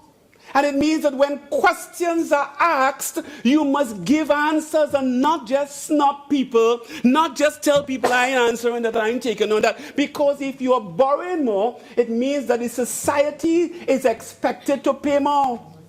The payback is on the backs and the shoulders of the society, Madam President. And that means that the society should have the right to question your plans and your programs. And if, sometimes you question and you are snubbed, and it's important for us to see that, Madam President, but if you are borrowing more, it means you are spending more. I want us to take note of that. If you are spending more, Madam President, then the society should be expecting more benefits. And for the last year and 3 or 4 months, we have not seen more benefits coming to us as a society. But we are spending more, we are borrowing more, we are taxing more, we are raising things more, but there are no more benefits to the society. So I'm quite concerned about that. One businessman, small businessman, came to me and he said to me that, they are just recovering from the business levy and the green fund situation. They're just recovering, they're sort of breaking kind of even now, and then this additional, and Madam President, to a small businessman, $1 million is nothing. That's 20,000. Really, no, to a small businessman who is doing $1 million profit is nothing. But what happens is that a lot of these small business people, when they employ people, the people become kind of family. So they treat them well. Sometimes they treat them better than big business, because they have to keep them employed. So they have to be on top of their game with them. They create a family unit within their business. But small business has to do that, or else they lose them. And so they invest more in their staff. They have functions for them. They do quite a bit of stuff for them. And this small businessman said to me, wow, more pressure again. How could I continue to afford this and still keep the staff the way I keep my staff as a family? Because it is more pressure again. And regardless of how we talk about taxing big business and people who are making millions, Madam President, it has a domino effect. And what happens, Madam President, regardless of where the taxations are placed, it is the poor man that feels it. Because the big business will always find a way to ensure that the man on the street and the poor people who are buying and who are acquiring their services, it triggers down to them. So regardless of how we feel and say, well, people complained about, the poor man being taxed or taxing the big now. Regardless of who if you tax the big, the poor will feel it because they have to pay for it. And it's important for us to see that. And Madam President, while we're in the taxation situation, the online tax needs to be absolutely cleared up in the minds of the society. And that is what I'm asking the Minister of Finance to do. And the reason for this, Madam President, is that it is called an online tax, but to the average person, it's an air freight tax. And somebody came to me and said that family bought something for them, sent it through one of the couriers to Trinidad and Tobago. An American citizen bought it for them, sent it to one of the couriers here to Trinidad and Tobago, and they were taxed on it. And that was not an online purchase. It was somebody sending a gift to this family, and they were taxed the 7%. So the Minister of Finance needs to get the fine print right and ensure that there is some mechanism to determine the difference. And that is not in place, Madam President. It's not in place since it was implemented, since the Minister of Finance read his budget. It's not in place now, and it appears that it may not be in place at all. So really, it is an air freight tax and not necessarily, Madam President, an online tax. It is not necessarily an online tax. And I'm quite concerned about that because quite a number of people receive things through air freight as gifts and as tokens and as different things, Madam President, and then find themselves paying the 7% extra when it shouldn't. And one of the online services clarified to me how the tax is implemented, Madam President, and I just wanted to deal with it just in a moment, because something that cost you $100, Madam President, before there was an online purchase, or it's misrepresented as an online purchase, it's really an air freight tax. It doesn't matter if you get it free, if you buy it online, what you do, you're paying the tax for it. But if something was costing $100 value, the CIF value is $100. Before this tax was implemented, you would have paid 20% duty. You would have paid, then it was 15% VAT. No, the 12.5% VAT, which was another $15. And the total of that thing extra would have been, you would have paid about $135. With the new system, with the new so-called air freight tax under the disguise of an online tax, you pay the $100. It is $7 you pay for the OPT, and then you pay $20, and then VAT is added to that, which is another $15.88, which increases it to $42.88. So really what you're paying is $142.88. That is how it is now. So while you would have paid $135, you're now paying $142.88. And that is how it's being arranged, Madam President. And the Minister of Finance stood in his budget and said it's online, and yet there was nothing put in place to now determine what does he mean by online. I am certain that the minister knows what online is, and I'm scared to believe he doesn't know, because to say it's online when it's an air freight tax, it's a misgiving, it's really misguiding, it is really something that the Minister of Finance needs to be very careful about. And I'm very, very concerned about that, Madam President, because the society is quite conscious and concerned as to how it's being applied. People have come to me saying, but this was a gift, and they had to pay. So it's not online. Okay, Madam President, and I'm asking the Minister of Finance to look into it seriously so it can be clarified as to what is online as opposed to what is not. Madam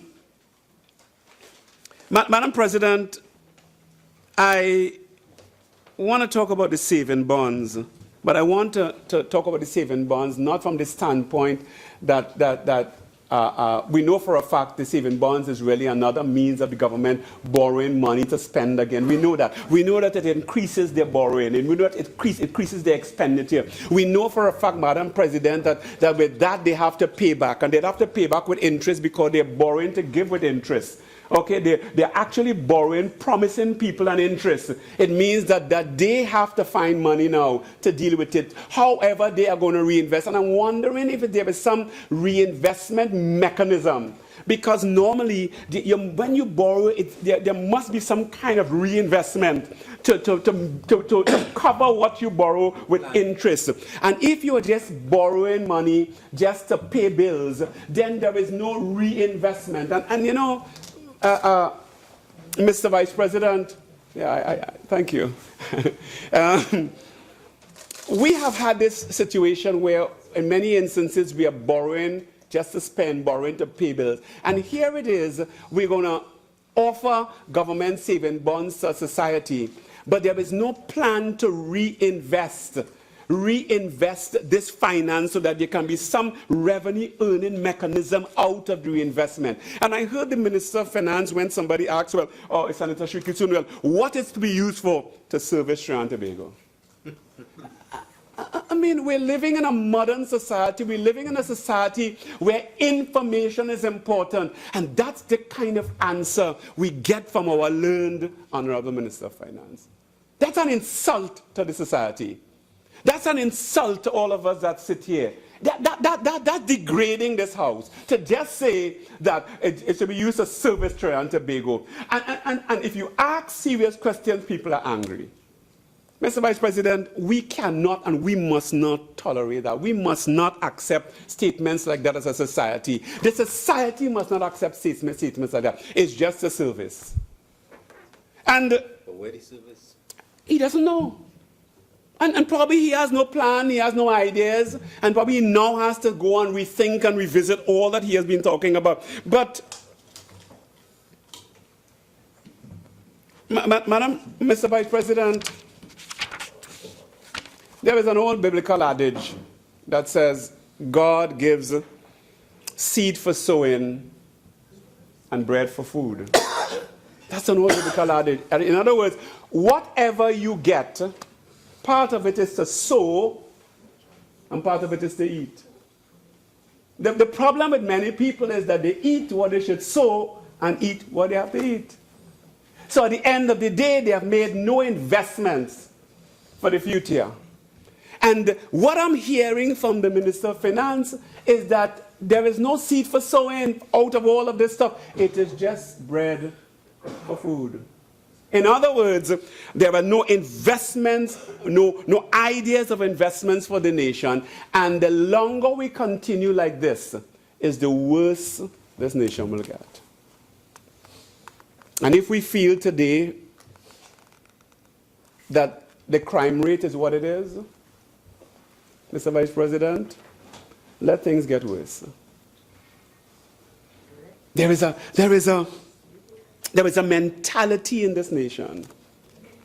I sit on the streets, I go on the blocks, Mr. Vice President.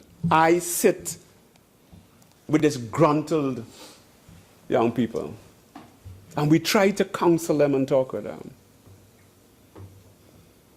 I visit our centers of incarceration. And I can tell you, one person reminded me that he was reading the papers and the question was asked, has the shortage of US dollars affected you? The young man says, it's not the shortage of US dollars, the shortage of TT dollars because I have no work. In other words, I have no TT dollars, so shortage of US dollars doesn't affect me. And it's bad. It's bad. It's bad, Mr. Vice President. And so when it comes to the saving bonds, I am hoping that the Minister of Finance, in order to encourage people at the lower echelons of the society to save, that a percentage of the saving bonds will be set aside for people below a certain bracket. And it will encourage people to save. And because let me tell you something, the big fish will swallow it up. And if we can categorize it and put a certain category, a certain percentage, so that people within a certain financial bracket, within a certain salary bracket, could purchase bonds for future, for their children, for whatever, then to me, that would go a long way, Mr. Vice President. And I think the Minister of Finance should think about something like that, to encourage the people that are at the lower income bracket to save. Because all they do, there are people that are almost living hand to mouth. Their earnings just take them to the max where they have to get paid. And if for some reason their pay is delayed, they are in trouble. I can tell you about parents, Mr. Vice President. They have 3 and 4 children that have to travel on maxi taxis to school every day. And their daily budget is $300, $400, $500 because of where their child commutes. And they have to, it's tough. Their monthly budget is high. So they live hand to mouth. They live, on paycheck to paycheck. There's nothing else. And if we are talking about bettering our society and talking about it, but if you're taxing me more, then why isn't the transportation system getting better in foreign countries? They tax, but the system is better. I can jump on a bus in Flatbush and then get a transfer to a train. I don't have to pay again. As long as I do it within 2 hours of exiting the bus, I have a transfer and it's on time. If they say every 10 minutes there's a schedule and you know when it's coming, I don't even know when the PTSD is going to pass. You don't know. Senator Honorable Cousin, you don't know.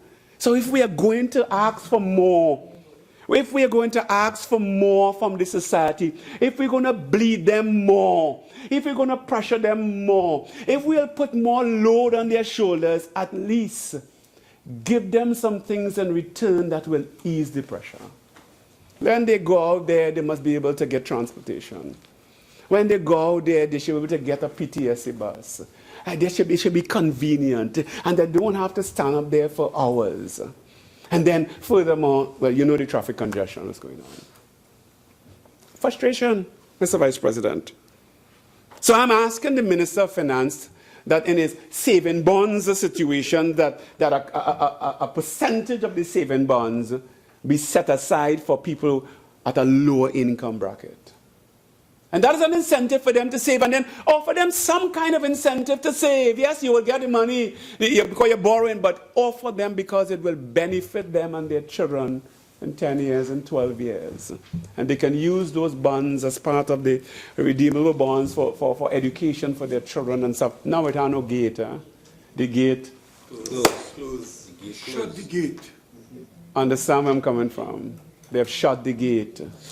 And they're going to shut a lot of other stuff. So I'm asking the minister, and to the honorable ministers in the absence of the honorable minister of finance, please, I'm asking him, set aside some bonds for people of the lower income bracket. To fix the schools, they might need 1 million to fix schools. It's so tough, Mr. Vice President, because at the end of the day, it is not the rich that just feel the pressure. It's the poor. It's not the rich that goes hungry. It's the poor. It's not the rich that stands up in the rain waiting for the bus that probably never comes. It's the poor. It is not the rich that stands at the side of the road in the hot sun hoping to get transportation. It's the poor. And people talk about Christmas and things. Christmas and all of the celebrations that we have are just pressure easers in our society, If you didn't have that, you will have chaos. People have now something to think about. They go and they get a few little things for their children, and their minds are shifted from the pressure of life. That's what happening. Take away those things. And then the situation doubles up. The anarchy doubles up. The madness doubles up. Why? Because people have nothing to relieve the tension that's going on, Mr. Vice President. And that's why people go out and they do things and they make this and they make that. Why they do that? It's to ease the tension. It's not just as the celebration, If they don't have those things to relieve, they go crazy. And we do not want a crazy society. So for the last year and 3 months, all that has been done to this society is summed up in one word: pressure. It's summed up in one word: pressure. And you know what happens? The Minister of Finance seems to be the pressure guy, and it would appear that in a few months from now, more pressure. In March, more pressure. In September, October next year, more pressure. And the pressure will keep building. But let me tell you, Mr. Vice President, pressure does bust pipe. And I am on the streets. I could tell you how people are feeling. So please, Ease the pressure on the poor people. ease the pressure. Ease the pressure. You have taken away so much, and you are now spending more. You're borrowing more, and you're doing less. That's where the problem lies. I don't have a problem with you borrowing, but we must see, and we must benefit from all of those things that are happening. and there are no benefits because there are no priorities, there are no plan, there's no direction, there's nothing. It's by VAPS. We are here today by VAPS. Because we were here 2 or 3 weeks ago, Mr. Vice President, to debate this very thing. Look at here. We were here. And we were told last minute, it's not happening, VAPS. And then all of a sudden, the lower house is no longer sitting for the session. And all of a sudden, one day before my birthday, we have to sit. It's a strange one. I was shocked. One day before my birthday, I should be celebrating already. We have to sit in this house now. You know, you take me out a bit as a minister, right? And we have to sit. Why? Because they probably woke up one morning and realized, wait now, this thing going and happen in January, you know. And wait now, we didn't plan this, wait now. Oh shoots, only call them in quick. And I won't be surprised if something else come up Christmas Day. Christmas Day, they might send out a little notice, only we sit in Boxing Day or something, because we forget so on, so because it has to happen January 1st. VAPS. No plans, no ideas, no direction. And while all of this is taken on, pressure for the average citizen, pressure for the young man, pressure for the young woman, pressure to the family, the single mothers, pressure because there are no reliefs, there are no little middle grants, no little nothing again. All that is over. Mr. Vice President, I don't know about you, but it's pressure. And I just want to ask that we find some way, the Minister of Finance, to ease the pressure on people, on the poor. Ease the pressure, please. I'm going to tell you something. We talk about things. I was fortunate to visit some of the institutions for the boys and the girls and stuff like that. And I'm going to tell you, if we don't do something, I have 5 minutes. 5 more minutes. If we don't do something about that quickly, there is pressure, Mr. Vice President. So I pray to God that if the Minister of Finance, who really doesn't take on anybody, he has shown that. Not even the he has shown absolute disregard, disrespect, everything for anything anybody else says. He has shown it, Mr. Vice President. I hope that the idea of the saving bonds for the poor, within a certain bracket, I hope he would get to his ear and that he would do something about it. I think I support Stuart Young to be the minister. Mr. Vice President, I thank you.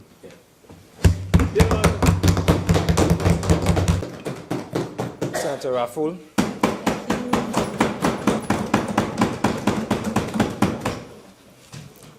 Thank you, Mr. Vice President. As always, it's really an honor to be here and to speak with you all, and I'm very grateful to have the opportunity. Even though a lot of times we raise our voices and we disagree with each other, I know that the only reason we would be here at this hour and so close to holidays is because we love our country and we all want to see it better and improved. And because of that, I know that everyone's here for the right reason. And again, I thank you all for that service to country. Today, we're here to debate the proposed measures in Finance Bill number 3, specifically the proposed increase on income and corporation taxes, as well as the online tax, as well as the increase in savings bonds limit.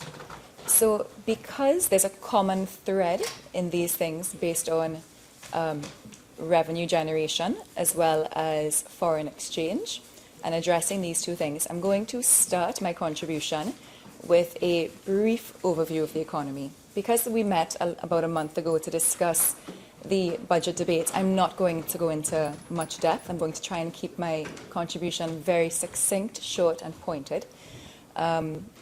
So the first part will be a brief overview. The second part of my contribution will be addressing these proposed changes in light of the overview and specifically trying to match if the current problems in the economy are actually addressed by these proposals or not. And then the third part of my contribution is going to be looking briefly at making some succinct recommendations on how we can go forward and generate revenue from other mechanisms. So regarding the first part of my contribution, looking at the economic situation, I'd like to focus on 3 different variables. 1, the deficit, 2, revenue collection, and 3, the foreign exchange shortfall. So in terms of the deficit, I like to quote numbers that are based on the variables of revenue and expenditure. GDP is not really the most accurate metric to look at because we are an oil and gas based economy, and we can have very large swings in GDP, which ultimately might not impact revenue at all. So revenue and expenditure are the variables I usually prefer to discuss in this context. So the deficit that we're experiencing currently, as we went into quite a bit of depth on during the budget debate, we have had 9 years of successive deficits, as Senator Mahabir pointed out. However, we've only had 3 years of a decline in revenues. So if you actually look at the data from 1990 to the present, we have had substantial economic growth and substantial increases in revenues from 1990 to now. If I remember correctly, the value around 1990 was 13 billion. Now we're at revenues of 36, could be slightly off there, but significant increase. We went from 13 to 17 to 21, etc., etc. One year, I think it was 2005, we went from 20 to 34 billion. This is IMF data, which might be a slight discrepancy from the central bank data. Then 2008, we had a massive windfall from 44 billion in revenues the year before to 62 billion, back down to 41 billion the year after. So 2008 was an exception. But since 1990, massive increases in revenues since then. In particular, from 2008 to the present, while everyone else in the world was experiencing shortfalls in revenue and massive uncertainty, we've been very, very lucky. From 2008 to the present, 2009 specifically, we've still had significant increases in revenue. No one expected this. So we should have been saving. So 2009, our revenue was 41 billion, and then it increased until we got to 57 billion 2 years in a row. And this was, I think, 2014 and 2013. 2015, we dipped. 2016, we dipped again. But to go from 41 billion to 57 billion while the entire world was in financial crisis, this was an opportunity for us to save. That said, while we were still increasing revenue year upon year upon year, we were spending more than we were making. So our expenditure was exceeding our revenue. So if we're looking at diagnosing what are the problems in the economy, the fact that we were overspending, that's our diagnostic. And I think it's, as was stated before, it's just about acknowledging where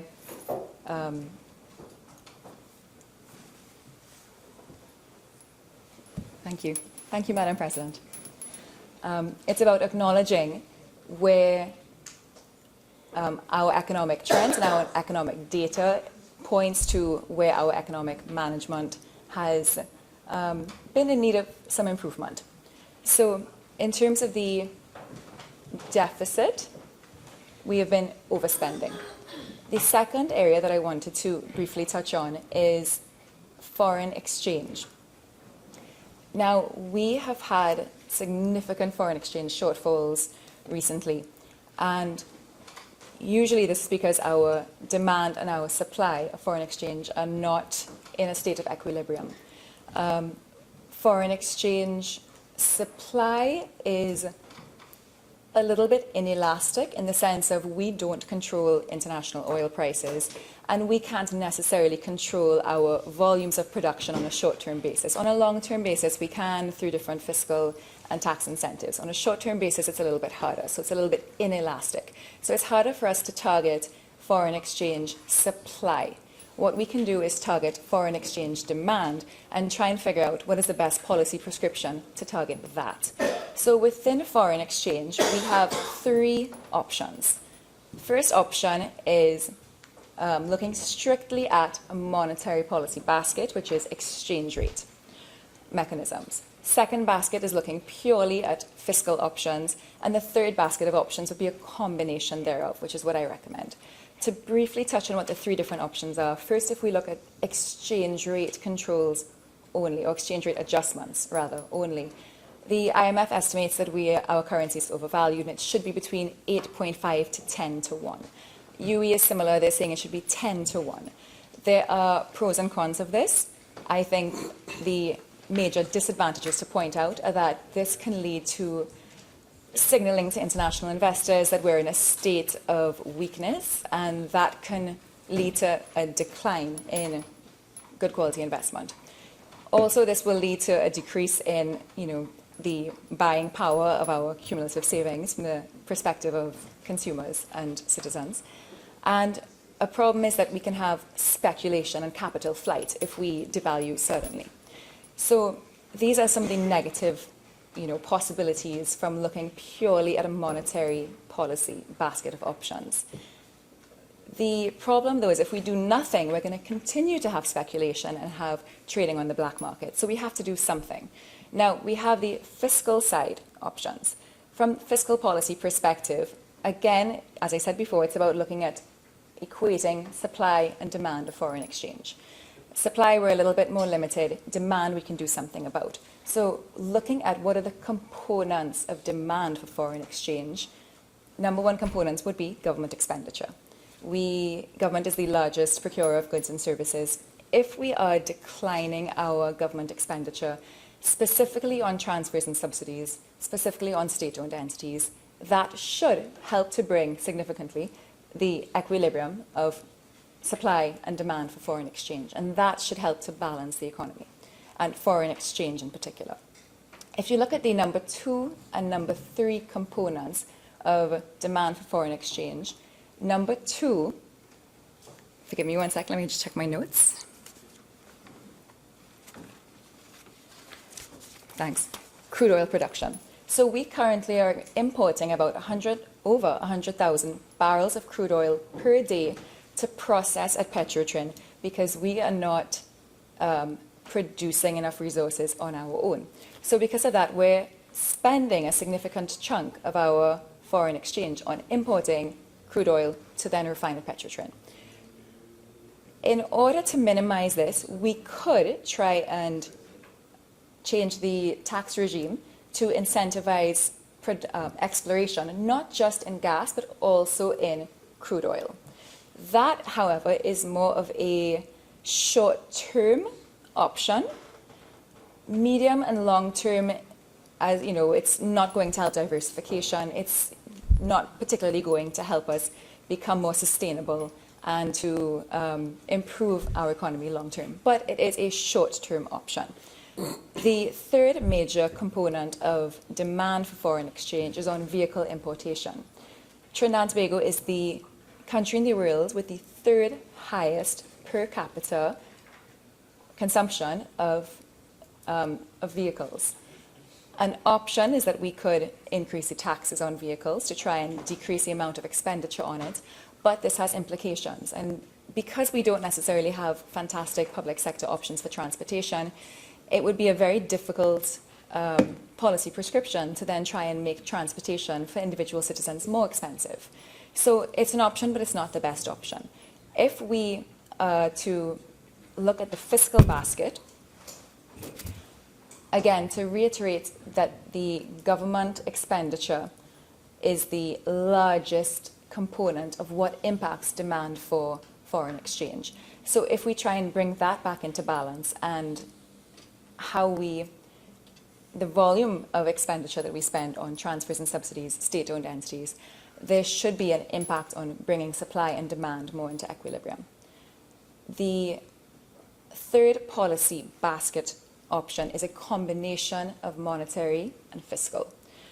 On the monetary side, we have seen over the last year and a half that we've had a very gradual depreciation of the exchange rate by about 6%.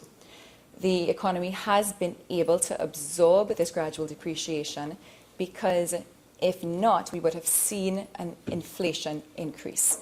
Inflation and exchange rate are interlinked. And if the exchange rate was not adjusted at the right pace, then the inflation rate would have reacted. That said, it is possible to slightly accelerate the rate of depreciation from the current 6% over the last year and a half to say 7 to 8% in the future. So very gradual and helping to bring the exchange rate back into alignment. In combination with the fiscal measures proposed of reducing government expenditure and trying to significantly reduce the outflows that are spent on foreign exchange. So that's the foreign exchange component of the economy. And the third basket of the economic trends that I'd like to briefly touch on is on collection of revenues. So the Board of Inland Revenue has been weak in its capacity to collect the amount of revenues it could be collecting, and reports are that it's collecting from as much as 3/4 of potential revenue to as little as 1/3. So the amount of revenue that it could be collecting is much higher than it actually is. So one example which came to light about 2 weeks ago, there was a great seminar that the Extractive Industries Transparency Institute did. And one of the statistics that came up was that since the EITI started working with mining companies, querying specifically, the volume of tax revenues that was paid by query companies went from $30 million to over $1 billion. So query companies went from paying $30 million in tax revenue to over $1 billion. I don't know if this was over the course of 1 year or over a very short time period, 2 or 3 years, but the information that was presented during the seminar indicated that it was a very, very short time period. So that's just one example of the volume of income tax leakage that could be collected. So that's the conclusion of the first segment of my contribution, of looking at what are the economic trends. The second part, which I'm going to get into now, is do the proposed measures in this bill today address those trends or not?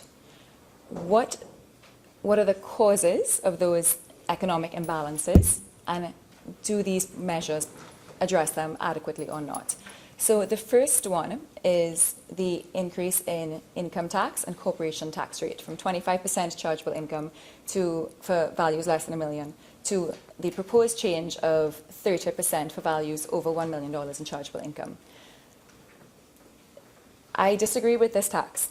I think that it is penalizing citizens that are already compliant with paying taxes, in particular citizens that are emolument income earners, i.e. those where their companies deduct automatically the PAYE from the end of the month. There might not be a large number that are emolument income earners that are making that volume, that are employed by the private sector or public sector as opposed to being self-employed, but still it does disproportionately impact those citizens that are compliant with their taxes. Secondly, there is inequality in this particular measure in the sense that this is asking private citizens, all of us, to pay for the inefficiencies in the public sector system. The reason why we're in a deficit and we're trying to use this as a revenue generating mechanism is because we have overspent. There's duplication within the public sector. You have different ministries doing different things, similar things and having overlapping mandates. I do recognize that there's the intention to decrease the amount of overlap, and I've commended that because I think it's a very positive move, but it's still in a transition process to get there. That said, I recognize that in the short term there's need to create revenue to address that shortfall, and I appreciate that the rationale of this tax is to find alternative ways to raise revenue without going into debt. So in the next section of my contribution, I'm going to be talking about what are those alternatives. But as for this mechanism, increasing the income tax for citizens and companies from 25% to 30%, I don't agree with. It's not in fitting with the causes of the imbalance that the economy is experiencing, and it's not fair and it's not equitable. Second measure, briefly, the online tax, very similar rationale. I appreciate that the rationale is to increase revenue, but it is not equitable, and it is, again, taxing private citizens when the problem is over expenditure in the public sector. And again, I recognize that there's the stated intention to conduct the state-owned entity review and hopefully use that information that proceeds from that review to improve the state-owned entity system. Until that review is completed, I don't feel comfortable in allowing taxpayers' revenue to continue to subsidize a system which is inefficient and in which there are very dubious results of impact. Now, briefly moving on to the last segment of my contribution, I'm going to talk about what are the other alternative ways which we can raise revenue and my technical suggestions for how we can improve our economy of Trinidad and Tobago going forward. As always, these are delivered from a place of service to Trinidad and Tobago and a place of dedication to country. These recommendations came from a recent conversation I was having with a colleague, and we were catching up about different economic development projects. We were both in the field of economics, and spent several hours chatting about all the different things that were happening. And at the end of the conversation, though, the colleague made the remark that, Jan, I think Trinidad's in a great place, very optimistic, as am I, but my concern is that there's so many different projects going on, and if you were to ask me what the 3 priorities of the government are, I can't name 3 priorities. Now, the negative implication of that is that there's a risk that with so much going on, that there's no cohesion, and at the end of the day, very little might actually get done.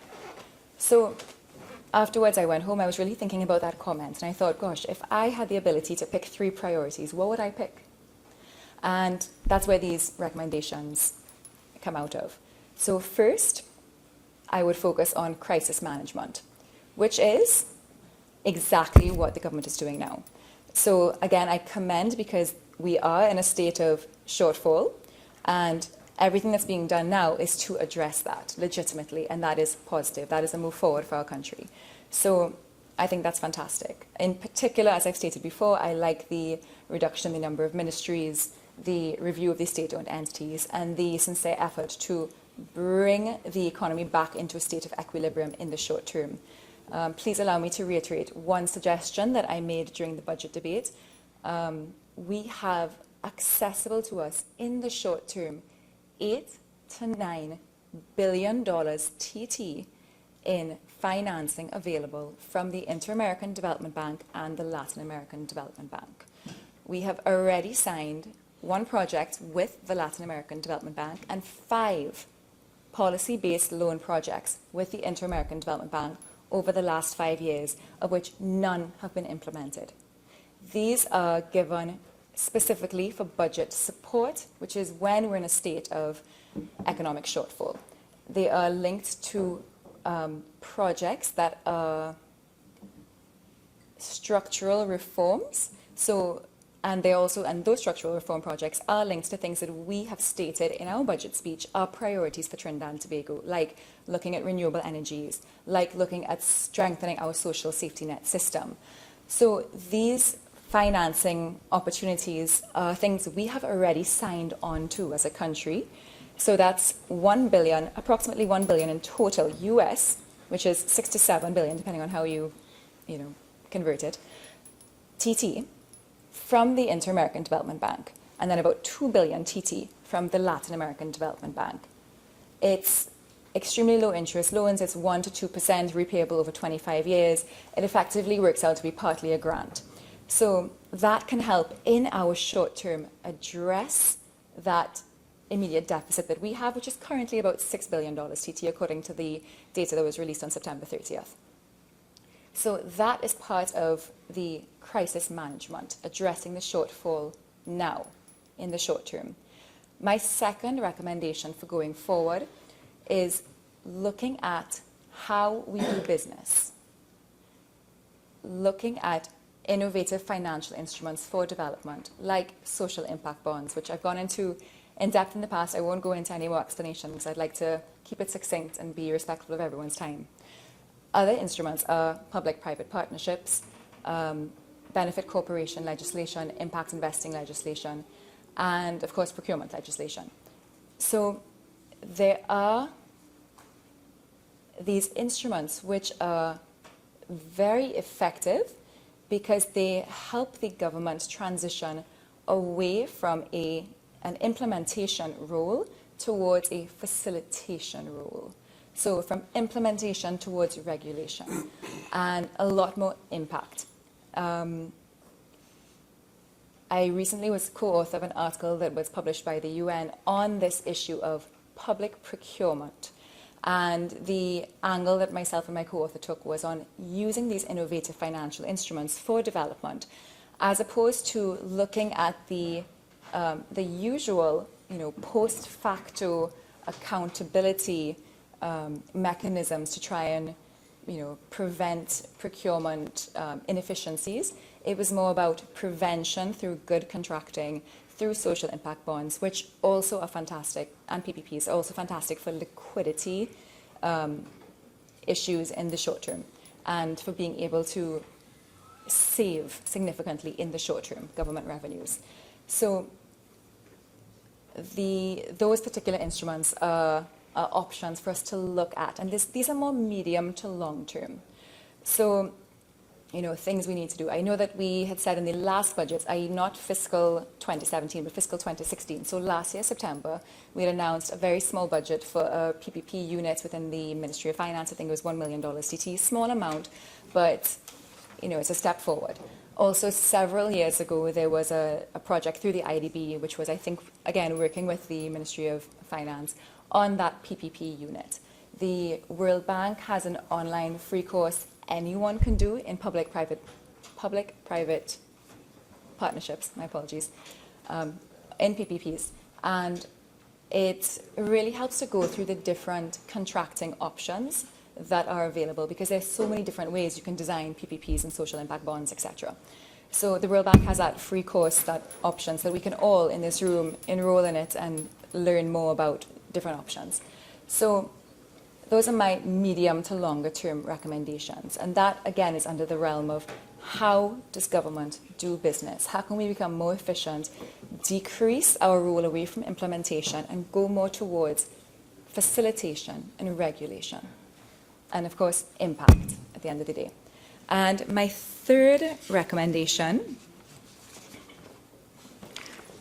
now this hasn't been spoken about much, and it's about indicators. It's about how we measure well-being. I have spoken about it very, very briefly. I'll just touch on it again. The usual measure within global economics is to measure GDP as a measure of well-being. There are some severe problems with GDP, and because we're in an oil and gas economy, natural resource-based economy, there are more evident problems with that here. So, for example, as I said, our revenues went from 13 billion in the year 2000 to now 30-something billion. It was 57 billion for the last 2 years.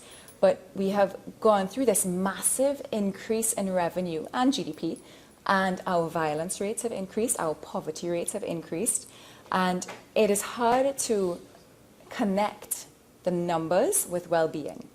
So what I would suggest is that we make sure we are measuring what's important to us as a society. So there are some other alternative indicators available. The UNDP has the Sustainable Development Goals.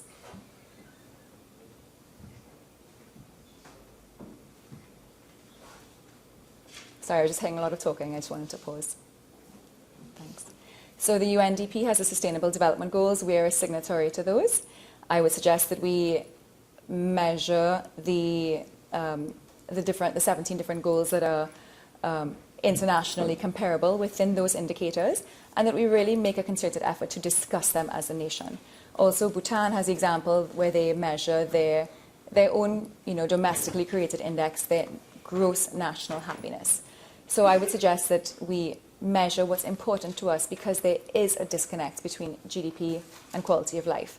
So, for example, to be very brief on this, if our number of people in prisons increases, our GDP increases. If our gasoline consumption goes up because we spend more time in traffic, our GDP increases. If the price of iPads goes down and iPads are more accessible to the population, or technology in general, then our GDP decreases. So it's very hard to say that GDP is a proxy for well-being. So it's really important that we have indicators and measures of well-being that are locally relevant to us and help us ascertain if the expenditure that we are giving out has an impact in terms of quality of life. So that's it for my presentation, my contribution. I tried to be succinct, and as always, I hope to speak from a place of service and contribution to country. Thank you very much, Madam President.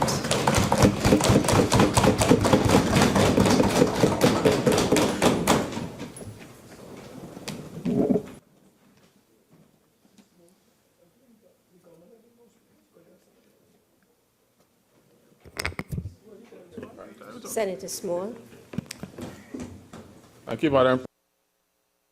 There's some reluctance to continue. Thank you, Madam President. And I want to thank my colleagues and all who've spoken here this evening, this morning, this afternoon, tonight, as we look at the Finance Bill number 3, 2016. And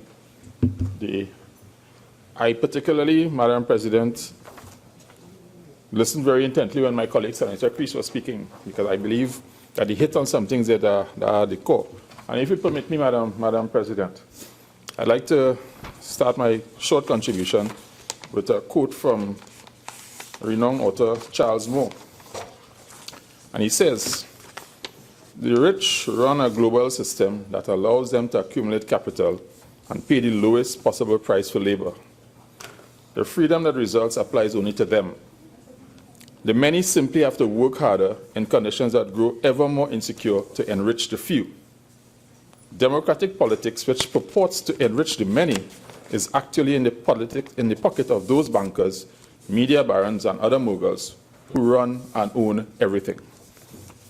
And I use that deliberately, Madam President, because we find ourselves in a situation where I understand the challenges, or at least I have a good grasp of the challenges being faced by the Minister of Finance with the fact that we have a $37-point-something billion revenue expectation. But the expectation for expenditure is $16 billion in addition to that, give or take. So I understand some of those challenges. And that these measures before us here this evening, Madam President, it really is a way of financing a gap. As my colleague, Senator Raffoul, just mentioned, we are an oil and gas, we are a natural resource economy. And it's going to be that way for some time. We must accept that. It's going to be that way for some time. If we keep talking diversification requires innovation, it requires creativity, it requires people to think differently than the way in which we're operating now. It requires the removal of subsidies. Until we're ready to do all of those things at the same time, diversification sounds nice, but it's going to be an even higher hurdle to get over. And Madam President, I want to urge a note of caution, because I'm excited by the current oil price. WTI is about $52 closing today, give or take, in some sense. And it's because the major oil producers have started to hurt that they're taking decisive action. Saudi Arabia in particular, they started off before this crisis, their sovereign wealth fund was $750 billion US, large amount of money. But in the past 20 months, they've burned through 180 billion of that. So they're starting to pay in, and they're starting to see that they can continue to sustain their operations at this low oil price, in spite of all the cuts they've made. So they've gone about trying to say, listen, we need to get the oil price back up, because we need to get revenues up. The issue we face here in particular, Madam President, is that I think I shared during my budget presentation. Even if the oil price doubles to $100, government revenue from oil, as it is currently structured from the production of oil, for export in particular, we may only see about a doubling of that to about $2 billion. So that what we really need to do is work on increasing production. And this is where we've had a massive, massive, massive problem. Madam President, if you permit me, the 101 of an oil business, oil by its nature, you're producing oil, oil is a naturally depleting asset. You produce it, and it starts to go like that from day one. That's how it is. If you want to continue to be in the oil business, you have to continue, when you get revenues from the production, you reinvest in other production to support your production base, to keep your revenue stream steady and allowing you to make a profit.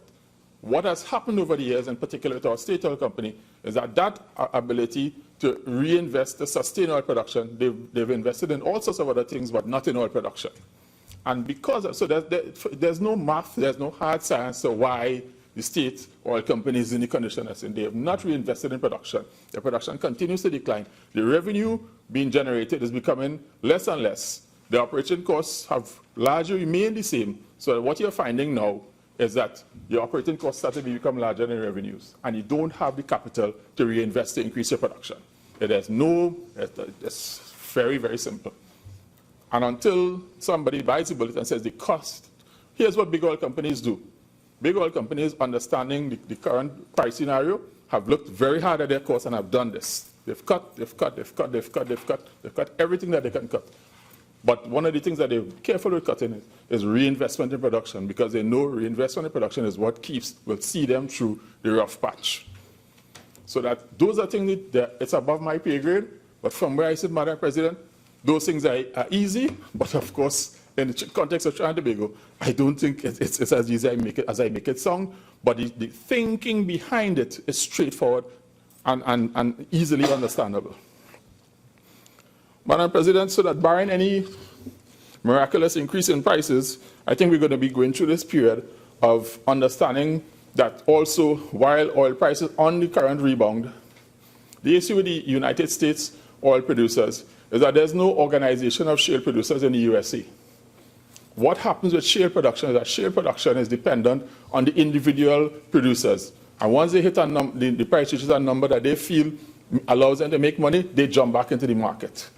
So that while price of oil is going up, the US oil producers, they are jumping back in the market at different price levels. So that I think that while oil prices are going to probably trend a little higher, that is a moderating effect. So we'll see how it goes. I make no predictions because I've been wrong on that before and I'll probably be wrong on it again. Madam President, like some of the other persons, I want to touch briefly on the online tax. I have a question for the Honorable Minister of Finance. I need some guidance. I understand that prices of goods would cost more in Trinidad and Tobago as opposed to in another place because it helps support business. It pays for jobs, it pays utilities, it pays a bunch. So I don't expect if something is $100 US to get it here for $800. I expect to pay more. I think the issue is a gap. How much more? I think I related to one of the members of an item that I purchased online a couple of weeks ago for $40 from Walmart. I go downtown to the store that's selling the same item. It's $900. So I try to say, okay, I pay, I ship it. In fact, I purchase 2 of the items, I ship it. It costs me less than buying one here. And so that in a situation where we're in a tight economic scenario, it is very understandable where people are looking at a finite amount of money. Buying things online becomes very, very attractive. But I listened intently to the Honorable Minister of Finance. He said he's hoping to get, I think, $3 million this month. So that on a good year, probably $36 million. I'm not sure if that's the best way to get revenue. You're actually penalizing the small man who's trying to optimize his few dollars. And I'm not sure, I'm not convinced that this is the best way to allow the government to earn more revenue. I've put it on the table here, Madam President. We have an electricity subsidy that I have conservatively estimated at $700 a year. I am not misunderstood. The National Gas Company sells gas to TNTech, who passes on to PowerGen and Incogen, the producers. The price at which the National Gas Company pays for that gas as opposed to the price that they pay for the gas, it tends to be there's a gap. I assume, if you assume that there's a $1 difference between what they pay for the gas and what they sell it for, so a $1 loss, the subsidy is $700 million. And that is an extremely conservative estimate. Here's the other element of that. Electricity is being priced at a flat rate for domestic consumers, so that those who could afford to pay more are actually benefiting the most from the subsidy. So I'm saying, I understand. I saw, I think, in the newspaper today or yesterday, where the TNTech put in their rebate as in the budget for people getting their bill below $300. That's laudable. But I have argued that the persons who are high users, high domestic users, there should be some sort of tariff or tax or something on those, because we are actually subsidizing those who could afford to pay the most. They are getting the bulk of the subsidy. So something that needs looking at. And I am sure if we look at that somewhere, we'll generate more than $36 million very easily. There's a potential double benefit. If, let's say, you put on some sort of charge for customers who are high users, one or two things that happen, Madam President. Those persons could decide it's an insignificant amount given their deep pockets, so that at the very least, TNTech gets more, the NGC gets more. Or if they decide to conserve electricity and cut back on their bill, the less gas is going to be used to produce electricity. That means NGC could take that same gas and sell it for higher money to other customers to earn revenues in US dollars. So the online tax, I understand why. I'm not convinced that it allows, given the number that we're working with, $40 million. It's money. If somebody gave me a check for $36 million, I probably would have been out of here very quickly. But I think that we need to also look at the ways in which there's opportunities to earn revenue for the state that is sustainable, and has multiple benefits, as opposed to, as many people say, you're penalizing the small man. Madam President, as I've shared with my colleagues here before, I'm a regular person, I'm a normal guy, and I feel the pain of I live in a regular people area, as I call it, and people are struggling. People are really, really struggling. The average person is really, really having a tough time in this country. And the opportunity to get goods quality goods at an affordable price is something that people aspire to, and we shouldn't necessarily be penalizing them for that. And that's what some people are feeling.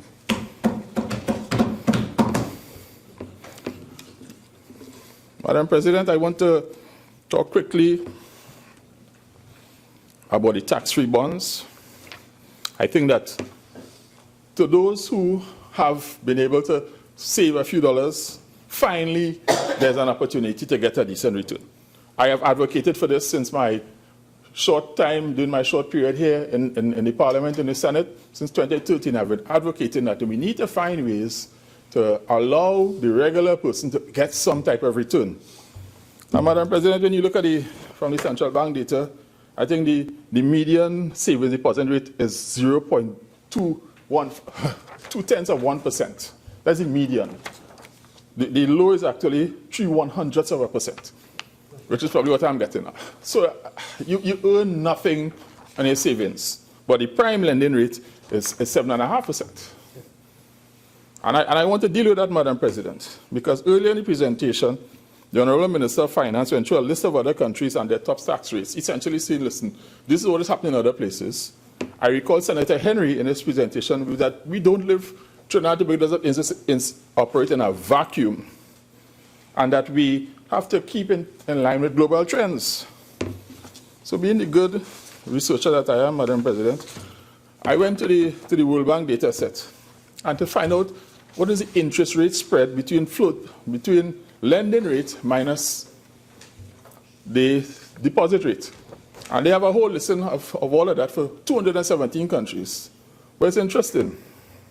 In Australia, the spread in 2015 was 3%. In China, it's 2.85%. In the UK, it's 2.2%. In South Africa, it's 3%. In New Zealand, it's 2%. In Mexico, it's 2%. In Korea, it's 1.7%. The spread between savings and deposit rates. And here's the number I really like. In Canada, if you all know the origin country of some of the big banks in this country, the spread between savings and deposit rates is 2.7%. Yet we have those same parent banks operating banks in this country, and the spread is 7%. But in their home operation, the spread is 2.7%. So that somebody has to be able to say, this is legal robbery on the citizens of Trinidad and Tobago, and it needs to be addressed. Why does it take to be hammering the same thing over and over and over for someone to say, whoa, there's nothing wrong with persons making a return? And, Madam President, I'm belaboring this point. We also talk about bank fees. On a previous occasion, Madam President, I still can't find any later data from the central bank data set than 2013. I just want to remind persons that, according to the central bank data set here, the banks earned in 2013 $1 billion in fees, of which service fees accounted for $757 million in service fees in 1 year. And that's 2013 data. I was reading, and I saw, Madam President, that Her Majesty's Treasury and the Chancellor of the Exchequer in 2015 put a cap on domestic credit card and debit card charges. The cap in the UK, Madam President, as of December 2015, for charges for domestic credit card use is 0.3%. And the cap on charge for UK, if you're using a debit card in the UK, is 0.2%. The regulator placed a cap on how much the banks can charge for fees for using their cards. And someone was speaking earlier about the challenges that the gas station operators are having in this country, and the margins are thin, and they have to pay 3%. The banks are, I think my good colleague Senator Maravia says, they have a whole floor in the building where there's the gurus who their whole job is the schemers to design ways to come up with fees to charge persons. And I think it's time. I think several chambers are now starting to speak about it and understanding that it's the fee system, the schedule and way in which the banks address this disadvantages citizens and businesses. And it requires a hard look and a straight conversation, because you can't be generating this type of money on the backs of people in this type of economy where we're struggling. It requires a hard look, and the regulator has the authority. But again, it may be above my pay grade. And if we understand how it works, Madam President, also, if you want to have a links machine in your business, even a small business, you have to get that machine from the bank, and then you pay them a monthly charge for it. In other parts of the world, you go, you buy a machine, and you simply take it to the bank and let them program the machine, and you have your machine in your business place. But the local banks don't want you to do that. They want you to be paying every month for the machine that they give you. They don't want you to own the machine. And there's several things in the way in which the banks operate that allows them to continue to rake in all sorts of fees. And I have nothing against businesses making a profit, but I think at this stage, when we, as the Honorable Senator Henry said, we cannot ignore global trends. Trinidad and Tobago does not exist in a vacuum.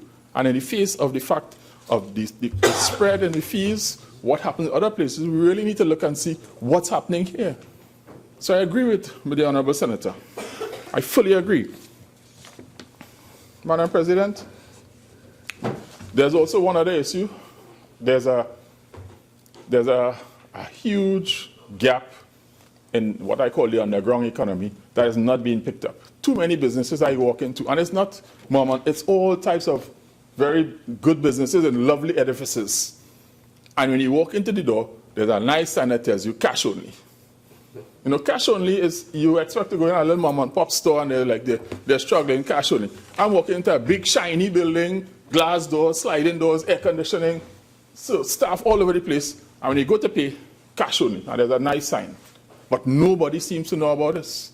And I don't want to call those business places, but all of us have been to many of them, providing all sorts of very good services. I've had to partake of those services. I don't understand if I go to a business that's in a big building, that is, I am sure the board of Al-Rawi would love to find out why you're running a huge business and there's a big sign at the door, cash only. Why isn't that being tackled? Why don't target the mom and pop salon, target the big guys. Target everybody. Madam President, as I close on the issue, I would like to ask every member to spend a couple of minutes when they get a chance. There's a website I would direct them to, in particular the Minister of Finance. There's a website called www.banksathieves.org. And it's a website by some enterprising Australian businessmen who have decided that they're fed up with the Australian banks and their fee schedules, and they actively encourage people who think that the banks are robbing them on their fees, and they take the banks to court. And they've set up a website called banksathieves.org. And I just found it very interesting, and they have several cases that they've won where they force banks to reverse fees and repay fees to customers. They do class action lawsuits against banks. And this is what is happening, because if we don't take action, it runs away. It simply runs away. Madam President, the other short issue I want to talk about, I'm close to wrapping up. I have no problem, madam. I understand my good colleague, Senator Raffoul, when she spoke about we are increasing the taxation burden on those who are captive. So I understand that, but I also understand that as Minister of Finance, your options are limited. Your options to earning revenue are limited. So it's a catch-22. Damn if you, forgive me, that's on par. Whether you do or you don't, you might find yourself in a problem. So forgive me, Madam President, I apologize. So I understand that challenge, but I also think that I am certainly in Senator Creese's camp, where the banks are in receipt. If you receive any type of funding from the government, you have to open a bank account. And you must get that money through the bank. Why favor the banks? What about the credit unions? Why? What is the problem with allowing a public servant who earns a salary to be paid at the credit union? You might be surprised at what will happen with the banks with their fees and their charges and the spread between their rates. What is really the problem? Why can't I, as a civil servant, I would like to get my money at my credit union, please pay my salary here? What is the administrative hurdle? There might be actually quite, if that is in place, the banks might find themselves in some challenges. But I would like them to then really be innovative, rather than have a head full of schemers, have a floor of persons who are trying to design products to get customers back to their business. And I think this is what we need. These are the things that we need to look at. I totally support that those who earn more should contribute more. I think earlier in the presentations today, we went through a list of the tax rates in other countries, but aligned to what Senator Samuel spoke about. If people are paying taxes and paying more taxes, then they should expect more in services. The services have to be able to be delivered consistently. So I have no problem with if you're earning more, tax more, that's fine. But at least if I'm paying taxes for services, I should receive those services without any hindrance. So, Madam President, as I begin to wind up here in my short presentation, I think that the measures described here are measures that I understand. I don't support all of them. I believe that these are things that could use a second look. And I have a question for the Honourable Minister of Finance, in particular the online tax. It was raised by, I think Senator Ramdeen or Senator Samuel. Because I, too, have had an experience where someone shipped an item to me through air freight, and when I got the invoice, I was charged. If someone is resident in the US and they ship an item to me air freight, why does that attract online tax? Is that an anomaly that needs to be worked out in the current system, that they haven't thought that through? I would like to think so. But I can't see the logic. If the logic for the online tax is that we're trying to manage the foreign exchange drain in Trinidad and Tobago, if I have a relative overseas and they ship something to me air freight and I receive it, why is that attracting online tax? You can look at it like, but why should I pay that? But at that point, you can't argue with customs. You just pay and you leave. There's no point to argue. That is not the place to argue it. You have to argue that elsewhere. So I think there's probably some tweaks and some things that need to be looked at. I expect that in a new tax framework where you're trying to roll it out, and there's going to be some bugs that need to be worked out. I think that is one of the things that I would like to understand if perhaps it's an oversight and it's something that we need to look at again. Madam President, as I begin to wrap up, Trinidad and Tobago is in a place now where I am starting to be very, very concerned in a serious way about the way in which things are going, because we find ourselves in a place where a lot of things are happening that don't, for somebody like me who's of a relatively rational mind, I can't place a finger on why some of those things are happening. And we're all aware of the things that are happening. And I think that when we put measures out there that for whatever reason appear to put pressure on people, there tends to be an effect. And it tends to be a negative effect. And whether it's intentional or otherwise almost doesn't matter. I think that we have to be careful with measures where we are trying to run an economy and we're planning. My concern is always the planning horizon. I'm not sure or very clear, Madam President, about the planning horizon. So that if we're planning and we're saying, okay, in the Honorable Minister of Finance's budget presentation, he said they're hoping to have the budget balance by 2020. I would have liked to see, if that is the case, give me what your current estimates are, what the revenue is going to be, and what your expenditure is going to be that allows you to balance the budget. Some sort of projection. It will change, but at least let me wrap my mind around it. What are your plans, where you're going to cut, or where you expect to get more revenue? I am still digesting a lot of information because I think this session was very, very interesting today. I continue to say that every day I come here, I learn because I don't know everything. I have a few thoughts and some ideas on some things, and I relish the opportunity to share them with my very good colleagues here. And the fact that people are patient with me, I really, really am thankful for. So, Madam President, I think that I want to wrap up by saying that, by reading a quote again from Proverbs 22:7, and it says, "The rich rule over the poor, and the borrower is a slave to the lender." We live in a place where we have to be careful. We are increasing our borrowings, and we have to be careful we do not become slaves to those who we borrow from. And it's just a note of caution. Our revenue situation is very unpredictable. I think that, as I outlined before, we are an energy, oil and gas, natural resource economy, and that for the next 12 to 18 months or even 24 months, I think that the market is very unstable, very unpredictable. And on that basis, we should be thinking of trying to normalize, find a way in which we could normalize our operations. And by normalize, I mean cut. We need to really attack it a little more aggressively. I think the Minister of Finance is such a nice guy. When he read his budget, I'm like, wow, this was really a very nice budget, because I was expecting more doom and gloom.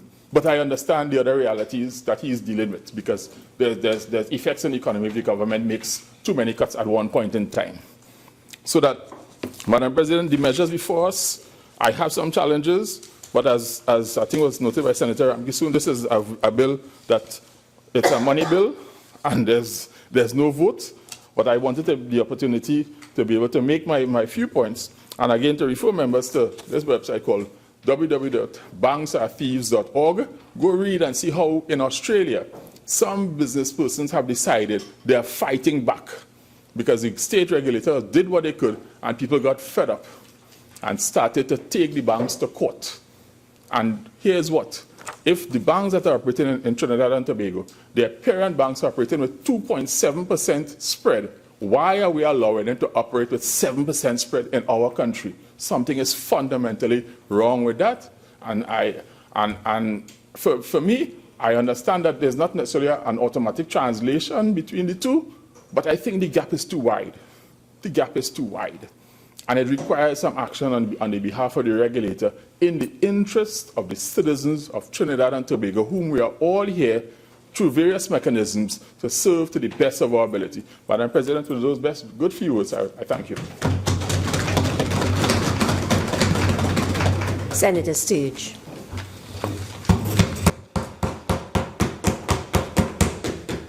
Madam Vice President, Madam President, it's that time of night. Let me not take the Senate, see if I can say what I have to say in 15 minutes. Because, and let me start with a complaint. Why are we debating this bill at this time of year when we were scheduled to debate this bill 6 weeks ago? And it seems as though there's a trend, and I hope in the new year we can see, if it is a trend, we can see that trend stopped and things corrected. But why are we waiting until we are approaching the deadline to bring bills to be debated in the Parliament? This is not the first instance. I'm not going to refer to the other two, but I assure you, and I'm quite certain, that we all know that there are at least 2 or 3 instances when the government brought bills very close to the time when deadlines were upon us. So that's my first complaint. My second complaint was espoused by my colleague in the independent bench, Senator Ramkissoon. It relates to the legal opinion, which we were promised, I believe, 6 weeks ago. And 6 weeks after that, we are still awaiting that opinion. That cannot be right, Madam President. And the situation is exacerbated when one hears that this legal opinion was provided to the media. So it seems as though the media has more rank than the members of this House. I don't... and maybe the fact that the media financiers, or one of the financiers, or most of the media houses are financiers of this government, that might explain why. But in any event... Madam President, you can't allow the media financing the government. It's imputing improper motives. No. Yes, that you are going beyond propriety there. Okay. So could you withdraw that statement, I'll please? withdraw it. Disown everything, but everything is disowned. Okay. I'll withdraw it. Maybe it's not for this House. But in any event, let me go straight to the bill itself. Now, I don't know what's the purpose of this online purchase tax. Is it a revenue-generating measure, or is it like the measure we debated some time ago with respect to motor vehicles, where you are seeking to change a behavior? Now, I'll deal with both scenarios because I don't know which is which. But before I deal with it, if I can take, Madam President, if I can take you to Clause 6 of the bill. It says the Miscellaneous Taxes Act is amended by inserting after Part 14 the following part, Part 15, online purchase tax, and it reads 71. A tax called the online purchase tax shall be charged on the value of a good which is A, purchased by means of an electronic transaction, B, imported into Trinidad and Tobago by air transportation, C, consigned to a consumer, and D, entered from a transit shed. Now, first things first, I've looked at the bill and I see no definition of what is an online purchase tax. I guess we have to assume what it is. But because there's no definition of online purchase tax, there's great force to the point made by one of the earlier speakers, and I believe Senator Small was one of them, that this doesn't target necessarily Trinidadians or residents here who use their electronic cards and so on to purchase goods online. Because if someone uses a credit card someone living in the United States, not a U.S. citizen, purchases something for you and sends it by air transport, and it meets all of the criteria, the prerequisites set out in 71A, then the recipient is still subject to this online purchase tax. So it's unfortunate that there is no definition of what online purchase tax is. Now, that being the case, I'm wondering why not simply say, and it might make more sense if this is about revenue generation, why not simply say we are increasing import duties? Why not simply say we are increasing import duties by a further 7%? And in that way, we don't have this confusion. Now, I looked at, because I tried to demystify one of the terms which seemed to bother Senator Ramkissoon. What is the value of a good? So I see value of a good is defined in subsection 2, which says 7% of the value of a good and is payable by the importer. And then subsection 3, value of a good, means the value determined in accordance with the 6th schedule of the Customs Act. So I went to the Customs Act to see what value of a good means. And there are at least, from my last count, about 4 or 5 different definitions, so I don't know which is. But in any event, be that as it may, my real contention is if this is revenue generating, sadly this is going to fail. It's going to fail for a variety of reasons, but the main one is this. If you look at the prerequisites in 71, the A, B, C, and D, all 4 prerequisites must be satisfied before the tax is levied, because when we look at C, it's co-signed to a customer, and you see the word and, which is conjunctive. So it suggests from normal legal drafting and interpretation that all 4 must be satisfied. And if all 4 must be satisfied, and you are hoping to generate revenue from what you call an online purchase tax, then it must mean for this tax to kick in that the goods imported into Trinidad and Tobago must be imported by air transportation, which is B. Well, it's not so. That's disrespectful. Right. The problem is this. If this is revenue generation, or if you are trying to curb a behavior, you're not curbing any behavior. Because if I order something online and I'm going to pay 7% if I bring it by air freight, I can simply say, you know what? I don't need it right away. I'll bring it in by sea. And if I bring it in by sea, then the government is denied this tax here. So that cannot make sense. If we are really seeking to generate revenue, I think the better thing, and I'm not, this is not an attack on anyone, I'm simply saying this because it has become quite obvious that we've reached a place where we need to generate revenue.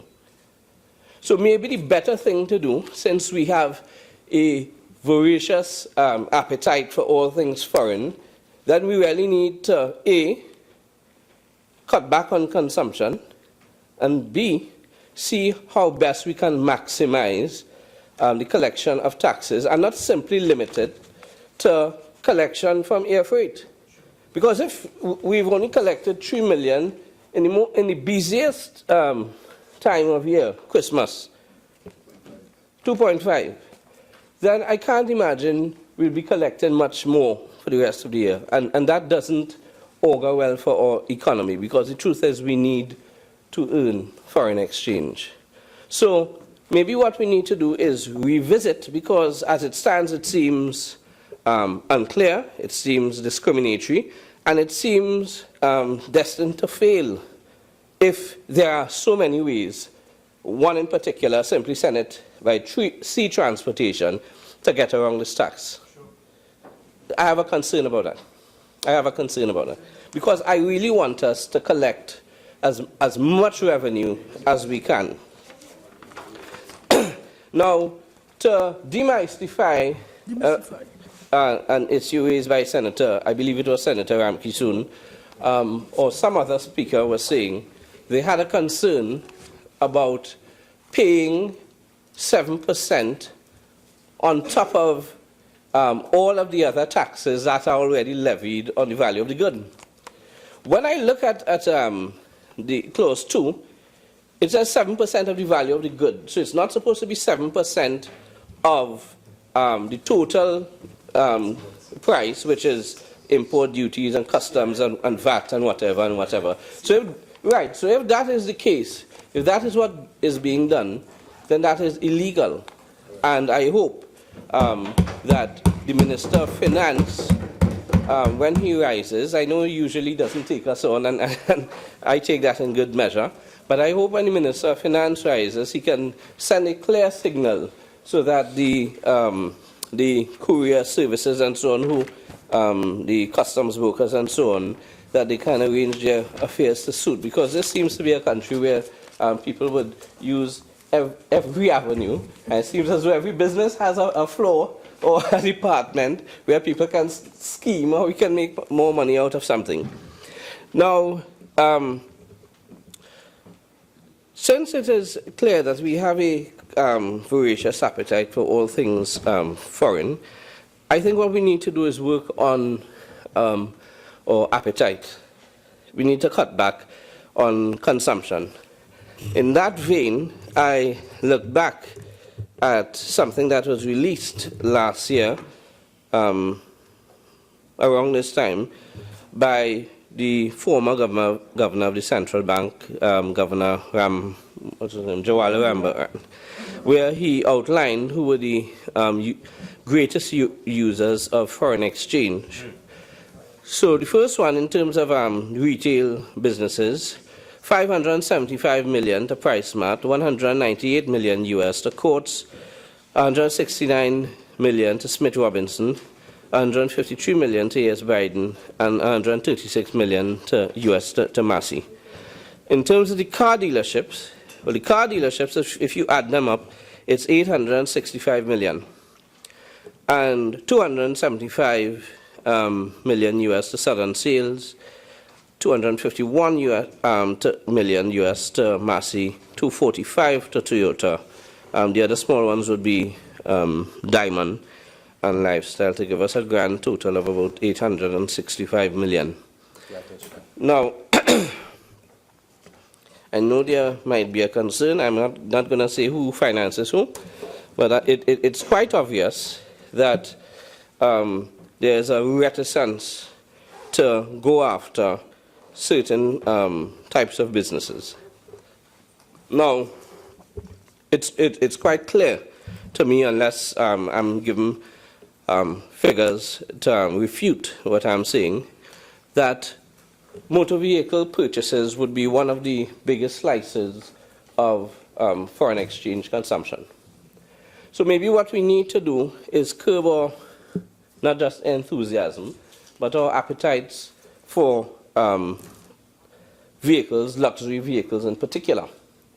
Now, I made this point this year when I raised an issue relative to a change in importing requirements for foreign used vehicles, which people now refer to as the wet man speech. But the point I was trying to make is those who import TIDAs and smaller vehicles like that, I think the cost, from my recollection, the cost is $2,000 US.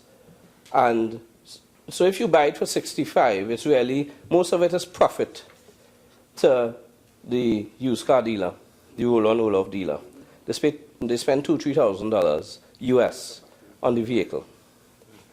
But that pales in comparison to a Range Rover, which costs about $150,000 US, and the X5s and the Mercedes GMLs and so on and so on. Now the difficulty is this with these sorts of luxury vehicles. It's not an issue so much with the smaller consumer, but those who drive luxury vehicles, they seem to want to change their luxury vehicles every 2 or 3 years. And that is a problem, and that is an area where I think we can perhaps cut down on consumption of US and so on. Now, I'm going to suggest this, and of course I'm not in government, I'm not in charge, and it can fall on deaf ears like everything else I've said in the past. But as it stands, I think the transfer for vehicles under 3 years or 5 years or whatever is, I can't remember the period, is $5,000. That's the largest portion. And I think it's under 2 years you pay $5,000, and over 3 years you pay some other amount, and over 5 years you pay some other amount, and over another time period you don't pay anything because the vehicle is practically worthless.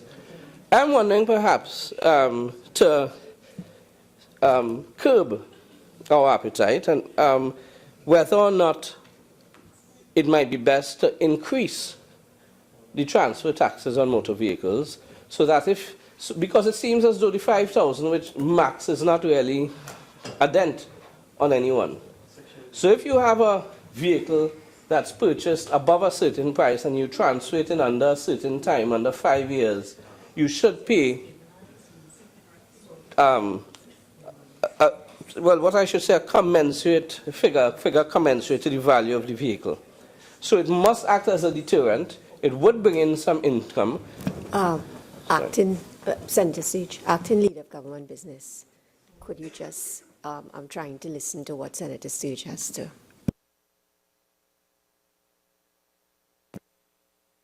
So I was, in essence, saying that maybe we could look at significantly increasing the cost of transferring the vehicles under a certain time frame, and perhaps even make it illegal to transfer vehicles under 5 years, unless, of course, you have extenuating circumstances. For instance, the vehicle is written off or something like that. But that's just one measure. Of course, I'm not an economist, and the Minister of Finance would know what impact this would have. But we have to come out with some sort of plan to deal with our consumption. I came up with that because I remembered in the 1990s, which was before the NAFTA and Free Trade of the Americas Agreement and so on.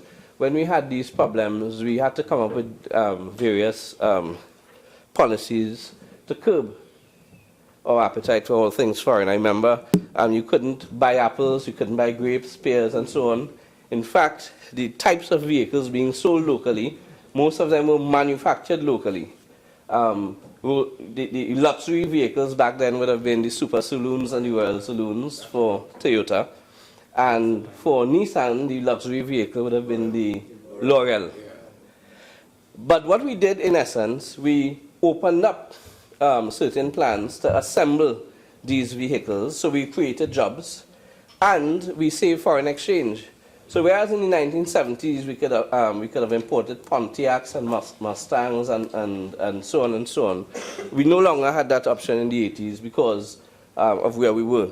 And now it seems as though we are right back where we started, full circle. Well, the relevance is that you are seeking to raise revenue and seeking to, in essence, deal with a foreign exchange problem that we have. And the foreign exchange problem is we are not making enough money, we are not having enough US coming in, and we are spending at a faster rate than we are earning. And if in a normal household, common sense, you are not making and you are spending, you are hanging your hat where your hand can reach, then crap will smoke your pipe. That is trouble. So I was simply seeking to put that into the mix. Now, again, with respect to the online tax, we might be better placed, again, if we increase import duties so that people cannot say whether it's true or not, whether the price increases are negligible or not negligible. But there's a complaint on the outside, maybe ill-informed, but it's a complaint nonetheless. and perception is reality in this country, people are saying that the government is targeting small businesses. People are saying, listen, they're not targeting Francis Fashions, they're not targeting Detour, and that's why they are not increasing import duties on sea freight. But the small man who can't get a visa to travel to the United States but owns a business in Charlotte Street or the Drag Mall or the People's Mall or whatever, and the only way he can get these goods in here is to buy it online, he's saying, well, listen, I'm being attacked, that the government is waging war against me. And again, perception is reality, and people are saying, and it's not a good thing for people to be saying, that the government, who is supposed to be the Robin Hood, who is supposed to take from the rich and give to the poor, that the government is in fact robbing the hood by taking from the poor and giving to the rich.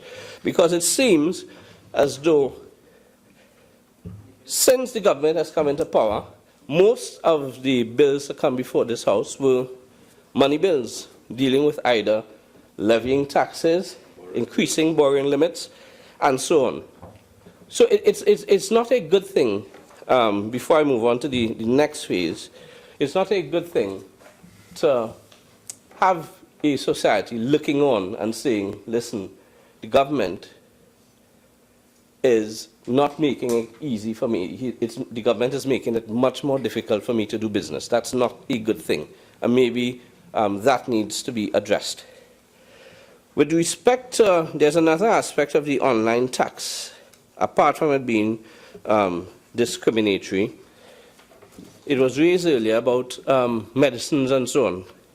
Now, my father passed in March of this year, and he had a similar problem in terms of he was at Mount Hope and he couldn't get morphine. So, although he was a very good Christian, it seems as though he lived his last few days in hell before he departed this earth. And the only relief that many of the persons on his ward could get, when we were being told there's no shortage of cancer drugs and so on, the only relief many cancer patients could get is to import these medicines online. It's not limited to cancer patients. It's a lot of medical things in terms of medicines and so on. So maybe, just like there are exemptions for VAT and so on, maybe we can look at making goods that are medicines and so on, necessities and so on, exempt from this online tax. I think that would go a long way. Now, well, I think the point is well made that this is not going to be a deterrent. So I don't think I need to hammer that home, because 7% is not going to really scare anybody off. It's going to annoy a lot of people because it's not going to work, and the revenue you're going to generate is not much, and of course, again, people would feel targeted and so on. Now, that moves us to the savings bonds. Now, it's worrying, this attempt to borrow money on the local market. It's worrying because I get the impression from all the borrowing we've done in the past year that maybe our credit rating is not so good. So maybe we've reached a point where we would not be considered favorably when we go to the the lending agencies and on the international market and so on. So it's a bit worrisome, and I hope I am wrong, and I hope that can be debunked, but it's a bit worrisome when we are going to borrow $2 billion on the local market. The only good thing about that is perhaps it might cause the bank to take note so that the ordinary man can now get value for money as opposed to keeping it in the bank where he gets less than 1% interest on his money. With respect to what they term the millionaire tax, perhaps before I go into that, there's just one more thing I wish to say again about perception, and I have to be careful about how I say this. because there's a view, in light of what is transpiring on the outside, that we are not far from becoming a failed state. And I mean that, I say that in the most objective way without casting blame. Maybe we are where we are because of things beyond our control. But when I read on the newspaper today that there was another instance of looting, and it seems, and the police are saying it seems as though persons are going into groceries and so on and setting fire in the hope of people running out, and then they run in and loot. It's not the first instance, that's the first thing. And it's the fourth, from what I understand, fourth instance in a week. There were 2 reported instances in San Juan, in the San Juan area last week, which was reported in the press. And a friend of mine who works in the Taurel police station said, well, you know, that's true that were reported. There was one more, but they managed to quell the situation. But my problem is, even if we want to discount that one, if we count the one that happened today, it seems as though, is it that we reached a stage of desperation? Because I would shudder to think that we are not far from being as bad as our neighbors in Venezuela. So I think we need to, I say that because if that's where we are, or if we are not very far from that, I think the government might need to rethink some priorities. And perhaps look at where money is being spent. I read somewhere, I'll put it in the most copacetic manner I can, but they said in essence, if you give a large sum of money to rich people, they are not going to spend it, they are going to invest it. Even if they can afford an extra jet, it's just the culture among rich people that they won't buy it. They'll seek to save it. And with respect to lower income earners, that's not the case. There are more than 300,000 people in this country, it is reported, who live on less than $985 a month. I saw that in the newspaper recently. So there's not much to save. That's the first thing. But when they do get a little something extra, a little disposable income, it seems as though they don't save it anyway. The good thing about that is this, with poor people. When you put money into the hands of poor people, or maybe I shouldn't say poor people. No, it's not what, it's just that I'd like you to tie up what you're saying. I am, yes. Yeah? Yes. I am, yes. What I'm saying, you don't even contribute anything. Yeah. Anyway, what I'm saying, we need at this point, you see the looting, I'm saying that the looting and so on might be symptomatic of certain government policies. And we are dealing with certain aspects of government policy today and targeting certain peoples and so on and so on. But maybe we need to rethink the direction in which we are going. But I'm saying, if we look at policies where we put money into the hands of the poor and the disenfranchised and so on, they are more likely to spend. And from my limited understanding of economics, if you are in a stagflation, you spend your way out of it. And they are not these poor people are not the types who would be buying vehicles and so on and so on. And therefore, we wouldn't be digging ourselves further into the consumption problem that we are now having. That's what I want to make on that point. Now, yes, with respect to well, I don't think there's too much I want to say on the millionaire tax. Again, that's not a tax on the rich when you are going at individuals who earn $1 million. That's $80,000 a month. In real terms, it sounds like a lot, but in real terms, that's not a lot of money. When you divide that by 7, that's not a lot of US per month. It means you are making about $12,000 per month. So, what you are going to force, just like Senator Small was saying, there are a lot of businesses who say, look, cash only.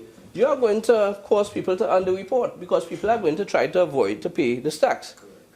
Now, earlier this year, when we were debating the sustainable development goals and so on, I had made reference to the fact that there are a number of conglomerates and banks, when you add them together, they make about $8 billion profit every year. And at that point, I advocated that we raise the corporate tax to 35%. Lo and behold, I was attacked by Senator Dookie, who said that's crazy. And now tonight he's saying, oh, well, you know, it's not a bad thing and so on. But what I want to say is when I made that remark, when I made that suggestion that we raise the corporate tax to about 35%, I really was targeting the banks and the conglomerates who are billionaires, who make billions of dollars in profits every year. To target any business who makes $1 million in profits a year, that's not a big business. Most businesses make around that. So you are going to simply see people avoiding tax or seeking to find some creative way to pass it on to the consumer. And I have a difficulty with that. Now, I also read in the newspaper today, before I wrap up, and even before I go to that, I spoke with someone today from St. Anne's. Wouldn't call his name, but it seems as though we are running into another problem, which I hope we can address. There is a shortage of drugs, antipsychotic drugs at St. Anne's. So it seems as though we are going to be in a lot of trouble in the coming weeks if that's not addressed. But in any event, I am closing by dealing with priorities, and I'm closing by dealing with something I read in the newspaper today about what I thought and what I said earlier this year was the one industry in this country capable of bringing us out of the rut we are in. The one industry that was capable of bringing in foreign exchange, which was tourism. I see today on the newspaper that the tourism sector, particularly in Tobago, is in a state of collapse. Pre-collapse. Well, I wouldn't want to say like the government. So, Carnival is coming up. I hope that can be addressed. And I hope, again, like priorities, if I piggyback on what Senator Dookie said earlier, he was saying, in essence, we need to take money and make money off of this and redirect it in certain places. I think we need to redirect it away from the rich. You can't say that you don't have money, but you cut CPEP by $146 million and you give it to Emily Lyons to build houses in St. Joseph. You can't give someone money, $120 million, to finish a stadium in Taruba and cut school feeding by $90 million. That is where priorities are wrong.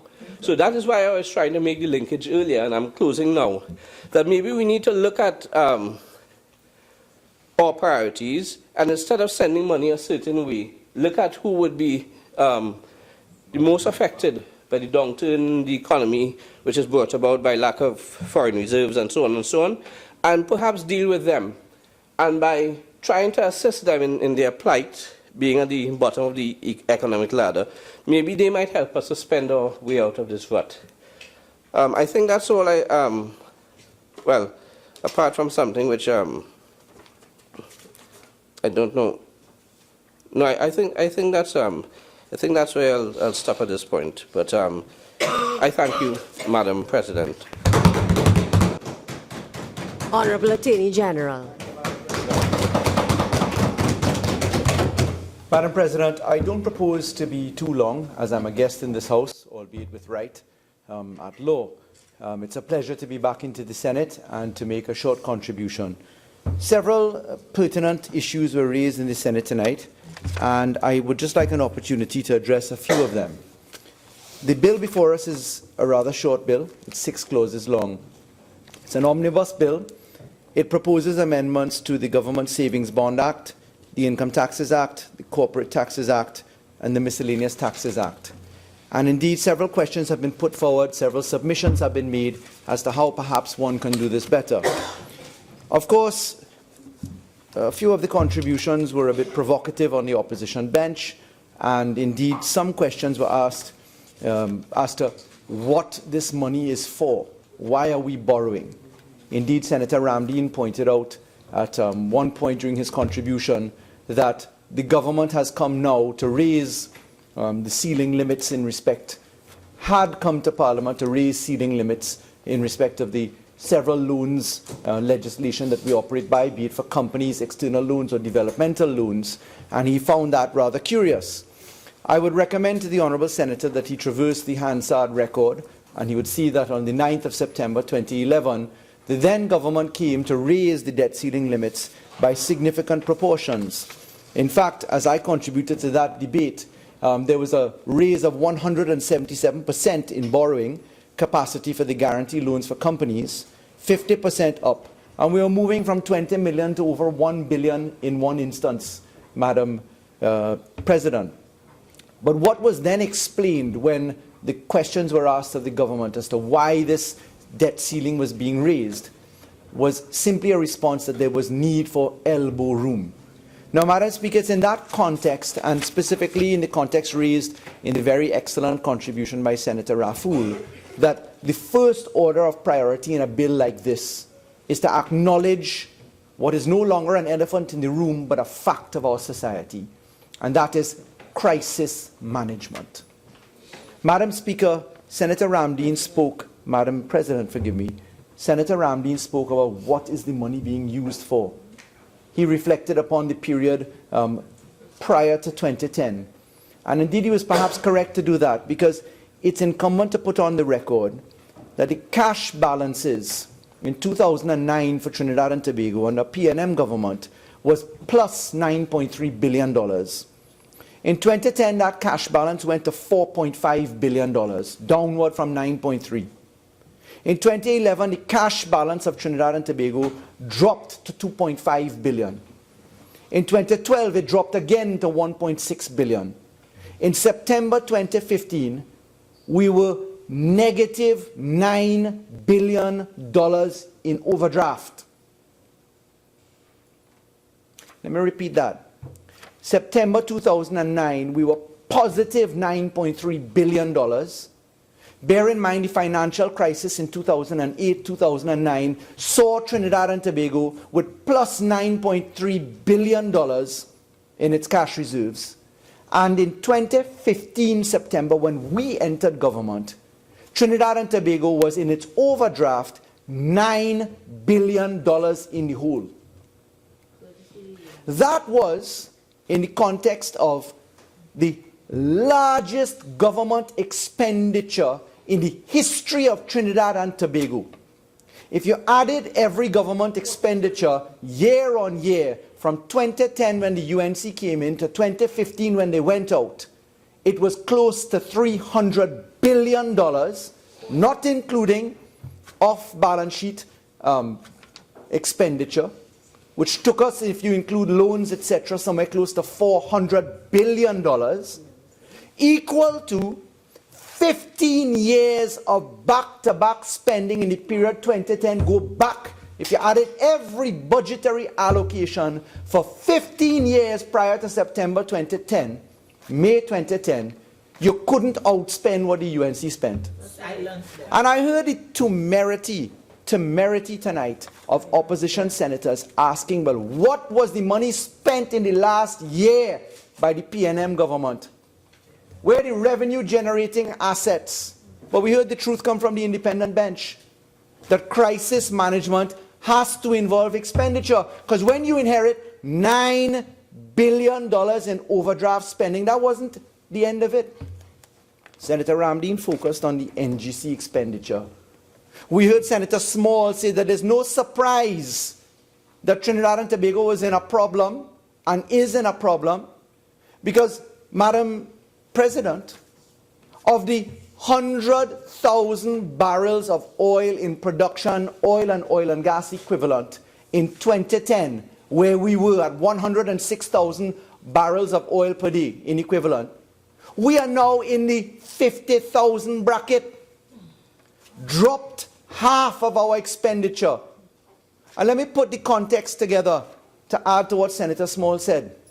When you raid the NGC bank accounts, as the UNC did, to the tune of $13.6 billion in 5 years, and you pump it into your budgetary support, alleging that you've earned money because there was no statement of revenue. You take $630 million in 2010, $350 million in 2011, $965 million in 2012, $1.5 billion in 2014, $5.3 billion in 2015, $13.6 billion from the NGC. Today we have UNC senators asking us about sign and wine, who's studying to pay for the gas pipe and gas line, and doom and gloom over Trinidad and Tobago's success. Shameless. In shoring up the gas shortage in Trinidad and Tobago by way of confidence. But you know what the UNC says to Trinidad and Tobago? Show me the gas in the pipeline first before I agree there's gas. Everywhere else in the world, if OPEC goes to have a conversation behind a closed door on cuts for production rates, price of oil jumps by $5 instantly. Speculation equal to confidence, equal to market adjustment. But UNC says, turn on the pipe and let me see where the gas and oil is. Telling the international investors tonight, as they say, each of them, oh, we don't know if our borrowings are intact and what our credit rating is, forgetting that the downgrade to credit rating after spending $400 billion in 5 years happened under UNC government.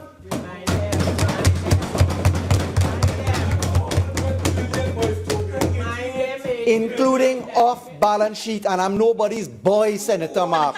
Understand where you stand. Madam President, I can handle it. Senator Mark? Senator Mark, please. Continue. Senator Mark, please, and could you just shift your chair because you actually have your back to me. Honorable Attorney General. Thank you, Madam President. Madam President, Senator Mark has a tendency to get a little jumpy. He's accustomed to this. You get jumpy when the truth comes and you get caught out. You see, Madam President, I was making the point that when you have your credit ratings collapse under a UNC-led government, and you come here today and you are telling Trinidad and Tobago, don't have faith in the gas situation come up, you are not looking at the picture in the holistic sense that it must be appreciated. You see, it isn't only that the closest production facility exists under Shell right now, closest to the Dragon Field, but Madam President, are we to forget where our negotiation of gas contract pricing for Atlantic LNG stands? It's this year. We have to rescue it. You want to make sure that you have confidence in the economy to carry us through the rough times. You know, I heard the UNC in their political meetings and in the parliament chastise the Minister of Finance for saying that people didn't panic in Trinidad and Tobago. But let's give credit where credit is due, and let's put it this way. We have been talking about the removal of subsidies in this country since Kingdom Come. We have been speaking about getting economic restraint in order. We heard Senator Sturge tell us chapter and verse about curbing an appetite for foreign exchange which is spent on cars. Well, isn't there a natural corollary between dealing with the subsidy, making sure that transportation is better pooled together by public transportation, and therefore curbing the appetite? So what do they mean? Listen to me or don't listen to me? You see, it makes no sense, Madam President. When you come to a parliament, you ask what the money is for. I'm asking Senator Ramdeen, I'm asking senators opposite, do they recall that the hospitals had to be paid for? When the Minister of Finance met a bill for $4 billion for the Arima Hospital, for the Point Fortin Hospital, for the Children's Hospital, all built without a single bit of framework agreement in place, without borrowing in place, just like that. He's supposed to have money? $13.6 billion gone from NGC, $9 billion in overdraft, in 2015. Minister of Finance has to deal with that, but it wasn't that bad. Back pay had to be paid for. Agreeing to wage negotiations on the cusp of an election. What is the figure, Minister of Finance? Another $4 billion in back pay? $5 billion in back pay. But what about the OPVs? What about the billions of dollars in OPVs? Vessel, ship, loan organized. $4 billion plus $4 billion plus $5 billion in debt just like that. $9 billion in the hole. What was the money used for, Senator Ramdeen? Don't know. Don't listen and don't care. And then we hear, Madam Speaker, Madam President, further questioning what is the money used for. I wonder if the concept of having to repay short-term borrowings bothers this opposition. $1.6 billion in TNTech in short-term loans. $1 billion in WASA in short-term loans.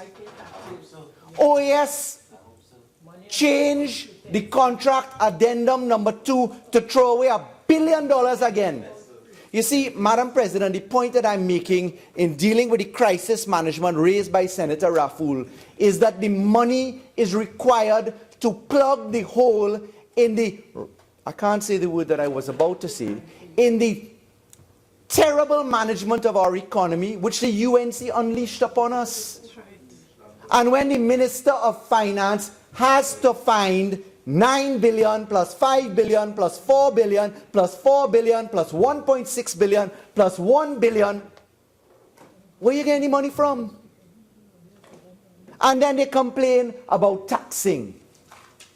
They ask about where diversification is coming from. They're hoping and praying Dragon don't come true. They reduce it to simple talk about sign and wine. Allegations left, right, and center. But here the best one I heard all night, Madam President. Small man. Poor man. Senator Mark stand up. Gallery. We on this bench, no millionaires on this bench. Madam Speaker. Madam President. Madam President, on the opposition bench, I want to say with certainty, 11 attorneys at law, including senators sitting on the opposite bench, earned by way of billings, billed the government of Trinidad and Tobago, 11 of them, $245,201,908.25. And they have the audacity to tell Trinidad and Tobago about the small man? About the small man? Senator Mark, if you are saying say something new, which I am hearing, to the Honourable Attorney General, if you don't want to hear what he has to say, you can leave the chamber. Other members, please, we are nearing the end of this debate, and I need the volume in this chamber to be lowered. Okay? Continue, Honourable Attorney General. Madam President, I hear a single man opposite tell me it's not true, you know. Not a single man opposite to tell me they didn't bill $35,881,703. Not a man opposite brave enough to jump up and say that's not true. And these are the millionaires talking for the poor man. Talking about right to privacy now. Madam President, do you know the expression fat cats? Do we understand that expression? What is... Madam, you must break the monotony. That is the monotony. We must engage. Okay. Madam President, I didn't say fatka. I said fat cats. Because I don't say fatka anymore. I talk about foreign accounts. You see, I could speak with liberty in this house because there's no bill in this house to deal with foreign accounts. I'm not anticipating any bill. But what I can tell you in dealing with crisis management. I'm hearing tonight death stomping from the opposition about the banks. Now, Senator Small made a very important point about the inequity in ratios, etc. But Senator Small, let me address the argument that you're making. It's true. The spread is one which we should not have in this country. But Trinidad and Tobago, let's face where we are and who we are right now. There's a phenomenon called de-risking. There's a phenomenon called debanking. There is exposure to Trinidad and Tobago in respect of our failure to have an opposition turn up to Parliament even to talk about agreeing to... No,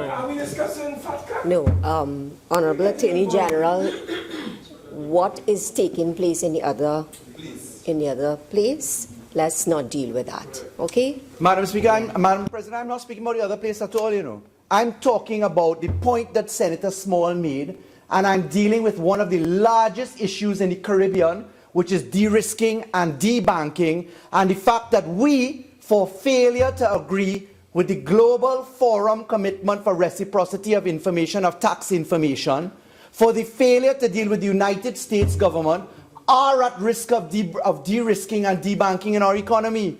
And we have very few indigenous banks. So whilst one may want to go forward and challenge the banking sector about the spread of interest rates, the first thing you've got to make sure is that you actually have a banking sector to have that conversation with. And there's nothing offensive about touching that issue because it is a real issue in the context of spreading the burden. The same way one talks about online tax or the million. Madam President, I was astounded to hear someone associated with the University of the West Indies, Senator Munro, talk about 30 cents on every dollar. A man came to tell him, as an economist, honorable senator that he is, that he had to import bottles, plastic bottles, while they're manufactured in Trinidad, and that he had to add 30 cents on every dollar. And I wondered for 1 second why Senator Munro didn't stop him in his tracks to tell him that pets are located locally on the plant lines here, from SM Jaleel, from Blue Waters, from Oasis, from Coca-Cola. They're manufactured right here, but it's not 30 cents on every dollar you pay tax on profit, Senator. That is your income minus your expenditure, where you have lawful avoidance, and what's left over is what you pay tax on. It's not 30 cents on every dollar. I have to go back and check to see if my degree is from the University of the West Indies, because I'm worried right now. Madam, improper motive. 30 cents on every dollar. You see, Madam President, I raise that because the average human being listening to someone purportedly speaking as a lecturer or someone associated with the University of the West Indies speak about 30 cents on every dollar, you must think that something is real inside of there. Whereas the conversation is really in respect of business levy. Because the millionaire tax really, in the large financial environment, according to some theories, is hard to levy if you're avoiding properly. Tax avoidance is lawful, tax evasion is not. IRC versus Tomlin, the basic case in respect of taxation law. Simple, old, well-known. Even Senator Ramdeen laughing, perhaps he's heard of it. But the fact is, Madam President, the fact is that it is not true to say that it's 30 cents on every dollar. Madam President, crisis management and shoring up revenue and ensuring that there's an equal spread in the payment and contribution by every citizen requires that we improve our revenue collection authority measures. That was one of the observations by Standards and Poor when they downgraded us under Kamla Prasad Bisesa as Prime Minister of Trinidad and Tobago. That in accordance also with the observations that our statistical information were out of whack. And today when we hear people quoting the Minister of Finance speaking about the debt to GDP ratio, it's because he agreed to to publicize for the first time the restated debt to GDP ratios in Trinidad and Tobago. He didn't hide it like the last government did. Senator Ramdeen again, when IMF comes for Article 4 consultation, failing to even admit that the UNC government specifically ducked the last IMF Article 4. In 2015, they were supposed to be here. February 2015. That's not true? No, you're misleading the Parliament. Madam President, Senator Mark, Senator Mark knows well Moody's, Standard & Poor's, and the IMF were ducked by the last government in 2015. They refused to undergo scrutiny because they were afraid that what we just spoke about, the $9 billion hole, the rating of NGC, the short-term borrowings, that all of that would have become apparent. You see, Madam Speaker, you can't just trust anything that the opposition tells this country, you know. They must be put through the rigors of testing the veracity of what they say, and they can't stand scrutiny. Madam Speaker, Madam President, I would like to say that the position with respect to crisis management has been attended to by way of waste, corruption, and mismanagement, focusing. The targeting to get to where we want to go includes reform of local government in particular. And I wish to put on the record that the public procurement legislation will be operationalized in the year coming. The Prime Minister has given an instruction. The Minister of Finance is hard at work at doing what the last government refused to do until after they had left office. Madam President, that is to be met equally by the realization that our society and confidence to enjoy our society, getting to measures of happiness index, as Senator Raffoul put, include the fact that we have to manage crime. And the government, for the last time again, I will have to say, we don't have a crime plan. We have an anti-crime plan.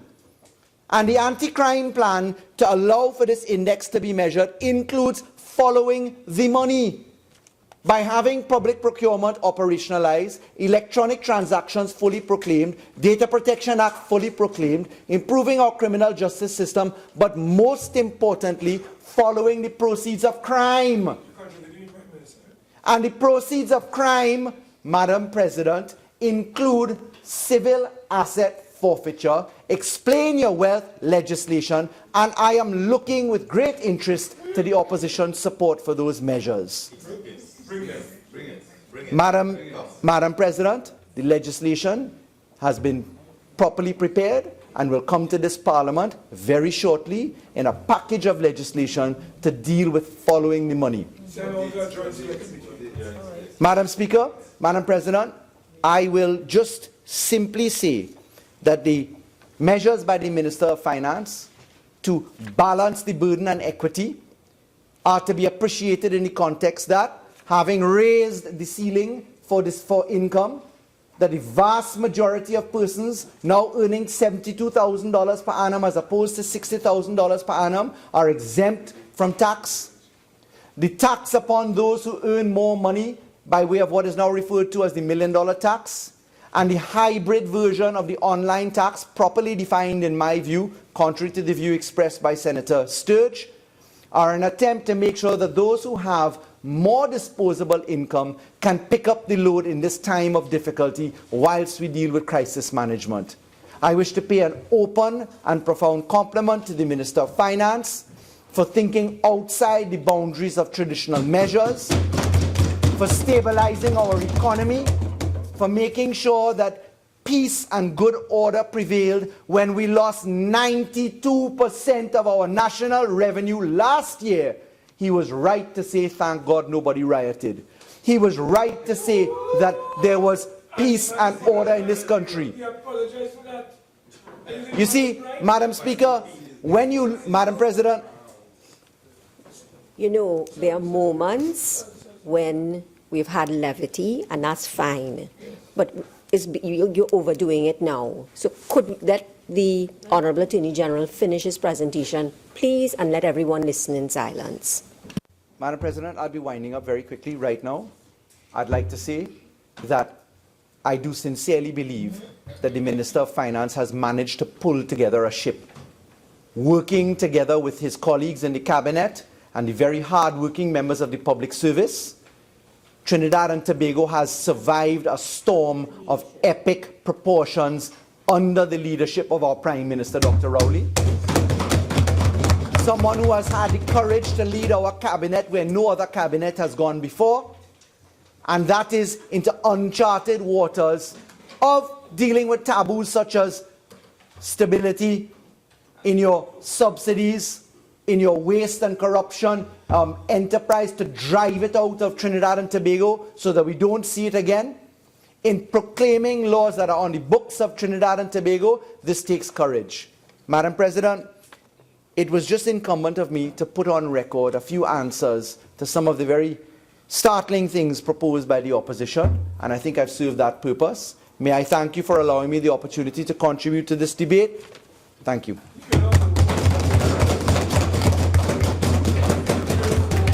Minister of Finance.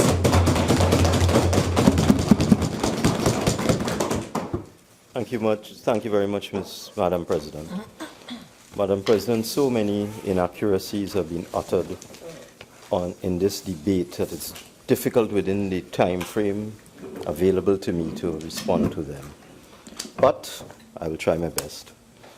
The first thing that I would like to deal with is the tendency of certain members to just make statements without any facts, without any research, without any evidence. I would refer honourable senators to a paper done by Ethan Kaplan of the University of Maryland. It's current, October 25th, 2012. And the title of the paper is Does Taxing the Wealthy Hurt Growth? And the author of the paper makes the point that the debate about whether high tax rates suppress growth or hurt growth is based on ideology rather than evidence. This particular researcher looked at the correlation between top marginal tax rates and growth over the period 1930 to 2012 in the United States. And the evidence is clear. Contrary to what I've heard here tonight, there is a clear correlation between tax rates and growth. The correlation between tax rates and growth is strong and positive. And what it shows is that in the 1930s, when the top marginal tax rate in the United States was of the order of 23% or so, the growth rate was less than 1%. And then between the period 1930, 1950, 1960, 1980, coming up to 2012, the growth rate rose as the marginal tax rate rose to almost 100% of income, from 1% to as high as 6%, Madam Speaker. And the author makes the point in particular, if we look at the post-war period after 1946, a rise from 0 to 100% in the top marginal rate is associated with growth of at least 3%, particularly during that period and in the period under President Truman. The period of highest growth in the United States was in the post-war era, when top marginal rates were of the order of 94% under President Truman and 91% through 1963. As top marginal rates dropped, so did growth in the United States of America. And the author also refers to a recent paper by some distinguished economists, Piketty, Sayers, and Stanvetcher. So I would refer honourable members to this type of research before you just make statements that are not based on fact.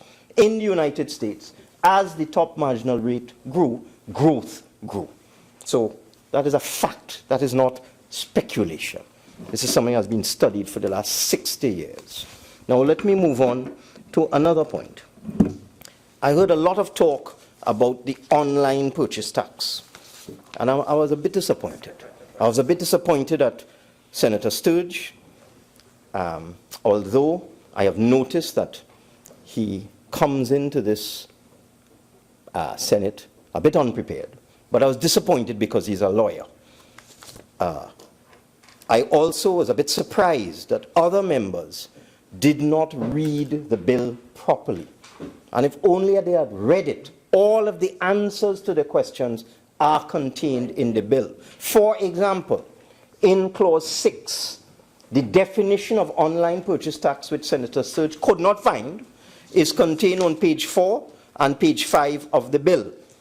And part 15 in particular of the Miscellaneous Taxes Act is now amended by inserting a definition of the online purchase tax.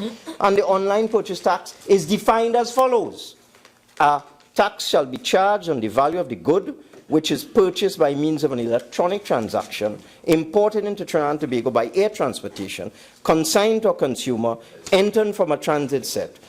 And in this section, consumer has the meaning assigned to it in Section 2 of the Electronic Transactions Act. Electronic transaction has the meaning assigned to it in the same Section 2 of the said Act. Entered has the meaning assigned to it in Section 2 of the Customs Act. Importer has the meaning assigned to it in the Customs Act. Value of a good means the value determined in accordance with the 6th schedule of the Customs Act. And transit shed has the meaning assigned to it in Section 2 of the Customs Act. A more detailed definition you could not find in a piece of legislation, yet Senator Sturge says there is no definition of the online purchase tax. And what I found particularly disappointing, Madam President, is that if Senator Sturge had bothered to read the legislation and had bothered to go and look at the other bits of companion legislation that deal with the definition of a consumer, for example, one would see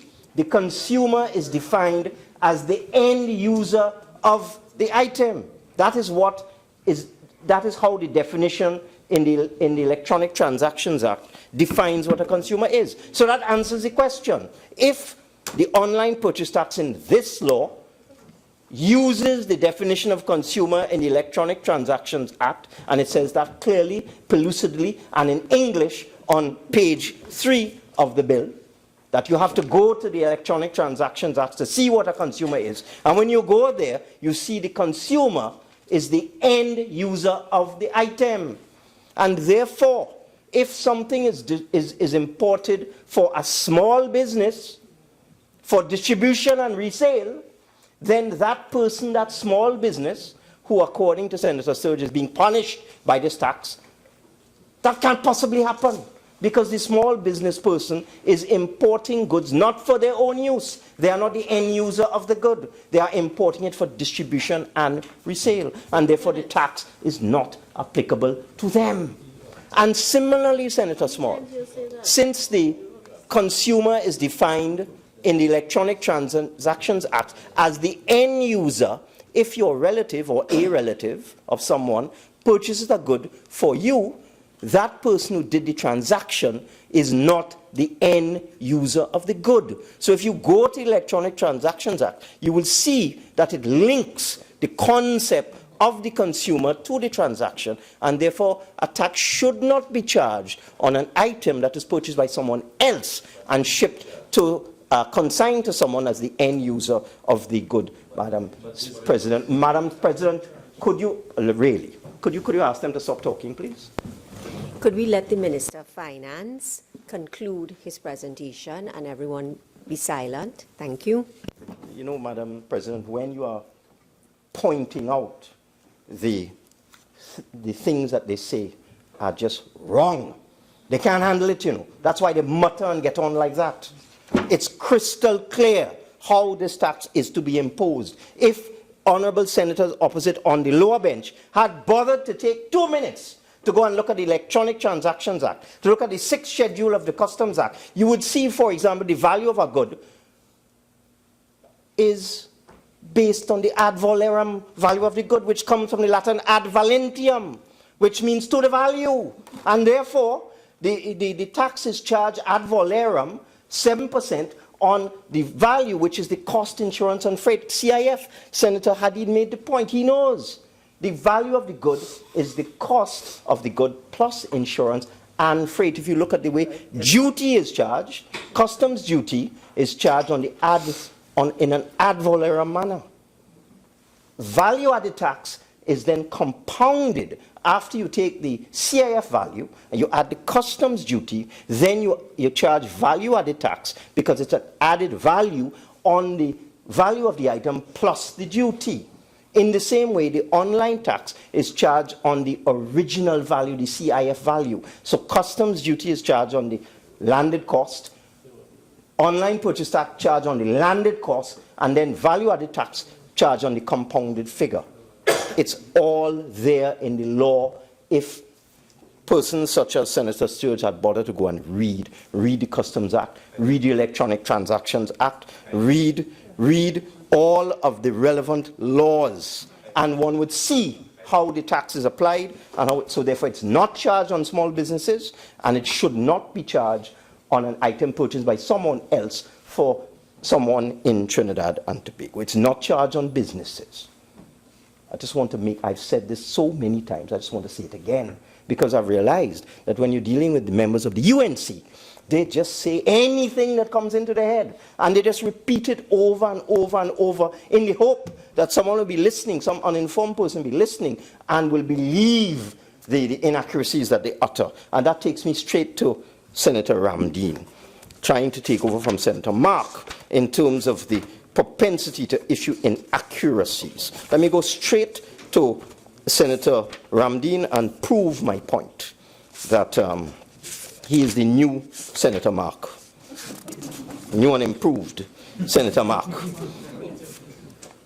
First statement he made, inaccurate, that it makes no sense to borrow money at a higher rate to reduce our overdraft. Now the repo rate, if Senator Ramdeen would bother to do 2 minutes of research, he would see that the repo rate is 4.75%. And that is the rate that the central bank charges the government on the overdraft. So once we borrow below the repo rate, then we are borrowing at a lower figure than we are charged on the overdraft by the central bank. We borrow at 4.5%. We borrow at 3.8%. We don't borrow at 4.75%. And in any event, it betrays a complete misunderstanding of the concept of the government overdraft, which is to make cash available to the government. So whether you utilize your overdraft in the central bank or whether you borrow from the private sector, it makes no difference, because what you are doing is generating cash to run the country. Secondly, Senator Ramdeen made the astonishing statement that the overdraft has gone past $8 billion. The limit for the overdraft is $7.8 billion because it's 15% of revenue, and 15% of $47 billion, Madam President, is $7.8 billion. So how on earth would an overdraft limit of 7.8 can the overdraft cost $8 billion? That's what I say. The members on the lower bench just say anything, and hope that somebody listening to them will believe them. Let me go to another point. The Senator Ramdeen added the overdraft to the public debt and came up with some nonsensical figure. But he didn't add the $9 billion overdraft that the UNC saddled us with. Why didn't do that? Through you, Madam President. Why didn't add the $9 billion on the debt that the UNC left us with and get the true debt that the UNC left us to handle and manage? You didn't do that. Again, Madam President, it's painful sometimes having to listen to what they say. If you go into the central bank's data center on its website and you look at the public debt, you will see the net public debt, Madam Speaker, Madam President, in September 2015 was $85 billion. $85 billion. By April 2016, we had that down to $79 billion. It's back up now to $88 billion because of the $7 billion we borrowed in the United States. But we reduced the net, you go on the central bank website, you will see it. We reduced the net public debt from $85 billion down to $79, and it's now back up to $88. So there's a marginal increase in the net public debt from the time that the UNC was removed from office and present day, Madam President. A marginal increase in public debt. And the reason why we have had an increase in public debt is that there are no other revenue sources available to us. As the Attorney General, the point he has made, they raided $14 billion out of the National Gas Corporation. They bankrupted the National Gas Corporation. They took money from every single place that they could find. There were billions of dollars in savings, billions of dollars in credit in the central bank. The government had a surplus in 2010, a surplus, $1 billion surplus. They spent out all of that and they sent the overdraft of $9 billion.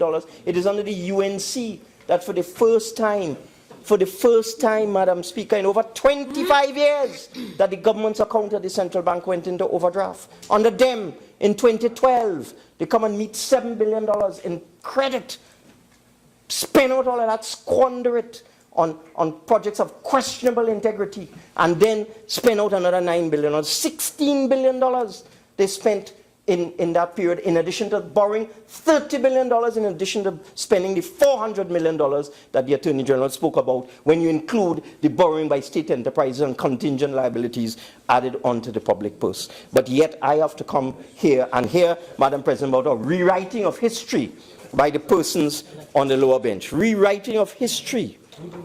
And I have to go to Senator Munro now, and I will go further than the Attorney General. He's worried, he has to check to see if he has a UE degree. This is not the first time I've said this. It's the second time. I want to give back mine. Because if Senator Munro is a lecturer in UE, I am ashamed. Because look at what he said. It's a talk on the street that a tax on barrels coming soon. Who ships barrels by air? Who ships barrels by air? When you go, and what bothers me is that the UNC senators, they don't read anything.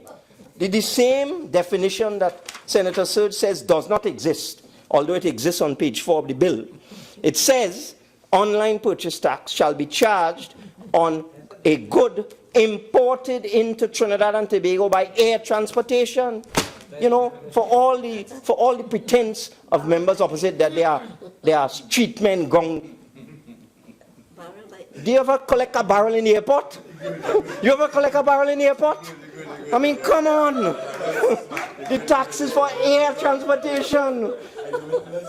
And I also heard Senator Sturge say, people will avoid this tax.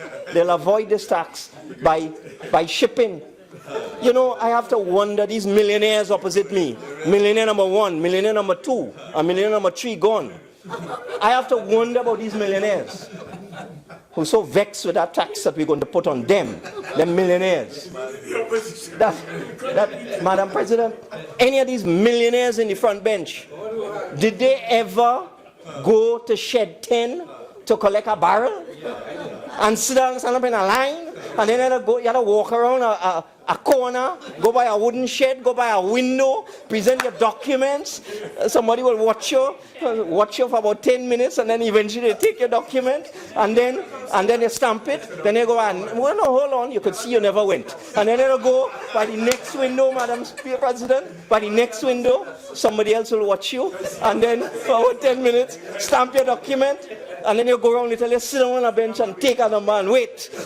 You sit down there, and you wait, and then they call your name, then you have to go and pay, because they're telling you how much you have to pay now, and they're giving you change. Yeah? So you have to walk with change. And when you finish all of that, then they send you by the shed itself, and I sit down there and wait now, watch a man driving a forklift around and around and around, and eventually he will decide, oh, you come for something. Then, let me see your documents. And then they go to, by this time it's about 4 hours past already, And Madam President, I am describing what the man in the street has to go through when you are importing a barrel of personal effects on the port of Spain. So you're talking about a process that takes several hours. The item takes 1 month to come from the port. If it's coming from the United States, it takes a month.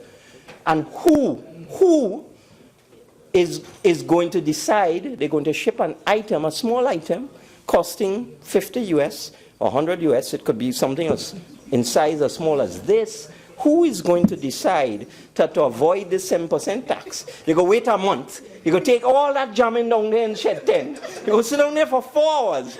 The cost of your time is far more than the $5 or the $7 you're spending on online. Who in their right mind will do that? But I have to hear from Senator Sturge, the way people will avoid this online tax is they will ship goods by sea. You know, I wonder if these millionaires opposite me, whether they associate with real people and whether they have to deal with real life situations and whether they have people doing that for them. Now, let me just deal now with some points made by the independents. I was quite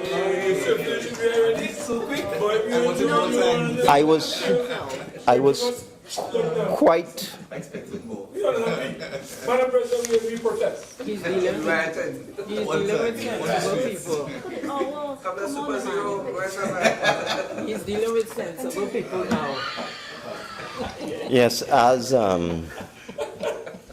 my colleague, ministerial colleague to my left has indicated, let me deal with sensible people now. So let's deal with what Senator Mahabir had to say. Senator Mahabir, apart from the items that were not in the bill, and you know, Madam Speaker, Madam President, you know, I heard honourable members opposite say that they could talk about anything, but I came to talk about the Finance Bill number 3. So that I heard what the Honourable Senator said, and in fact, as I have indicated, and I will put it on the record again, clearly we'll have to increase the value of the houses that would be associated with the housing bonds, clearly. With respect to tax credits for businesses that earn foreign exchange or export and so on, that is certainly one of the suite of incentives that I'm looking at. We have to look at different ways to encourage people to be net earners of foreign exchange and to initiate growth and to create jobs and to stimulate the economy and so on. And certainly a tax credit is something that is very worthy of consideration. With respect to fireworks, I will pass on your comments to the Minister of National Security, who has the remit for dealing with explosives and fireworks.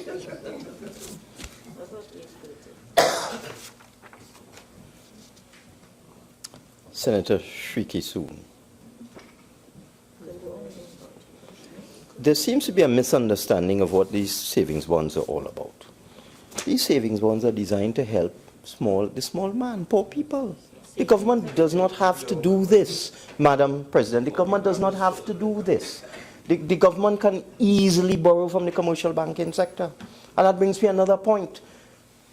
Senator Ramdeen carried on and on about when we default on the US $1 billion bond, and when the IMF comes and you know, when the IMF takes over the country, and carried on. Madam President, the government went out into the commercial banking sector in Trinidad and Tobago last week to raise $500 million at 3.8%, and we were oversubscribed by over 100%, Madam President. Oversubscribed. We got offers of $1.2 billion at 3.8%. When we went on that road show in the United States in July and August, we were oversubscribed by over 200%. Within 2 hours, the Republic of the Government of Trinidad and Tobago had gone on the international bond market for $1 billion at 4.5%, Madam President. And within 2 hours, we had offers from a series of international investors approaching $4 billion US, Madam President. So, performance beats old talk anytime. Performance beats old talk anytime. You see, Madam President, the members on the lower bench, they like to talk. They like to talk. But when we were able as a team We had a highly professional team. As a team representing the Republic of Trinidad and Tobago, we were able to attract investment of the order of almost $4 billion in 2 hours. And this week's auction was an electronic auction.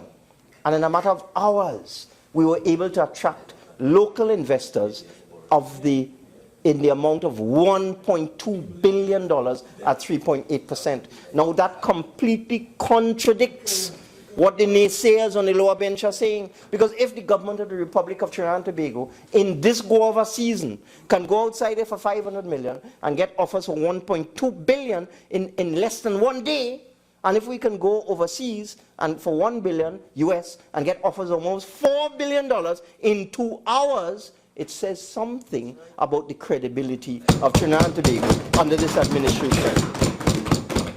So that the fact of the matter is that dealing with the US dollar bond in particular, it tells me again that Senator Ramdeen did not do any homework. It was widely publicized that the Republic was going out for a 10-year bond with interest paid on an annual basis with a bullet payment at the end. So we got a rate of 4.5%, which is our target rate, an excellent rate. And the 4.5% for the $1 billion US works out at about 300 million Trinidad and Tobago dollars per year is what the interest premium is every year, Madam President.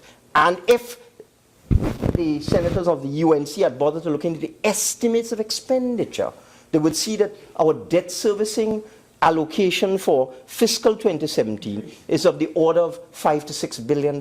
So it's easy to accommodate $300 million in debt servicing within an overall appropriation of $6 billion for debt servicing. There is no way on this God's earth that this PNM government could ever default on that US dollar $1 billion bond issue. It is just scaremongering and reckless talk coming from the members on the lower bench on the opposite side. Reckless talk.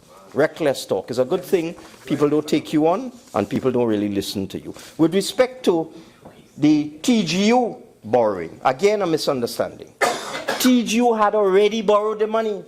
They borrowed it last year.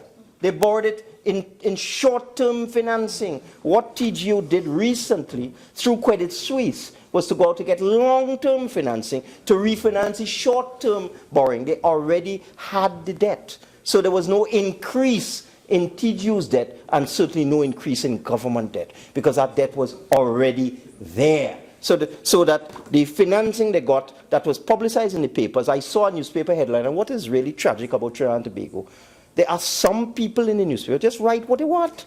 I see a headline, Trinidad debt goes up by $5 billion. Impossible. TGU already had $4.5 billion in short-term debt, which they converted to $4.5 billion in long-term debt. All they did is refinance it. So there's no increase in debt. And worse yet, the TGU debt is not government guaranteed because TGU is an independent power producer and gets a revenue stream from electricity that it provides to TNTech.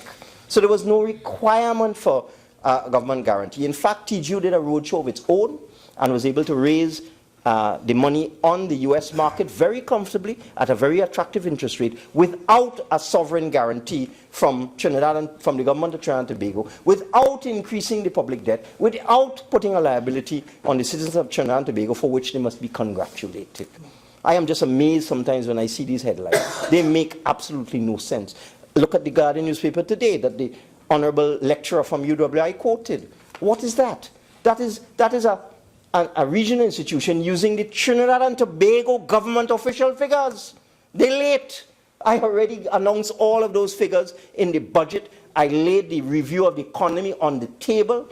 All ECLAC did is to cut and paste from the review of the economy and produce something as if it is their original research. That is nothing. That is the same data that the government of Trinidad and Tobago produced. So don't just read some in the papers because it's a big controversial headline that the economy shrinks by so and so. It's just they're just regurgitating official data from the government of Trinidad and Tobago. There's no original research there. There's nothing new there. not a question of being right or wrong. I actually pulled down, Madam President, I pulled down the press release from ECLAC, and I looked for the source of the data. And the source of the data is official figures from the government of Trinidad and Tobago. That's where they get their analysis from. There's no research done by them. They just look at what we publish, and they publish a short position. It's about just over 1 page. They just summarize the data that is already in the review of the economy. All of that was already stated in the budget. You weren't listening. You weren't listening. Now, Madam Speaker, sorry, Madam President, what I have a good 10 minutes more.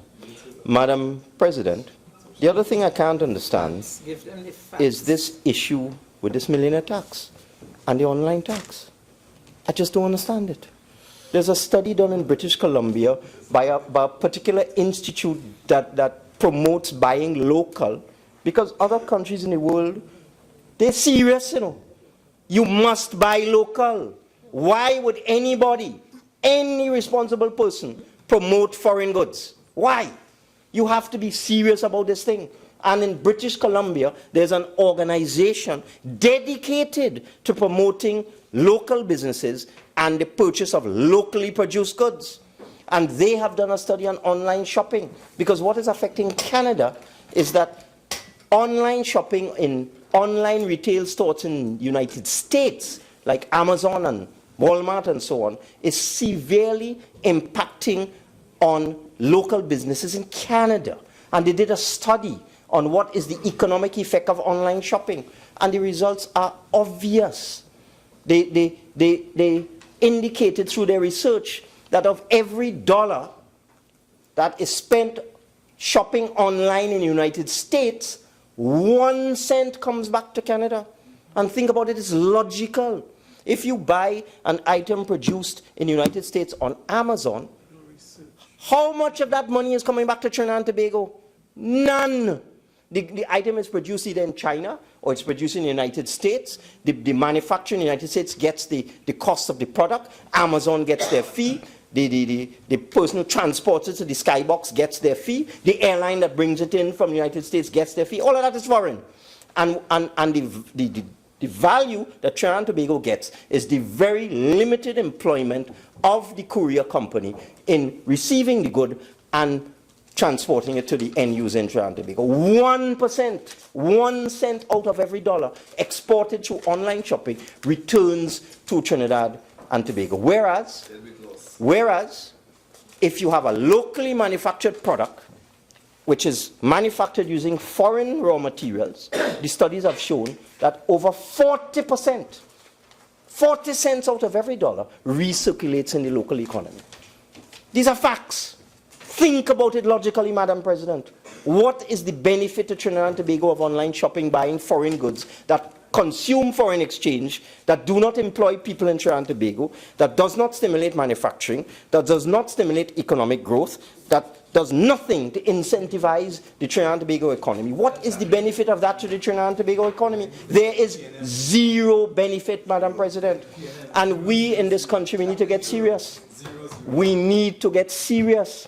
We have to buy local. We have to help our local manufacturers. We have to boost our local businesses.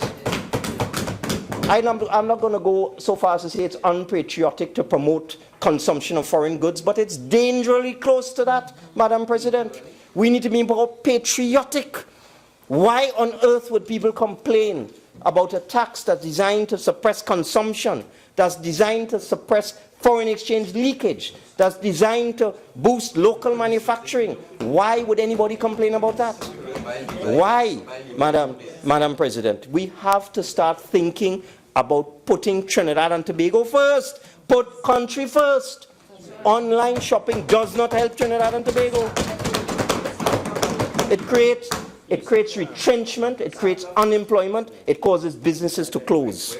And this has been studied all over the world, Madam Speaker. All over the world. Senator Sturge, could you please, and I'm not going to ask you again, eh? All right. And Madam President, what I was particularly disappointed about was the senators who said that $80,000 a month is no big thing.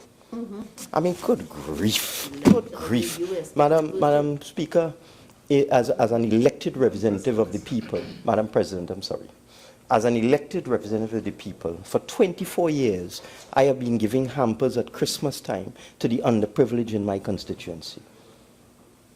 Paid for by donations from local well-wishers and out of my own pocket. And when I see the people coming for the hampers, these are people who don't have 2 shillings to rub together. And this hamper that they're getting represents food for Christmas for their family.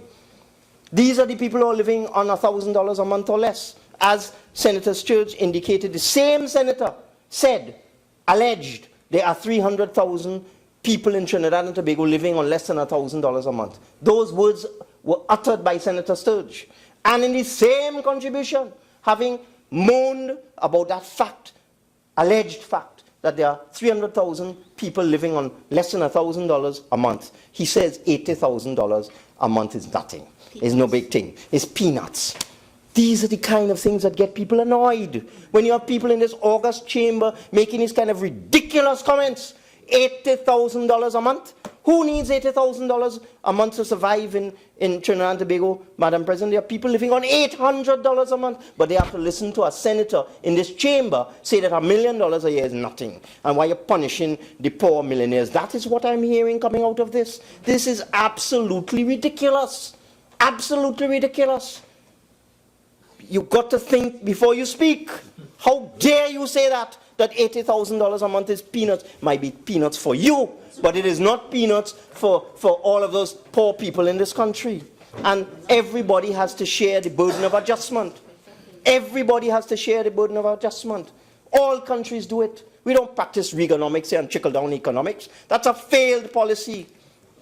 That concept that is making the news nowadays, that you must reduce taxes for the rich to help the economy. That's nonsense. It has not worked. It didn't work with economics. It didn't work with Thatcher in Great Britain. It does not work. You must have redistribution of the wealth. The rich must pay for the poor. That's the only way you could have justice and equity in a society. But I have to listen to this theory that $80,000 a month is not a lot of money. Well, it's not a lot of money for the millionaires on the opposition bench. So it's a lot of money for a lot of people in this country, a lot of poor people. I really am disappointed that senators would make a statement like that. Really, really disappointed. With respect to statements made by Senator Small about lending rates, the Attorney General made a point, but I have the information. In Barbados, the lending rate is 8.5%. The savings rate is 0.5%. In Jamaica, the lending rate is 17%. The savings account rate is 0.85%. In Guyana, the lending rate is 12%, and the savings account rate is 1.5%. And this is a feature of the Caribbean. It's a feature of small, open economies. This is the Attorney General was hinting at the reason for this, and this is because of the risks faced by correspondent banking. But I have made a pledge in this House, and this government has made a pledge that we're going to deal with this. We're going to deal with this matter. We are going to deal with this matter. I have already spoken to the governor of the central bank, and I've asked him to speak to the commercial banks. We're trying moral suasion first. Speak to the commercial banks about the spread between deposits and lending. And one of the things that the government savings bonds, which everybody on the UNC side seem to not to understand, although it's clear as day, that this is designed to provide a savings instrument for the little man. The little man, the little old lady with her pension, that if she manages to save part of it, will go in the bank and get 0.5%. This is designed to give them 3% and 3.5% on their savings. It is specifically designed for the little man, for the poor man.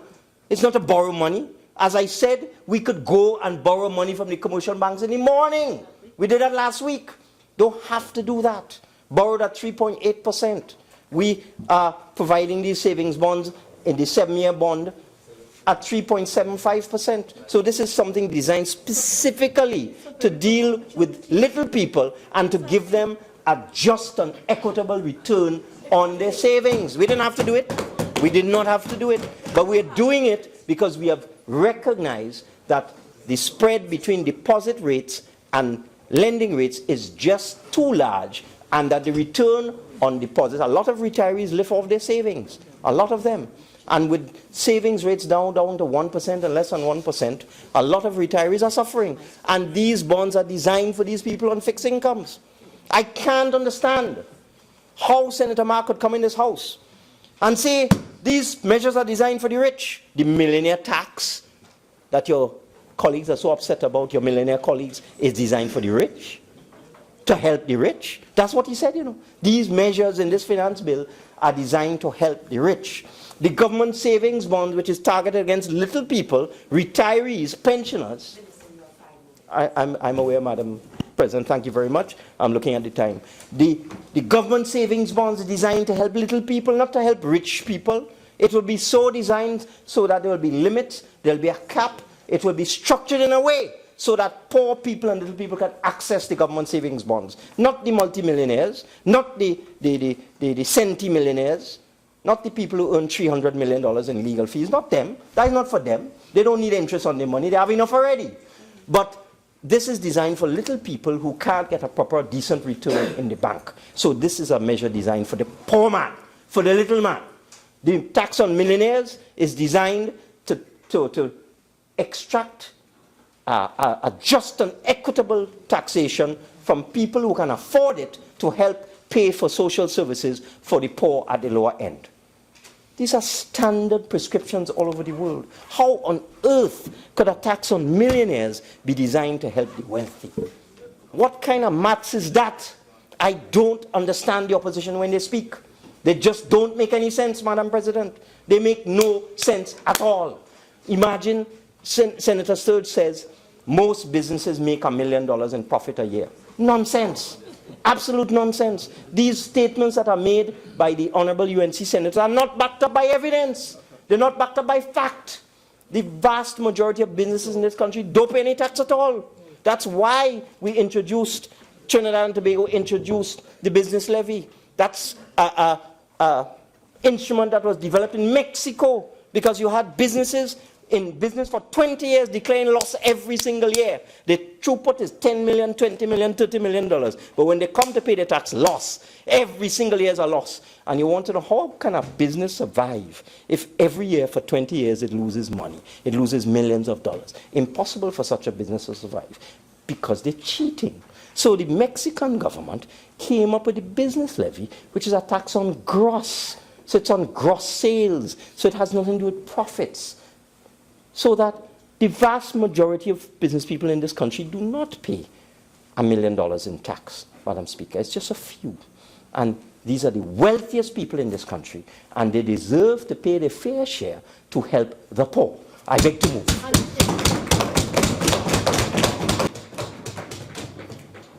Honourable Senators, the question is that a bill entitled An Act to Provide for the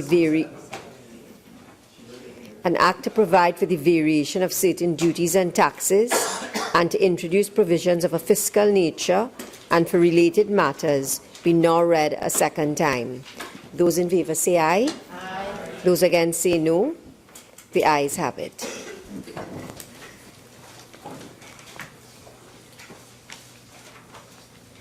A bill entitled An Act to Provide for the Variation of Certain Duties and Taxes and to Introduce Provisions of a Fiscal Nature and for Related Matters. Minister of Finance. Thank you, Madam President. In accordance with Standing Order 57.2, I beg to move that the bill not be committed to a committee of the whole Senate. Honourable Senators, the question is that the bill entitled An Act to Provide for the Variation of Certain Duties and Taxes and to Introduce Provisions of a Fiscal Nature and for Related Matters not be committed to a committee of the whole Senate. Those in favour say aye. Aye. Those against say no. I think the ayes have it. Minister of Finance.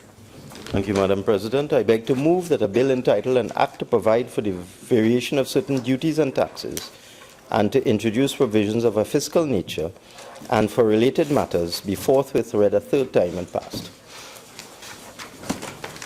Honourable Senators, the question therefore is that a bill entitled An Act to Provide for the Variation of Certain Duties and Taxes and to introduce provisions of a fiscal nature and for related matters be now read a third time and passed.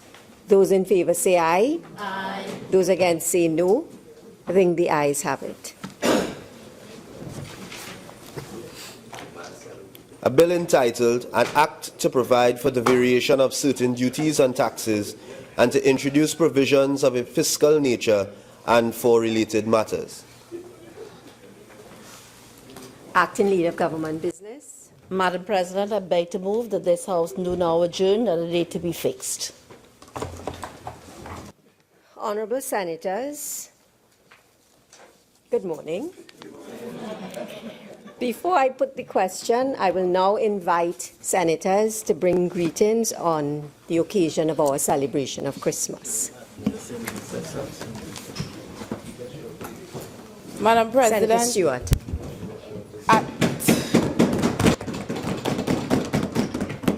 Madam President, at 12:13 a.m., the pleasure is mine to bring Christmas greetings to this House and by extension the citizens of Trinidad and Tobago on behalf of the government bench. This is always a hopeful time as we celebrate the end of one year and eagerly look forward to another. For every one of us, this merry season is an opportunity for reflection, renewal of our sense of possibilities not yet realized, and restoration. We also find the time to make our own personal resolutions for a better year ahead.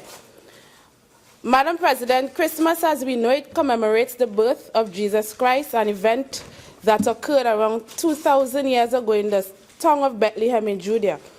This miraculous event should always bring hope, peace, and joy to our hearts as we reflect on the goodness of God in sending His only Son into the world to teach us how to give the best of ourselves in service to others.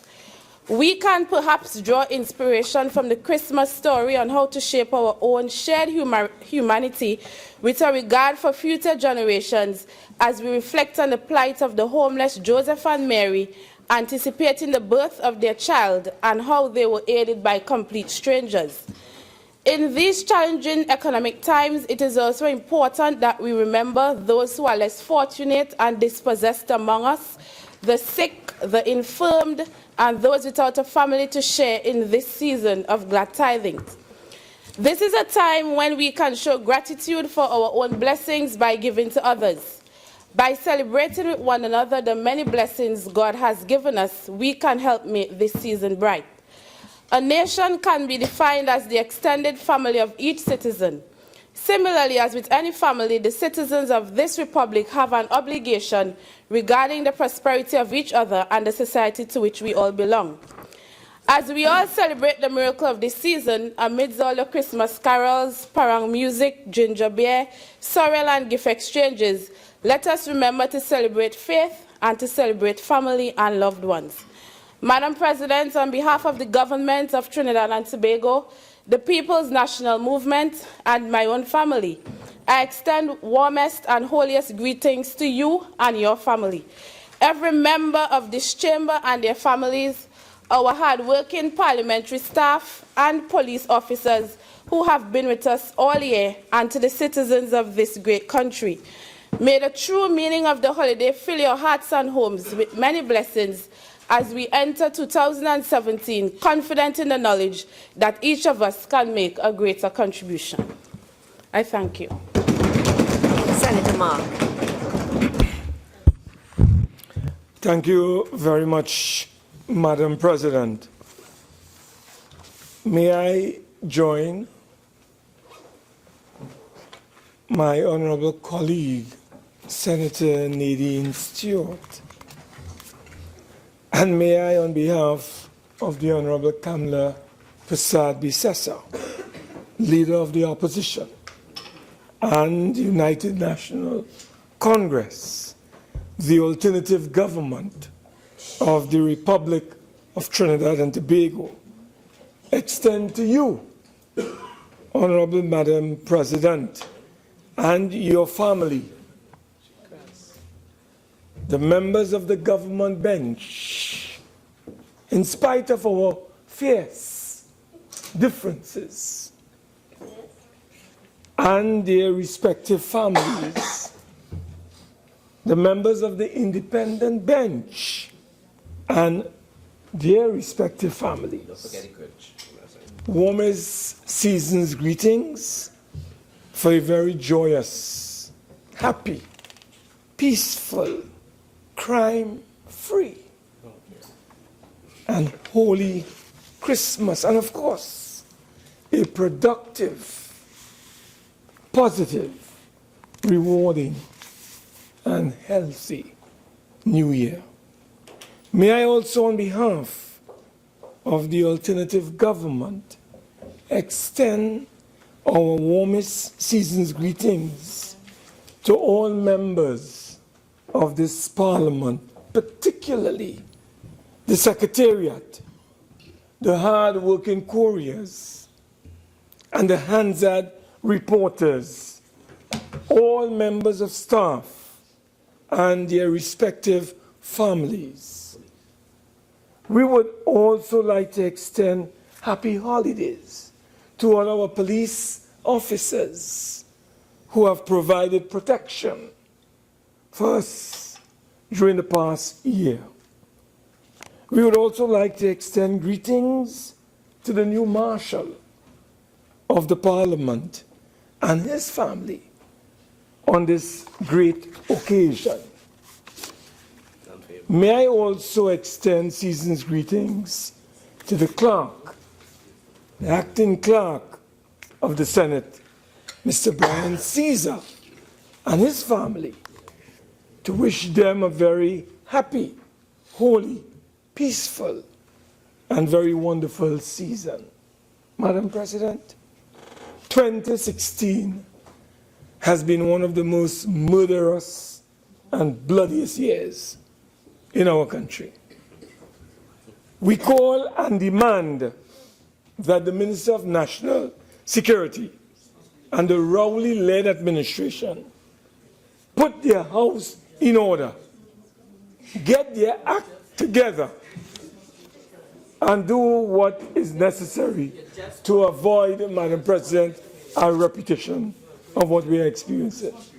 And to the people of the Republic of Trinidad and Tobago, we know that 2017 promises to be a very challenging and difficult year, particularly for the weak, the vulnerable, and the working people.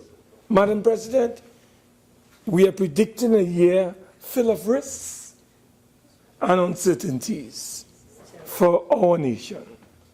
Let us therefore generate a new kind of spirit in an effort to ensure that we collectively overcome these challenges, risks, and uncertainties through a genuine and collective approach to the people's business.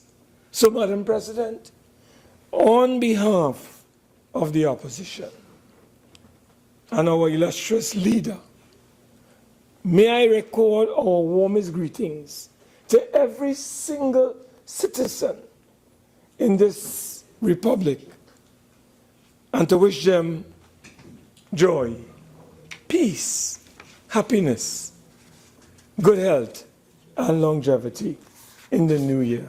In closing, Madam President, I hope that the rays of the sun, which will rise every morning, will continue to penetrate in a very positive way all corners of darkness which seems to be enveloping our nation.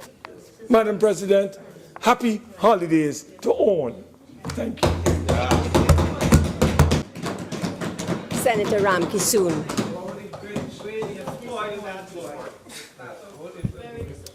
Matthew 1:23. Behold, a virgin shall be with child, and shall bring forth a son, and they shall call his name Emmanuel, which being interpreted is, God is with us.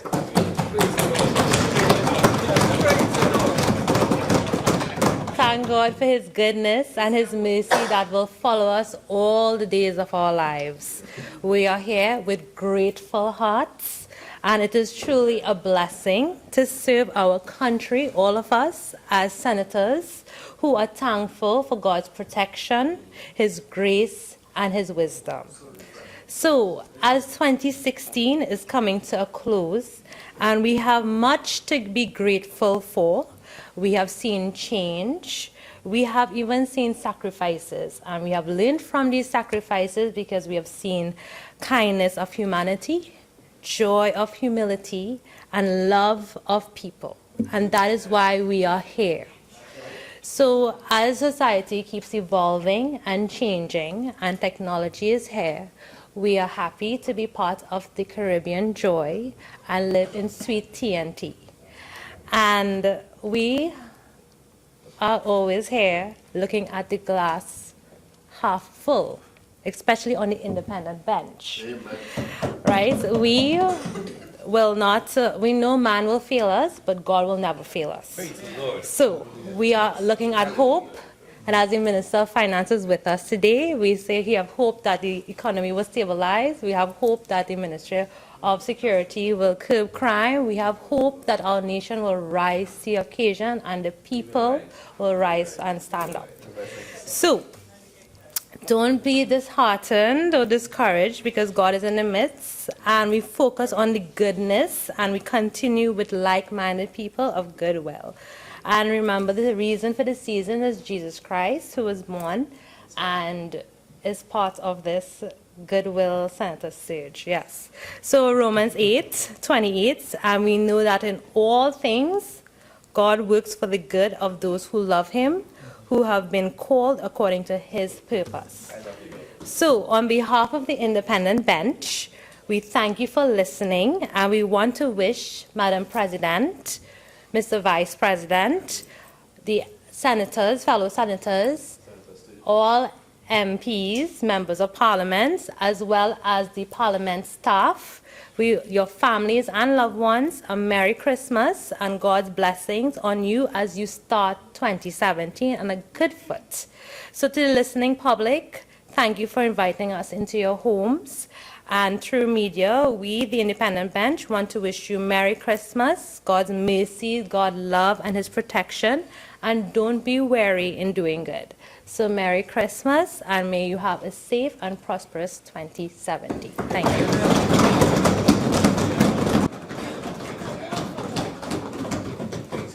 Honourable Senators, I too wish to join in wishing all honourable senators and the national community a happy and a holy Christmas season.